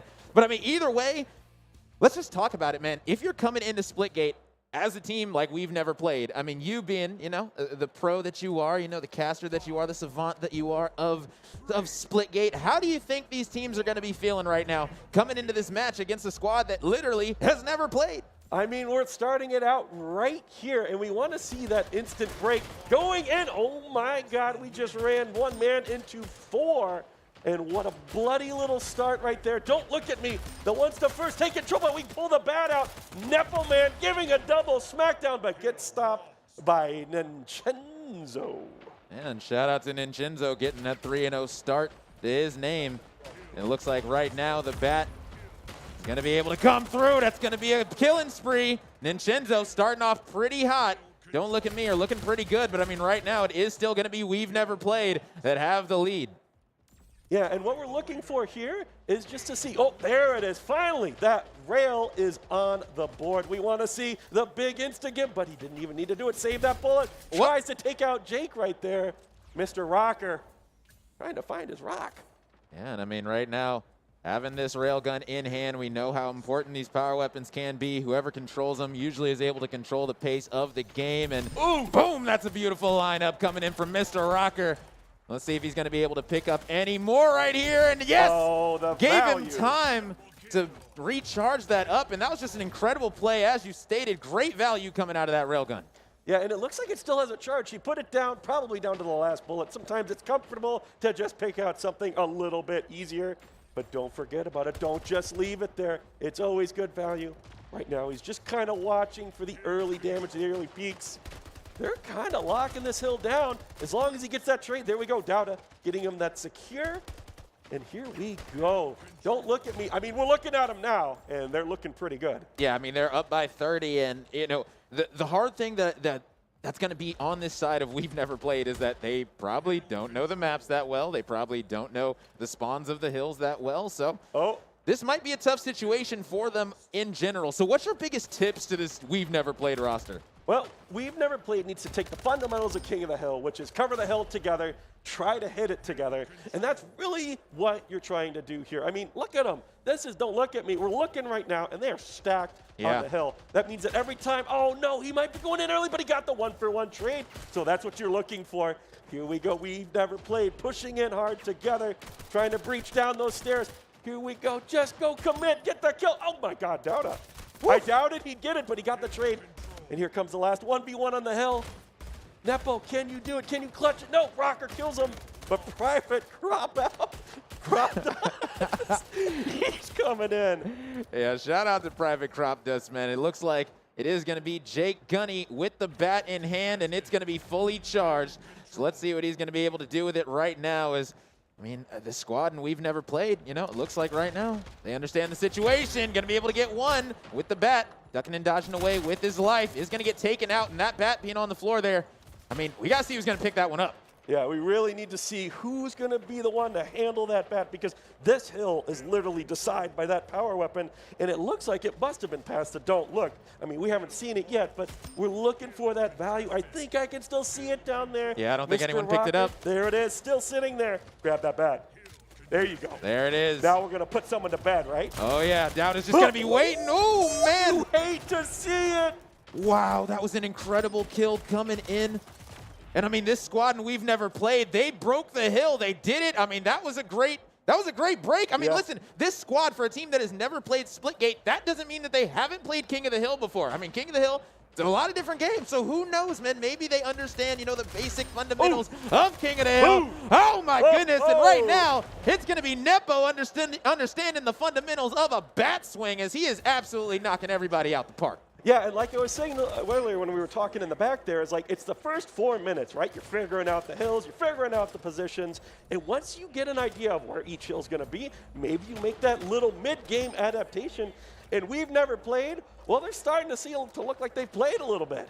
Yeah, I mean, they're only down by 48 right now, so they're definitely still in this game. Plenty of time left, as right now this Don't Look at Me roster finally going to be crossing that halfway mark to that 250 point of victory.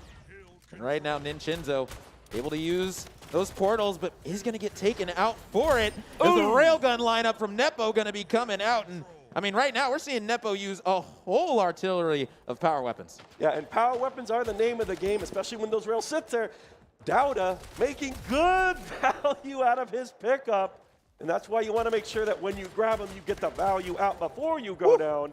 I think he's still trying to live, gets traded out, but his team, D-Trolley, coming in with the double clutch. But that was still a great play by Dowda overall to know to play his life back up, wait for your teammate to come challenge with you to make sure that you can at least get some kills out of that situation, especially when you know you're that low. You know, one shot from a carbine and it's over. But that's a bat coming out of the back pocket of Dowda. That's going to be a big kill, going to be opening things up, but he's going to be looking for more. Oh, wasn't able to find him. There he is. There's going to be one more. Baseball, but it ain't here. Oh my goodness, nothing's getting through this bat. I mean, I always get so excited when you see this thing running around. You actually run a little bit quicker when you had it. A lot of people don't know that you get a little faster sprinting speed.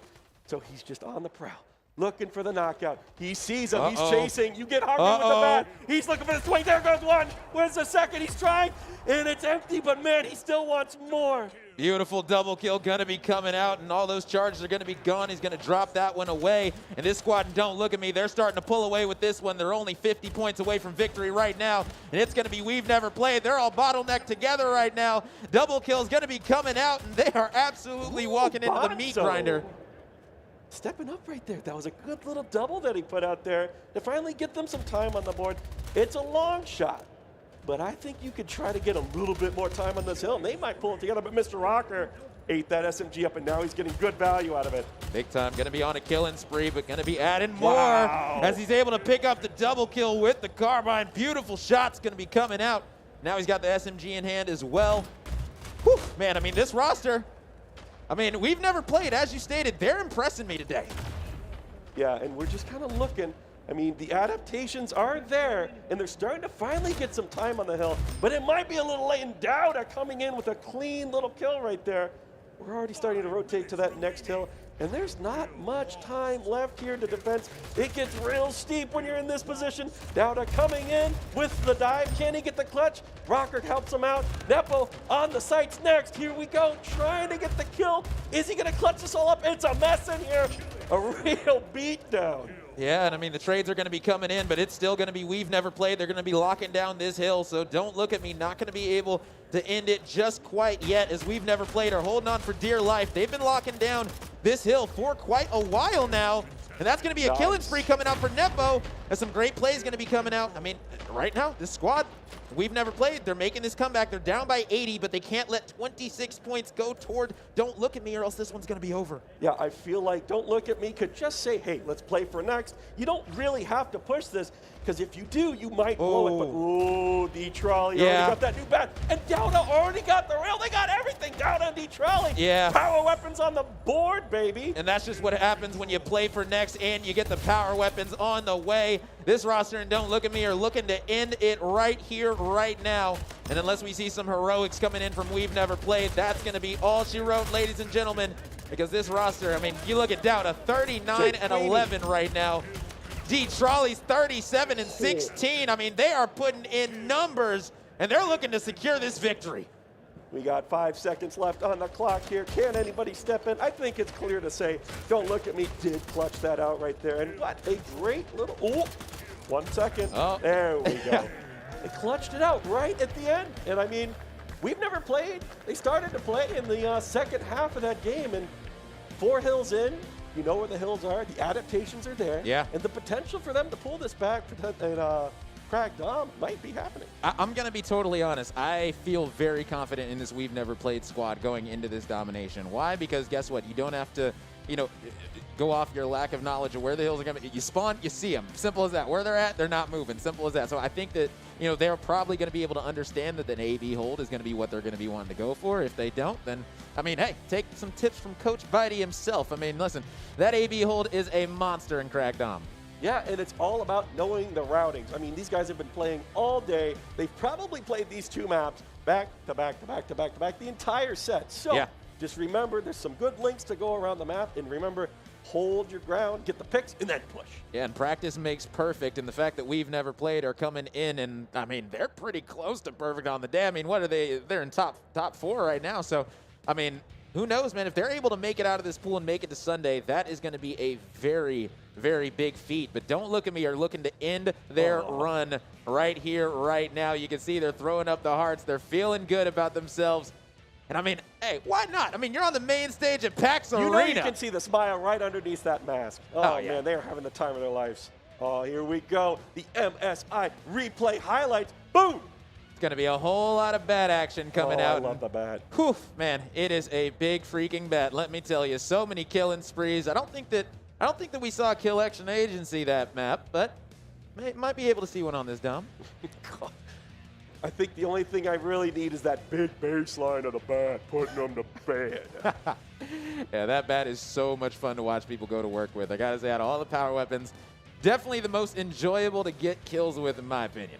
I think the one thing that I love seeing is like when they're hungry with the swinger out and they're just like looking and he's just running after the guy. Yeah. You know he wants the hit. Yeah. It doesn't even matter if it's going to connect. Yeah. He's just like, I need it, I need it, I need it. And it changes you. This one, Yeah. right there. That man was walking for like 15 seconds. Yeah, just a great play all around. And, this squad, and Don't Look at Me, they're looking pretty good, as you stated. And, another thing that we have to talk about is momentum. So, as you said earlier, We've Never Played. They got a lot of momentum on that second rotation. From then on the rest of the game, do you feel like Don't Look at Me are going to be feeling positive going into this Dome, or do you feel like they're still going to be on edge a bit? It's a hard prediction here because, like, where you spawn determines what powers they get, and it's all about, do you know how to get there? So it's going to be this initial break. And remember, like, the first 2 minutes of this map, it's always neck and neck. Each kill spawns you next to a new hill. And once they kind of shake that down, it looks like we're going to go straight into it and see this next match coming up. Here we go, as we're going to be starting things off with D-Trolley. Going to be heading over to this battle rifle. Going to be picking that one up, and already going to be trying to control these power weapons. And first kill is going to be going over to Bonzo Man, and there it is, the big boy rockets. I'm ready to see these tubes go to work. Ready for that big drop. Where's the blood here? We've only seen like one kill, and I think it was off camera. There comes the rifle, picking the rocket before it even goes off. But Dowda coming in with the heavy shotgun, answering back. I don't think he ate the rifle, though. Yeah, We've Never Played. They had great control of the high ground early. They were able to get, a nice early lead, and they're trying to have this AB hold. But it is, Don't Look at Me, gonna be coming in, but Nepo with the triple kill. That's how you use a rocket. Man. What an explosion. An explosive game right there. That's what you call it. That's I mean, the kind of value you need to get out of these shots. I mean, when they stack up like that, here we go. Is he going to get the double? Oh, just about. But he dropped the other tube, and they dropped 3 after that. Don't look at me. Going to find a way to get back in the map here, and they got a tube of rocket. Yeah, big time. I mean, this is going to be nice for this squad. Don't look at me.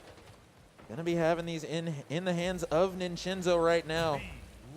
And I mean, you know he's looking. Yeah, exactly. He's waiting. Yeah, he is definitely waiting, lurking for anyone to come contest it. Looks like he's going to be making his way downtown right now. Vincenzo, boom! There we go. Finally got that cash out. That was the last rocket, and we're already a minute and a half in, so finally getting that final little value. Wow! Woo! And that is what you call communication right there. That is saying, listen, they're coming, they're pushing you, turns around, absolutely fries them. Great teamwork, great coordination coming out of this Don't Look at Me roster. They've got themselves a 25-point lead after being down early. And who knows, man, they might not be looking back. Man, this guy, he is like, he's kind of doing what I've been preaching all during the week here. Like, he's watching through the portal, he's watching his A and B holds, and then he's committing. I mean, they made a little bit of an overextension right there, and they lost 3. Here we go. go. They're going to lose a bit of control, but here comes the momentum. Anything here? No big elbows right now. Still hunting. There's that rifle. Eat it up. Nom, nom, nom. Here we go. Now we're looking for the snipe. Oh, yeah. Look I mean, left, right look now. Right. 1. Private crop. 2. Nice. Oh. Going to be looking to crop dust the competition a little bit. Shots. Is able to get 2. And listen, hey, body shots, you know, as long as you can get 2 of them, you know, I'm okay with it. It's just damage throughput sometimes. It's all you're looking for is that 65 on them, and then it only takes 2 carbines to finish them off. Yeah, so great stuff coming out yet again. And right now, We've Never Played. They've been making their way back into this one. And oh no, Nincinzo whiffing 2 rocket shots. That's unfortunate, but hey, listen, that's what you got teammates for. Yeah, and we are so dead even on these scores. Yeah. I don't think I've seen the Crag get this close. I mean, this is a 5-point spread. Here comes the rocket jump from Chenzo, but then he gets taken out by Nepo, and the trades are coming back and forth. It's bloody. Who's coming out on top? There's that shotgun. Dauda, waiting for it. Dauda is going to be able to capture A. This is going to be big, but the CB hold now coming in for We've Never Played. Should be able to get them into a lead for now. But you're right, we are dead even, 250 apiece. This is the kind of split gate that we want to see, simply because anything can happen from here on out. It's all going to be about who's going to be able to make these in-game adjustments and really put their foot down. Whew! And right now, looks like Dauda's going to be trying to do that as he's 12-4. Yeah, they are doing such a good job of keeping this game so honest. It is back and forth. Both teams seem to have a pretty good idea of the essentials of Crag domination. And I just kind of watching for the shotgun cash out. Oh my goodness. He got the chip, but he didn't get the kill. Yeah, Jake Guinea able to turn around and give him the gunny there. Is now Bonzo, man, currently 6-6, going to be looking to step it up most definitely. As D-Trolley is going to be dropping. I mean, right now, still going to be that AB hold coming in for We've Never Played. And I mean, you said it, the AB hold is the one that you want. And right now, Jake Guinea going to be trying to keep A on their side. But guess what? Don't look at me. Able to win the gunny out. And guess what? Now they've got the AC locked down. Yeah, and I think that was a little bit of an overcommittal to the defense here. You know, if you don't have the damage and you don't have the mechanics just yet, sometimes you got to let them get it. But here comes the counter push back. Those spawns are in their favor, and they're pushing hard onto A. But Dauda with the rifle. Overwatch taking it out. Can he finish it? He went to your right. Oh! Private crop dust giving him a public dusting. Absolutely, right now.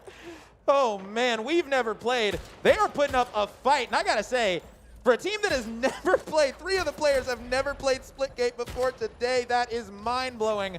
I know they're going to be playing after this. Yeah, I just want to see We've Never Played. You got to dig deep, brothers. You got to turn these hills off. Look for that next set of power weapons and make sure you're going over to B. Win these trades effectively. Mr. Rocker, what do you have to say about that? He's got the SMG. It looks like it's fully loaded. Uncapping A right now. Just on the lurk. And another thing that's lurking, creeping, if you will, is that score line is Don't Look at Me have slowly acquired a 100-point lead.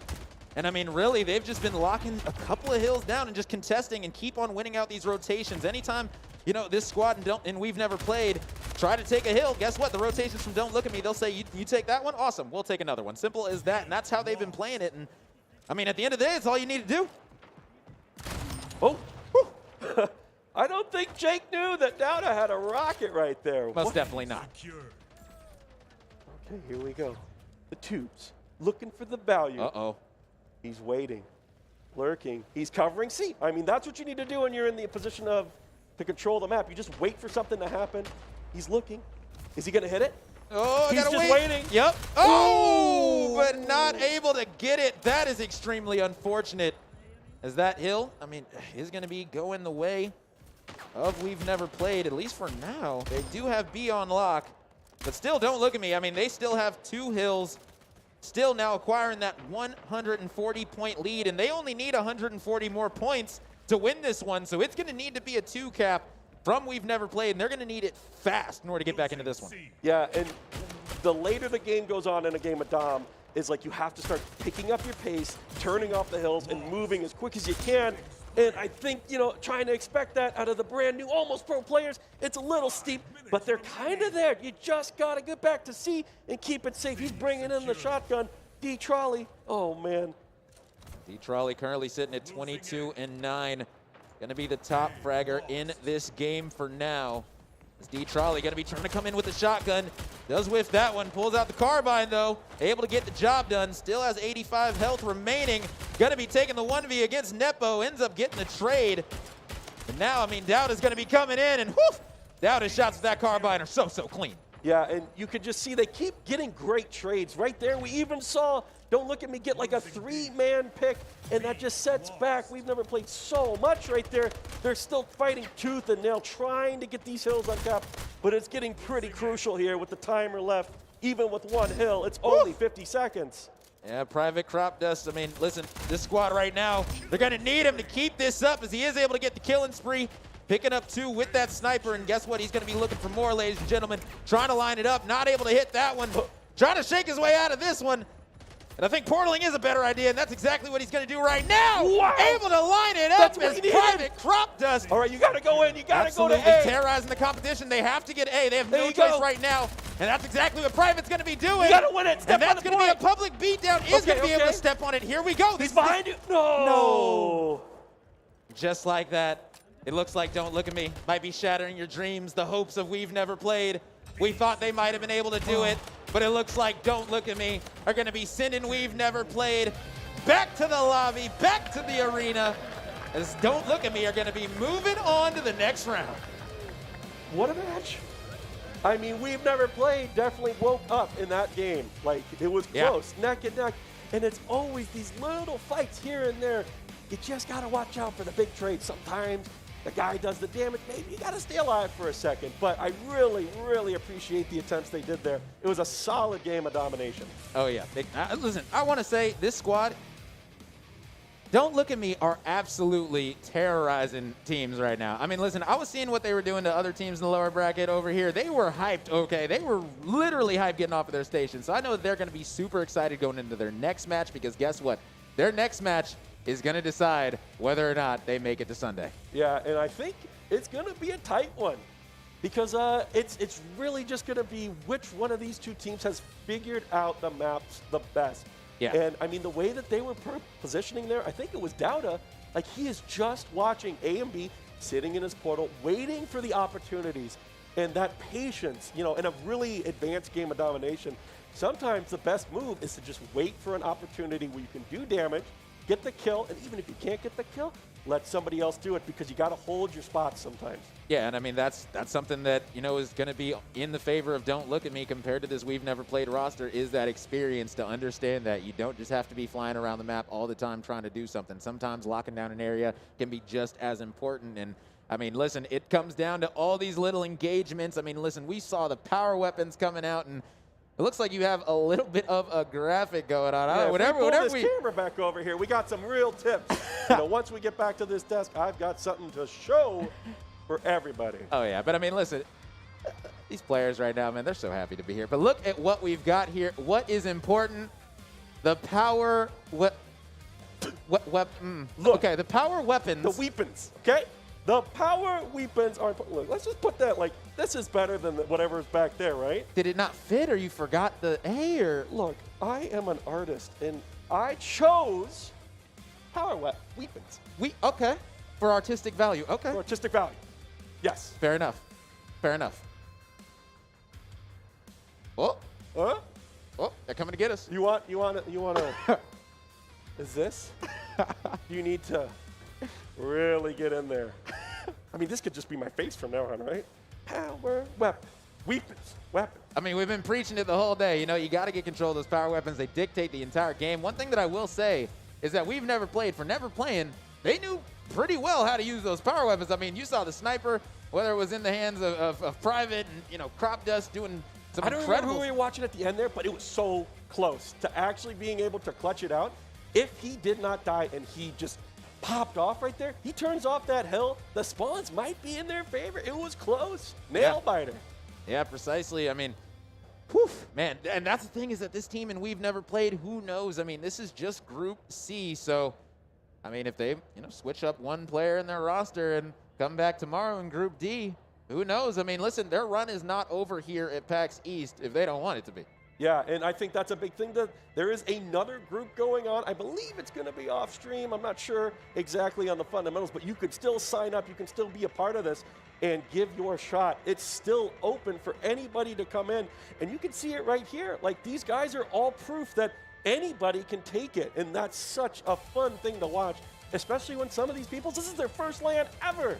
Yeah, and that's the thing is that this is the first split gate LAN ever, and anytime you get in situations like that, I mean, cream will rise to the top, and, you know, if you do have, you know, a very solid, you know, fundamental sound of shooters and things like that, you might be able to transition into split gate with ease, as we've seen this roster do today. You know, I mean, we've never played. 3 of them never touched the game before, and were able to come in. They got top 4 today. They're feeling great about that, I bet. I mean, listen, I would be feeling great about that. If I got top 4 in a game I've never touched, I mean, I would be feeling ecstatic. And so if I'm sitting here on the side watching, and I'm like, you know what? I'm pretty talented at shooters, you know? I know my way around a mouse. You know your way around. Yeah, you know, guess what? Go ahead and sign up tomorrow, hop in Pool D, and see what happens.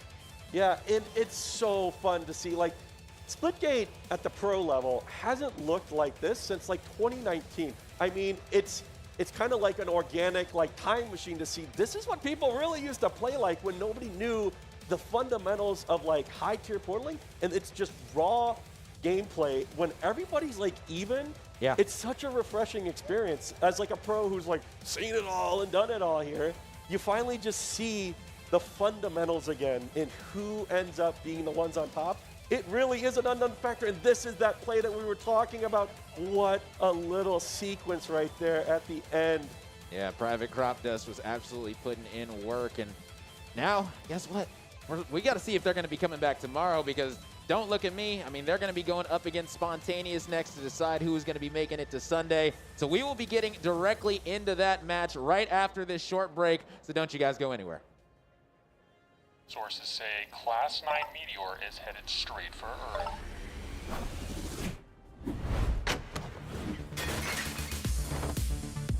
It's just in, 2 young graduates are taking on the task by themselves. Tomorrow's the day we find out if their laser works.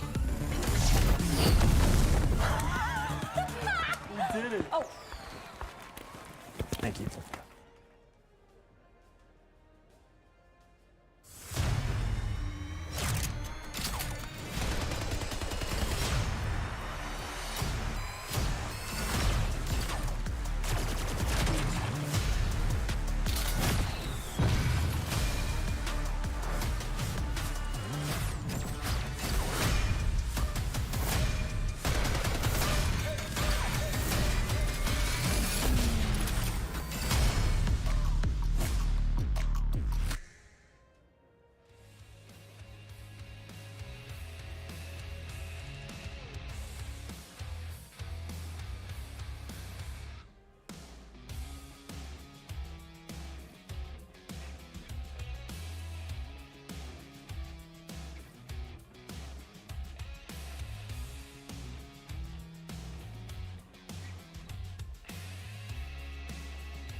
Hello and welcome back to the PAX Arena. Splitgate Almost Pro 10K.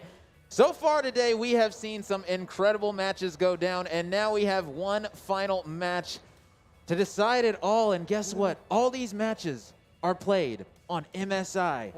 MSI. Whether it's the PCs, the keyboards, the mice. I mean, even the mouse pads as well. Yeah, like the mouse pads. literally everything. I mean, the laptops, the monitors, it's all MSI. Even the headsets. I mean, listen, MSI, they do it all. That's all I got to say. Yeah, and I can hear it loud and clear in these. So I'm telling you, it's a good sponsor. And it looks like, what is this? This is Oasis right here. Ooh, and I believe that's Swindy. Look at him on a beautiful MSI rig right there. Oh, he's just right there. He doesn't even know. Hey, Swindy. He's so focused. Yeah, that's one of our admin staffers. Big shout outs to them running this event so smoothly. And look at that crisp, clear picture. Oh, you know, I can't wait till we get to this map as well, man. Hopefully we'll be able to see this one on Sunday for sure. Definitely going to get interesting, once things start to take place, take shape. I mean, we've already had, 5 teams now qualify for Sunday. So now it's just down to the final 3, and right here, right now, we're going to decide one of those 3 remaining slots. It's either going to be Don't Look at Me or Spontaneous, and we did see Spontaneous take a 2-0 loss to the Washed Goons to be in this predicament in the lower finals up against Don't Look at Me. And whew, how are you calling this one? I'm just going to ask you. It's kind of a thing of momentum, right? Spontaneous, unfortunately, got dropped down here. Don't Look at Me, they climbed up here. And as a player, that's always such a massive indicator of, who is going to be able to do it? Are you on the up and up, or did you have to come down here and think about it for a while? And it really just depends on the person. Rallying yourself back up, getting those morales high, and it looks like we're all going to be diving right into the map. Here we are on the home of Abyss, looking for that power break. So it sounded like you are favoring Don't Look at Me, correct? I'm just going to pick them, yeah. Okay, fair enough. I would say that I got Spontaneous simply because, in my opinion, Don't Look at Me, they just played a match against a team that has never played, and they weren't able to really take advantage of that as much as, most people would be able to. So, in my opinion, now that they're going to be going up against a Spontaneous roster that are going to be putting in a lot more of that portal play, a lot more. Look at that beautiful little flank right there. That looked like something from the trailer. Yeah, pretty much. I mean, that's bread and butter, by the book. Absolutely an incredible play. And I'm already going to call it. Don't Look at Me. We're looking hard, and we are watching. And I like what I see out of them. We've got a weapon on the board. Rail, it looks like one more shot in there, and I'm expecting that value right here. And is that the bat? Is that Dota running the bat? Oh, he's hungry, but he dropped it. And Ninjinzo able to get the big kill for sure to end that. Now going to be Mr. Rocker, currently 3-0, trying to line up the railgun. Going to switch to this AR, able to put in some nice shots. Beautiful tracking. Going to be coming out of Mr. Rocker. Man, and you just look at them. They kind of follow up on each other so well. And this is, again, those first few kills where everybody's feeling each other out a little bit. But I'm telling you right now, when we're looking at Don't Look at Them, I like it. I mean, listen, they put on a show last series, and, as you stated, they're carrying that momentum into here. As Dota's been a problem in the last series, so if he can carry over that momentum, that's going to be huge. It's going to be LSX, though, coming in with the bat, trying to make a play on the hill, but eventually is just going to give that bat over to Don't Look at Me, and that is unfortunate. That happens a lot. You have this bat in your hands. You want to get value out of it, but because it's so big and it makes you feel so good, it makes you overconfident, then you give it right back to the other team. But here we go. Mr. Rocker looking to find a step, but he misses the swing. Just off with the timing. Just need to wait a little bit longer to get that lunge. Yes, sometimes players do rely on that lunge, but just wasn't able to come through there. And now it's going to be LSX with the BFB in the hands and is able to put Dowda in the ground, send him into the ravine. Yeah, and you're kind of listening for this little audio cue. I know at a LAN, it's always hard to hear everything that you can with so much action going on. But the bat also opens up when it's ready to kill, and here it is. There he goes. LSX putting him to bed. Another one.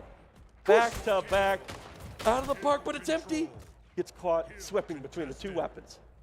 Definitely going to be some nice swings coming out. And listen, only a 23-point advantage right now for Don't Look at Me. So this roster definitely going to be in for, in my opinion, a closer match than the last one. You know, the Spontaneous roster, obviously coming from the winners finals. They're going to be having high expectations because anytime that you lose 2 series that could have sent you into Sunday, I mean, that is just going to be so detrimental, honestly. And Dauda able to get a little bit of revenge with the bat now as he's able to drop down. And this one's 75% charged. Still got 3 good swings. That's going to be one. Looking for the second, but it is going to be dropping.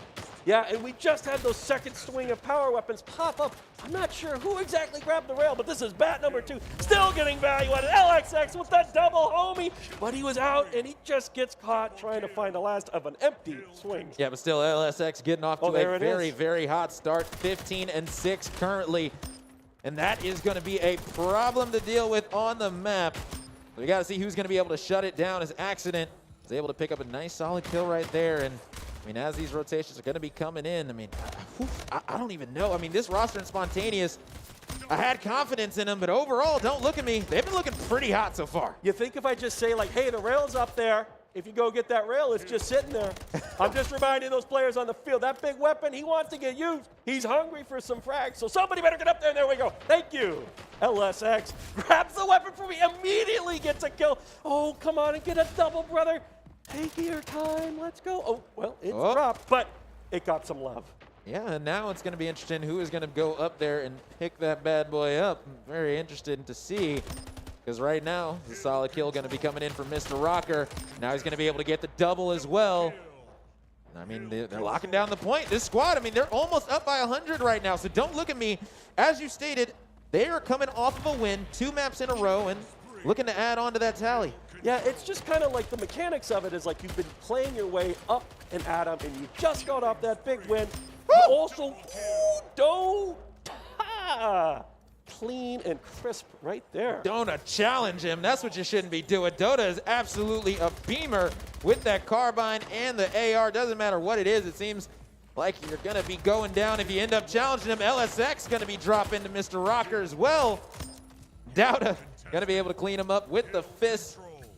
100-point lead now coming in for Don't Look at Me. Yeah, and I feel like the more they play, the more they're a little bit more comfortable. They have good control. And once you get ahead like this, I mean, man, it's so much momentum. Focus on, like, they keep winning the little fights. They keep getting the kills. D-Trolley helping his man out, get the assist.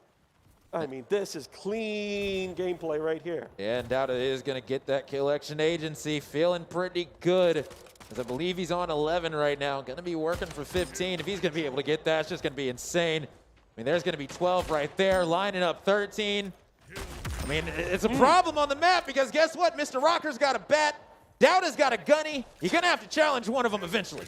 Yeah, and they keep getting this bat on the field at really good times. Can he get the double? No, he gave it up. Little too far, but it's a firing line out here. You gotta be careful. They're getting lit up from every which way, and they just get mowed down. Goodness gracious. And the bat drops. It looked like they were trying to pick it all up together. They were all grouped up, and that is just not a recipe for success whatsoever. Yes, you want to control that bat, but at what cost? And the he's cost hungry. Look at him. Might be game one. Ninjinzo, oh, you can't be stopping that as he's going to get a double kill. Finally, he's going to get dropped, but either way, Ninjinzo putting on a show. Sometimes you just do it because it looks good, and I love the bat. Listen, best power weapon in the game by far. Need more bats. Need more bats. Bat-only mode, I'm waiting for it. They're out there. Spicy. It's fast. I bet. That's going to be a big win coming in for Don't Look at Me.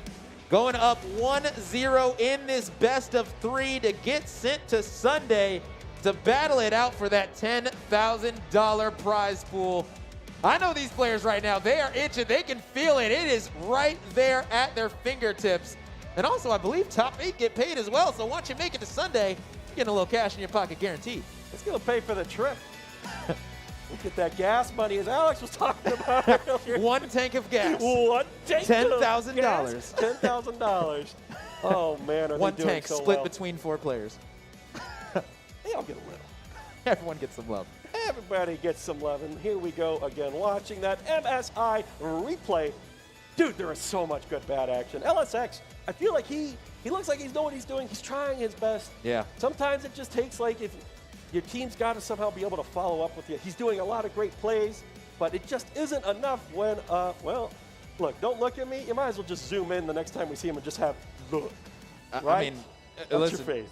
Mr. Rocker and Dowda, in my opinion, they were far and above the MVPs, co-MVPs, in my opinion, for this game right here. I don't know who I would give it to, who I would say, you know, did quote-unquote better, because they were both putting in absolute highlight reel plays for us. So, Coach Bitey, who do you got as the MVP for that game? You want me to be biased? Because I'm going to be biased about it right now. I called out that rail. I think it was LSX who went up there, grabbed the rail for me, and you know what? I'm giving it to him. I know we lost the game, but he brought it into play. And that's what you got to do sometimes. When it's sitting there lonely and neglected, you need to give the gun some love. So we took it out. The coach has given the MVP to a player on the losing team. That is what we just witnessed, ladies and gentlemen. Disappointed. Oh, jeez. Hey, I said that they'd probably win, okay? They're doing what they need to do, but here we are already rolling into crack domination. What's this break gonna look like? Here we go. It's gonna look like walking over to C is gonna be the play. And gonna be capturing this one. You say that so like we're walking to see, bud. we don't portal today, you know, just straight walking there, you know. It's okay, it's a walker's map. Don't you forget that. Oh yeah, big time. And oh man. And being a walker is not gonna mix well with the shotguns, because guess what? You're gonna be walking right into that reticle, and it's gonna be problems for you. Oh, man, we got these weapons on the board here. Nincenzo, it's time to cash out on that rocket. Gets one big bop. Here comes the second, the double Ruski. Reload. 1, 2. Oh, you could have put it through, but that's okay. Keep it safe. Right there. There we go. Listen, jump through. One in the chamber is all he needs. There we go. To wreak some havoc is Nincenzo, currently off to a 5-1 start. Great stuff coming out of this roster. They've got the A-B hold. I mean, we preached about it all day long. You want to lock down A and B, keep them spawning down low at C, and that's exactly what this squad and Don't Look at Me are doing, as they currently have a 20-point advantage. I just want to remind Nincenzo right there, reload that rocket and get that value there, soldier. You're going to get big plays out of that. Here we go. Hunting. Is that a double? Oh, no. Oh, right between them. Unfortunate for sure, but what's not unfortunate is Dowda's sniper shot. The accuracy definitely coming out there, as he's going to be taking out a large hugger. That's a very interesting name. First time saying that one today, but you know, I like it. He's got big arms, and I like big hugs. Who doesn't like a big hug, you know? We'll put one up after. Yeah, I mean, you know, a large hugger, he might need a hug after this if they go down 2-0, because guess what? He's going to be out of the tournament, at least out of Pool C. Still could come back the next day and fight back, but right now, they're going to need to fight back in this game, because they're trying to push this one to that stadium team deathmatch for Game 3. And I feel like we haven't really seen a lot of Luciano here on the rifle. Right now, he's just trying to find those shots. He's holding a pretty good angle here. Once they get one pick right here, hit that shot, get that rifle back out. No. It's okay. Teammates are here. Yep. We need to start planning for that next little cap. Oh, all right. Fondling the guns. All right. Touch them around. I guess just leave the rifle there. Yeah, just leave it on the ground. Why not? But it's going to be an AC hold still coming out for Don't Look at Me. So early on, it was the AB hold. Finally, Spontaneous were able to get control of B, but you know what? Don't Look at Me said, that's fine. We'll just go get C, and they've been holding that 2-cap for a while now, so long to the point where, guess what, ladies and gentlemen? They find themselves with over a 100-point lead right now, and they've still got B and C locked down, and they're not looking back. Yeah, we're looking at the Don't Look at Me, and I'm just going to say you just got to look. You just got to look. I mean, listen. I'm telling you, like, they're just doing well. They're covering each other. They're holding what they need to. And to be honest, they just look disciplined with the way that they're playing together. And I mean, I would almost hesitate to say it, but they look like they might just seal this out in a convincing fashion. Yeah, currently up by 150, and that number just keeps on climbing up. And as you guys know, it is first to 700, so they are just about halfway there. Don't Look at Me. I mean, it's hard to not look at them when they're putting on this kind of a show right now. Yeah, it's looking like a little bit of a clinic, but LSX trying his best. He has the shotgun in hand, trying to bring B under control. Maybe he can get that back over to A at some point, but here comes the rocket. Yeah. Dauda looking for the big kaboom double. And being able to perfectly read where those players are going to be landing. Just great rocket usage coming out of Dauda yet again. 13 and 4 on the map. But he's not even the top fragger for his team. You got Nincinzo with 16, Mr. Rocker with 15. They are putting in work, ladies and gentlemen. And Dauda, he's going to be adding insult to injury with this rocket. Going to be looking for one last kill with this final rocket in hand. And he's going to be able to go 4 for 4 with the rockets. And that is exactly what you want to see. Yeah, when you cash out a weapon like that, I think he even just decided to leave the shotgun there on the field. Who needs it when you got 4 big bazookas to clear them right out? And I'm telling you, man, they have so much control of this map. But finally, oops, somebody fell off there, but finally there's a little bit of momentum coming out of Spontaneous frags, maybe? Yeah, but it's just still going to be this AB hold.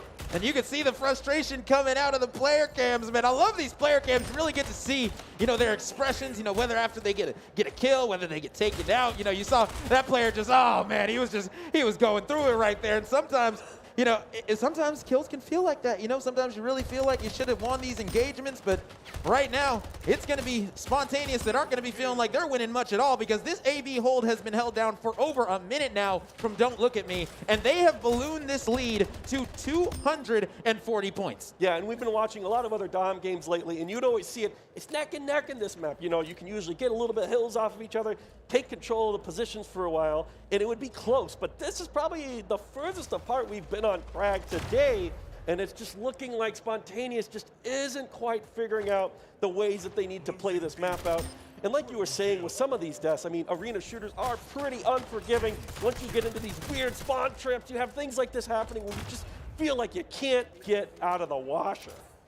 Yeah, precisely, and right now Accident is sitting at 12 and 10 right now, but that pistol, I don't know how that's going to be faring against the likes of Dauda and company, because they are coming through like a wrecking ball. And guess what? We've only got 100 points remaining before Don't Look At Me are going to be punching their ticket to Sunday. Yeah, and look at this tri-cap. Yeah. It sat there every single second. That's 3 points for it. I think that looks like a concede almost. If you're just going to be ducking like that, oh my goodness, a 3-man kill and himself. He's taking everybody with him. Wow, what an explosion. Yeah, right now, everything is a go for these teams, because there's only a few seconds remaining. Don't Look At Me, They have done it.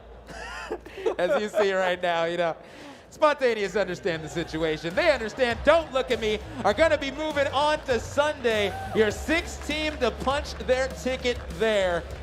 Whew. Getting to battle it out for $10,000. Congrats to them. Yeah, it was a good showing. I'm telling you, man, these teams, they show up, they start learning, and I feel like it's like, okay, we're in the pools, we're in the deep end, in the shallow end. I don't really know what end I'm in, but I've been working on it all day long, and you just see, as it goes on, these players get better and better, and because we've done the same maps over and over and over, they get to, understand the meta. And I'm pretty sure we also talk about it so much that they're getting the idea. The ones who are really paying attention are putting it in, and they're making roles for each other. And that team looked great. Yeah, precisely. We're looking. Watching these teams be able to grow and learn right before our very eyes is just so incredible to witness. And now, we get to see all these teams that are going to be making it to Sunday. So far we've got 6 that have already made their way. As Don't Look At Me are the one to do it most recently. But listen, there's still 2 more teams that are going to be qualifying tomorrow. So who knows, man? I don't know if Spontaneous is going to be coming back with a different roster. Who knows what's going to be happening tomorrow? But either way, I am looking forward to seeing this squad in the future. Yeah, and I'm really curious to see how they do on Sunday. How far a team gets with the competition that we've seen when the teams are even like this. It's so refreshing. I can't explain how exciting it is to watch these teams battle it back and forth with each other. And it's such a good look. Oh, here we go with the MSI highlights right now. Bat play, buoy, right there, knocking them right out. I only wish the bass was just a little bit louder. Listen, MSI, They are providing extraordinary equipment, and that bat is providing extraordinary plays and extraordinary highlights as well. So it's only right that we get the MSI highlights rolling. Yeah, and I mean, you can just see, like, don't look at me. I feel like just drop the don't if you're listening. I know you can hear me now. You got those headsets off. But we can just look, and they have been showcasing really effective team play. I don't know if anybody really, like, stepped up and over each other. Like, they all contributed to the plays, and it was great. Precisely, and that's what you want to see is a well-rounded team effort, and that's why this squad, and don't look at me, they're going to be having very high aspirations when Sunday does roll around. I'm sure, you know, they're going to be figuring out, you know, ways to practice, get all that in order, because guess what? $10,000 is on the line. I am figuring out a way to practice. I don't care if I'm opening up the laptop at the hotel. I'm figuring out something, because with this much money on the line Sunday, whew, and the talent in these teams, my goodness, like from top to bottom, the 6 teams so far that we have seen qualify for Sunday, it's going to be a war. That's all I know. Yeah, and I think the biggest thing that the teams might not realize is that I believe we're doing bands, or at the very minimum, it's going to be different maps. So you might want to get one of these stations or terminals here and play a little bit of Splitgate, just figure out what you like. Look, you know, Stadium was in there. It's fun. I'm telling you right now, get a little bit of Stadium on there. It's a good action. Oh, yeah, Stadium is definitely a staple in Splitgate. I mean, listen, if you've loaded up Splitgate, went into probably 2 pubs, one of them was probably gonna be Stadium. I'm not gonna lie. You know, Stadium is just super popular, and you can see the enjoyment, the excitement coming out of this squad. And don't look at me. I mean, listen, they are hyped, they are happy, and for a reason. And let me just say, all day long, this squad, and don't look at me, was giving us big time plays. So shout out to this entire roster, because they were absolutely cooking today. Yeah, it looks so good out there. I mean, you know, you get these big time plays, as Rome always says, and I am just feeling the hype with this whole thing. You know, as a pro, it's like, do these games really inspire me? And it's like, yeah, I'm feeling it. Even though, like, it's like, oh, you're the professional. It's like, you look at the talent and you look at all this passion, and I just get excited. I get right into it. Oh, yeah, precisely. So let's go ahead and toss things over to Alex right now, who does have our player interview all ready to go. We are ready over here for the interview. I have Dauda and Nincenzo with me. Is that correct, Nincenzo? That's correct, yeah. Is that like is that a knockoff Nintendo you get at a garage sale in New Jersey? What is a Nincenzo? It was just my Halo username, so I don't even know where it came from. Yeah, I like it. I'll take that on a t-shirt. And then don't look at me. Is that a command? Should we have not done this? Should we have just let you go home? You know, I kind of thought we should just go home when we were asked for a team name, but then it just stuck. Well, hey, there you go. I like that too. And it's words we can all live by. Don't look at me. Although, unfortunately, that's my job.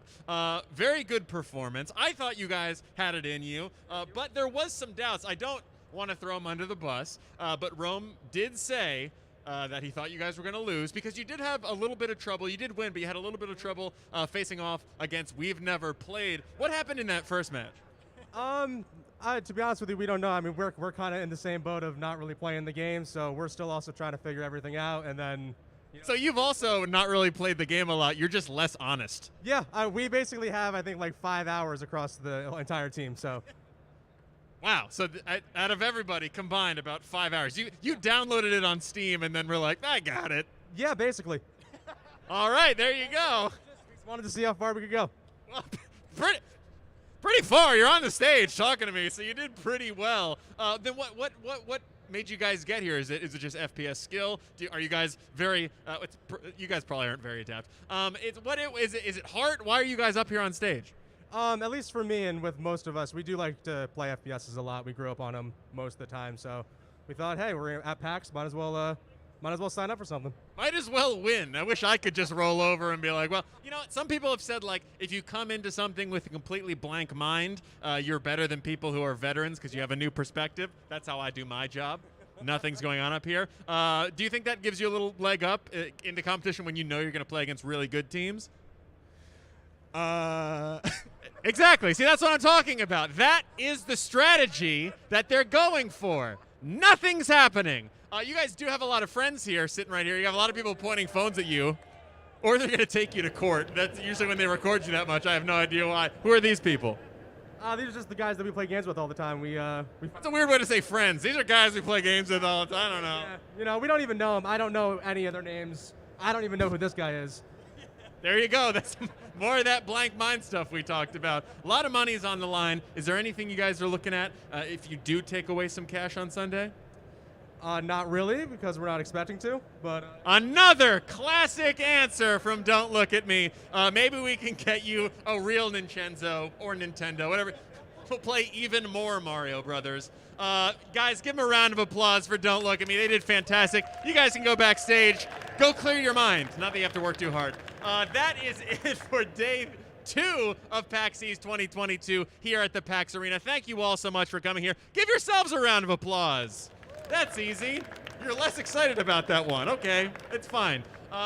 Instead of self-loathing, let's go ahead and do some sponsor loathing. I want to thank every sponsor, every partner we have here. Give them a round of applause for making today possible here on stage, making the and funding the Almost Pro 10K Open. I want to thank Razer, Excedrin, and MSI. See, they love those. You don't like the idea of sponsors. You just love them individually. They're the reason for the season. They're the reason we can do all this. So thank you to them. Thank you, everyone who watched at home. Thank you to the production team. And thank you, me. We'll see you guys tomorrow for more video games. We have the Spin Valorant Showcase tomorrow. You don't want to miss it. Tune in here tomorrow morning. We'll see you tomorrow. Bye.